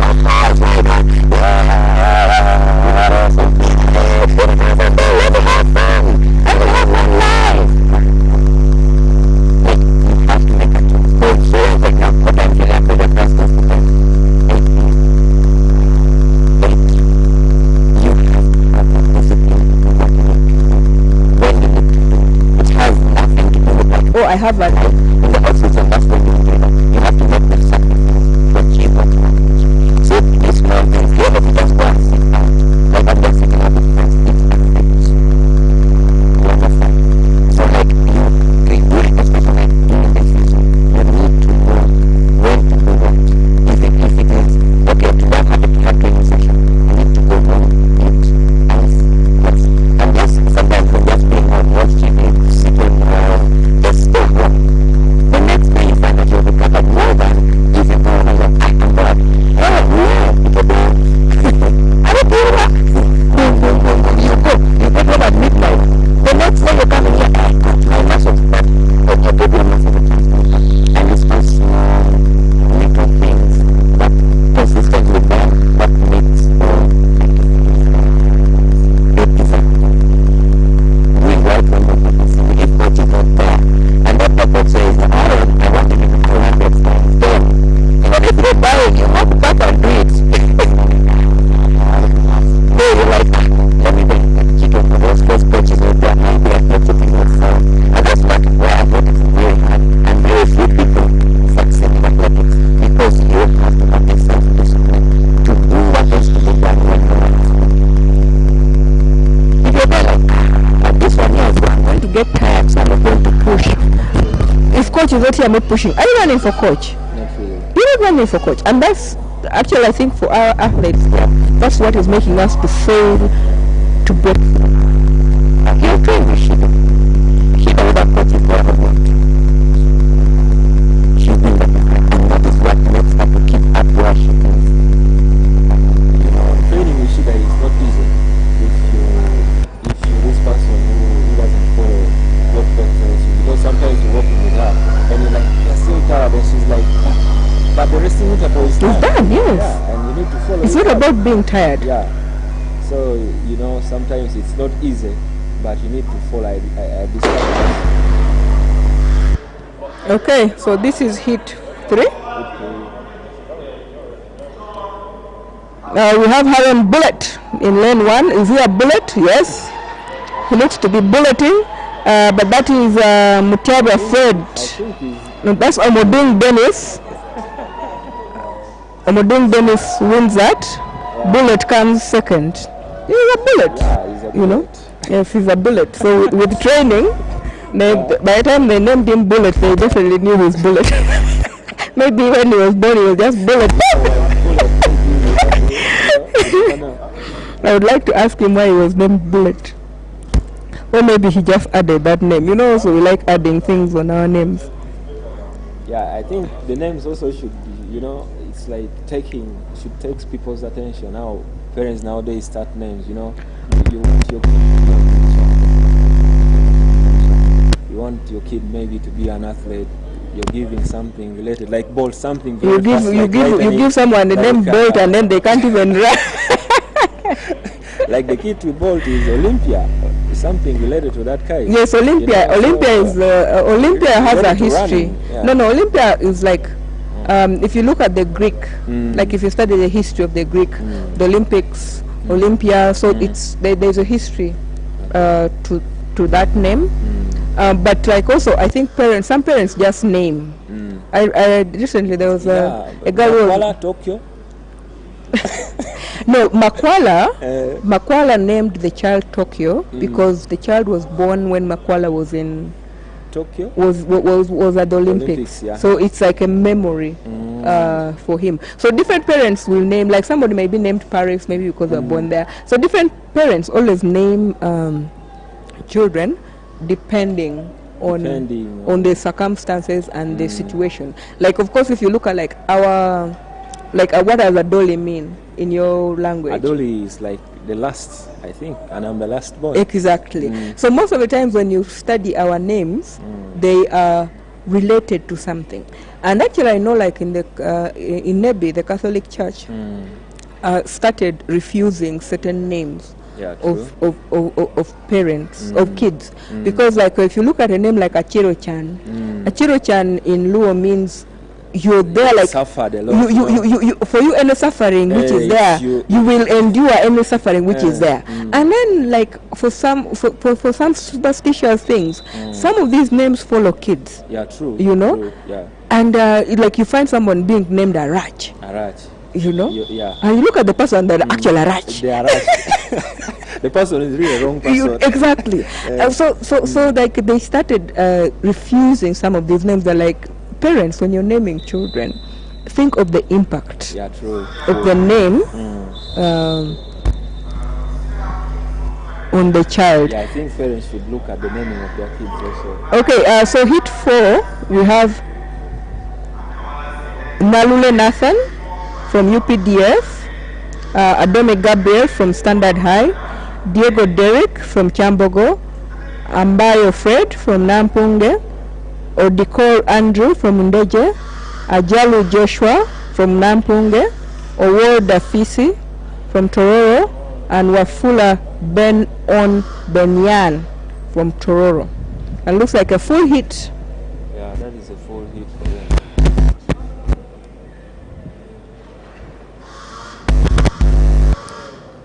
Yes, everyone is there for the first time, and we are hoping for no false start. Who do you think is taking this one? Diego lane 3. And by the third one, the hits in that hit in 100. So can he do a double? Excellent start. So Ambayo Fred is in lane 4 and Diego is in lane 3. And Ambayo Fred has gone off. No, lane 5. That's Odikor Andrew is in the lead right now. And of course we have Joshua coming. Joshua. Okay, so Joshua takes it, and then Ambayo Fred and Odikor came third. Well, that was a good race in the end. That was really so good. I didn't get that time. But yes, that was a good race in the end. And then we have the final hit. The final hit. Is it more of the final hit? Yes, that's hit 4, hit 5, because that was hit 4. Yeah. So now is hit 5. That is hit 5, the last hit.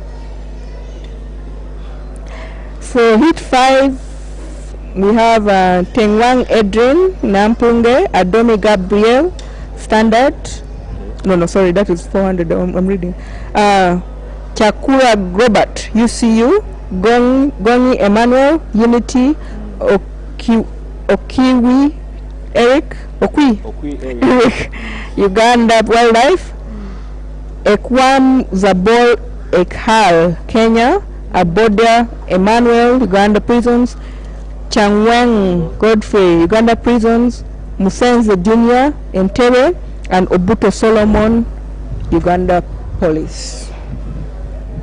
It is really so hard to do that hit, you know. Aboda. So I would actually give it to Aboda. 200 seems to be becoming his race than the 100. Yeah, that's in the last few trials he's been performing better in the 200 meters. In the 200 I meters. think he was supposed to even go for African, but he had a problem with the passport. See, and that's something athletes need to know. Any athlete listening to this, a passport is your personal property. It is not the property of the federation. It is not the responsibility of the federation or Ugandan government to get you a passport, because opportunities can come any time. And if you don't have a passport, you're missing it. So he has missed his chance. I think that is an eye-opener. You know? Those were so reluctant. Exactly, like people are so reluctant, and sometimes, okay, what I know about our athletes, they think that they're doing you a favor by getting a passport. You're not doing anyone a favor. A passport is yours. It has your name, your number, your fingerprints, your face. Nobody else. It's yours. It's your unique, identifier. So it would be really a good move for him. Very strange is happening. The man on the camera is asking, hit for Yasame. Hit 5. No, hit 4. 100 meters women. Yasame is asking, and he's on camera. Don't worry, we shall wake him up. I think he needed the Katogo works for him better. It keeps him alert. Yeah, anyway, so we're talking about athletes. Aboda Emmanuel missed out to go for the Africa Senior because he didn't have a passport. And with athletics, by the way, your form, you might never repeat it. Sure. He might never get that opportunity again. You see, and that would be really a very good experience for him, Yes. Would that not be his first international? Yeah, exactly. His first season excelling, and he had got an opportunity to go. But then he didn't have a passport. And these things like of entries. No, the passport because is a personal, like you're saying, it's a personal thing. It is. Nobody will get it for you. But through the connections of the federation, you can maybe have it fast tracked or. But you see, not like it's from you. Yes. To the federation say, guys, I need this. I don't know how to go about it. Even like with parents. Not like for me, like I made sure like my son, when he was 1, he had a passport. You understand? Why? Because it's your responsibility as a parent. Of course, we can't blame our parents because like these are things that were not yet there. Yeah, sure. But like if you have a child, why are you getting your passport and not getting for your child? Because here, like if a child who's a minor, their passport is put under the parents. You have the same file name. So if you're working on your passport, why don't you work on your child's passport? Fine, let it expire when they have not traveled. They are in the system. Renewing a passport is much easier compared to getting it the first time. Because the first time you have to go for the interviews, you have to do this. It's a whole long process. But once you have that passport, renewing it is much, much easier, and they're already in the system. Like if it's an emergency, if your passport gets ruined and you're already in the system, they can even go and work on it on that day and you get a passport. But here, you have never gotten it. They can't. They have to establish, because right now there are very many people penetrating trying to get passports. So they have to establish that it is you. You are indeed a And with the Ugandan. recent number of people who wants to acquire a passport, I think Especially now, when they phased out the old passports, there's a lot of chaos trying to get a new passport.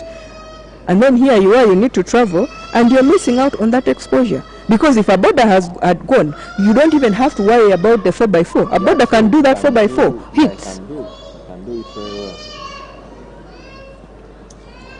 It's too bad for him. Yes, Too well, bad for him.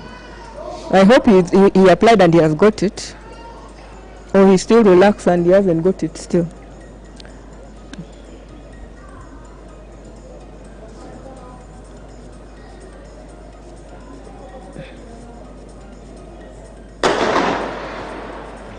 Okay, there goes our border.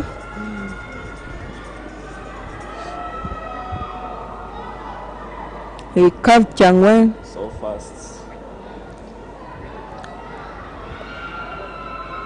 But the Kenyan has come for him.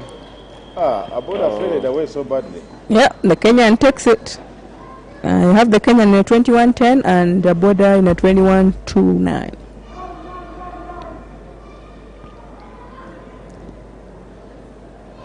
To the Kenyan, to our Kenyan followers, and if there's any Kenyan And that's Ekwam. official Zabulon. that is watching, Dennis is watching. much appreciation for letting our athletes like Adoli here run at your nationals.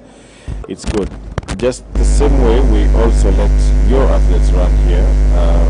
We are not part of the federation, but we can speak. I can say this because I know it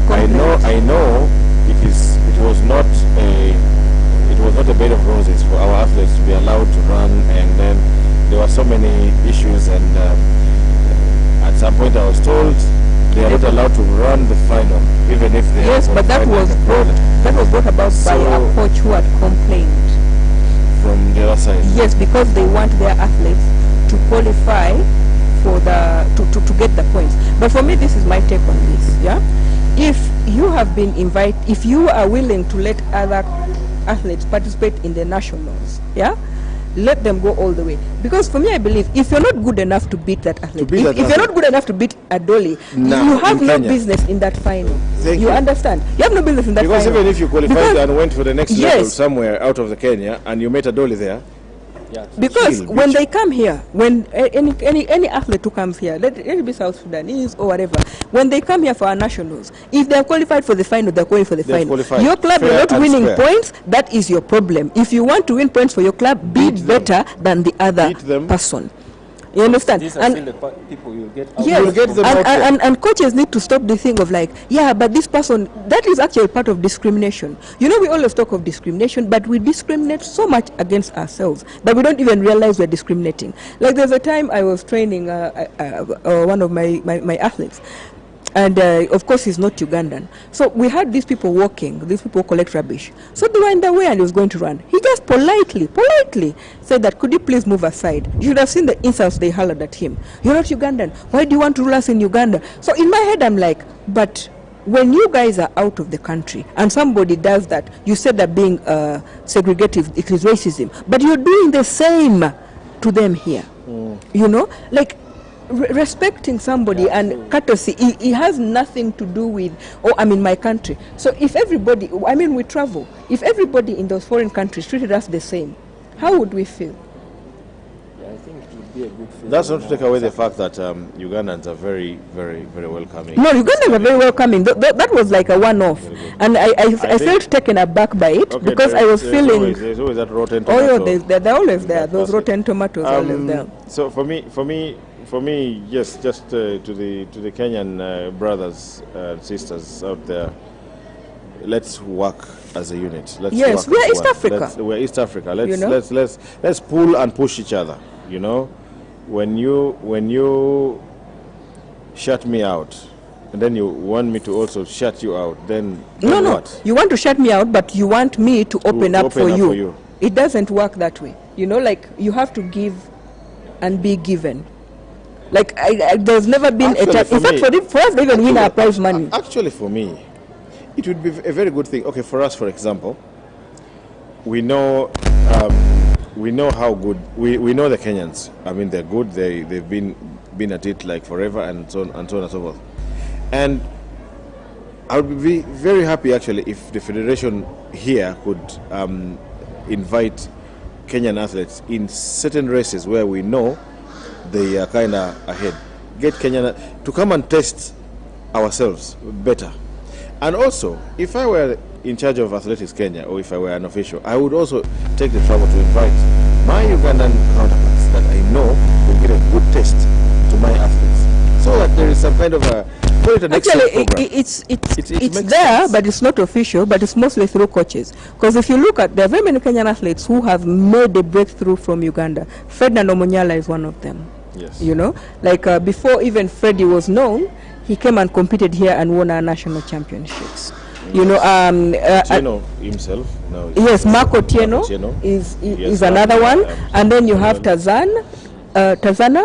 He's also another one. Before he became known, he came here, competed. It was like 2019 one qualified for World Championship. Yes, that was 400 meters. Yeah, yes, that was Alphas qualified here. We've had the current national champion Collins. He's come to Uganda quite many times. So like they know Uganda is like very good for the sprints. They do come, and I do remember the time when Musagala first qualified for the World Championship. They invited a Kenyan who came and ran with him to help him to push. So there's that relationship that goes on. Etiang ran here before I ever got to know Etiang. He was here. That race with Joshua Cheptegei and Musagala. But Etiang. So there's a relationship that happens, because like what happens if a Kenyan is coming to run here, they have to go through the federation to communicate. Yes. Same as us. So that communication is already there. But for the exchange program is now down to coaches. Because I also know, like the TBAC invitation, we always get very many requests from Kenyans to come and participate and run. So yes, there's that healthy relationship. But then what is kind of ruining it is some just elements of coaches, especially like being their nationals, who are like, no, it is only for Kenyans. No, if you have invited somebody at your home, you can't say that, okay, now come and sit, but the main course you can't eat it. You have invited them in your home. Eat the beans. Eat the beans, don't eat the meat. Eat the beans. Eat the beans. Eat the beans on Monday, eat the beans on Wednesday, eat the beans on Friday. We are eating the meat. No, you cannot eat the meat. Please get out. Yeah, you've eaten the beans, and we think. And actually, another thing I didn't like is the lane assignment in the heats.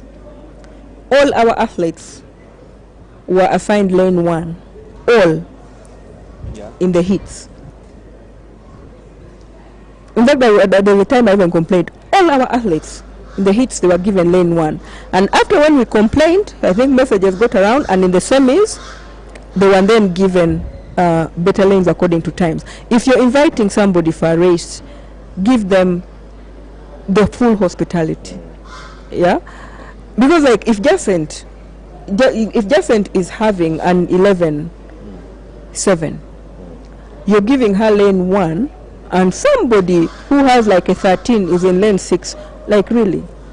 Of course, I know with hits the assignment is random, but this one was so obvious. Every Ugandan was in lane 1.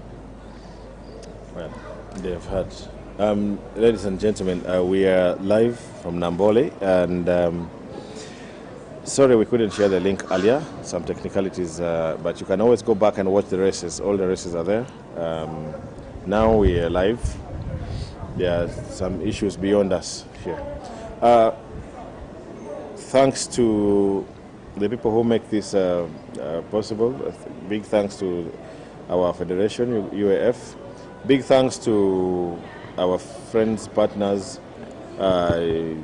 TBAC, here represented by the, what are you, the proprietor or the what? What is your problem? Yes, the Mildred. Big thanks to our friend from Ali Ngaimoko, the man himself. These days he has not come up here for, I don't know why. Thank you to the athletes who always come here and give us insights.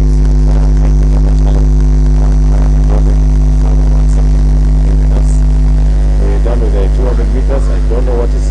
I don't know. There's if supposed to be a relays- 5,000 meters, then a 4x4 And yes, 5,000 meters to give the chance for the athletes to recover. recover a little bit. So anyhow, big ups to everyone who makes this happen. Although maybe step by step we will get there, but I would have loved, or I want to see a scenario where Akii Bua Memorial is, like rivals Kip Keino, because these are both fathers of athletics in their respective countries. And like we should be gearing Akii Bua Memorial to get, a bronze on the continental tour. Exactly. So it's work in progress, and I hope we can get there one step at a time. The renovation of this stadium will give us. The renovation of this stadium will give us. Maybe we should make the best use of. And actually, like talking of T-Bag, I know like there is always a prize money on T-Bag. If you run under 46, there is an extra bonus.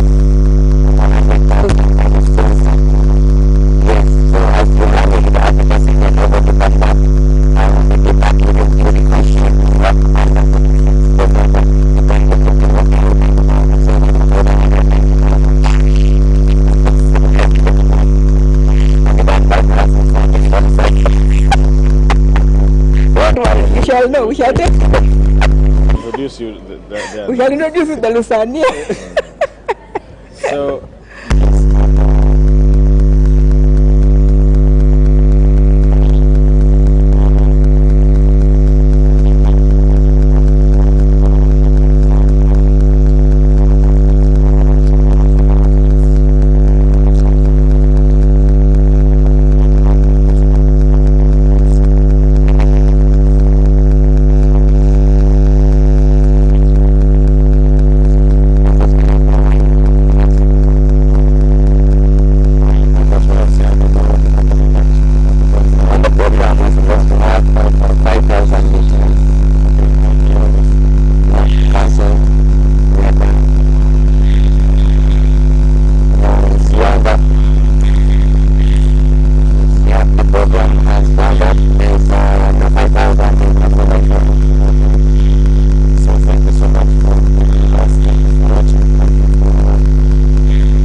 What I'm wearing, what this one wearing, Big ups to the. Okay, James should come here and read. James, please come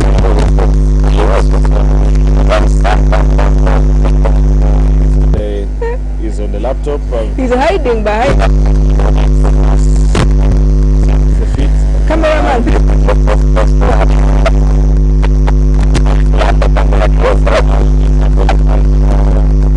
His real name is Alfred Okumu. He's on camera. James Ogwang is the guy behind the laptop.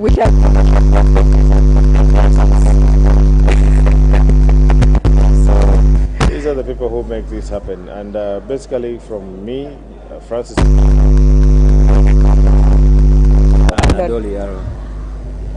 Thank you.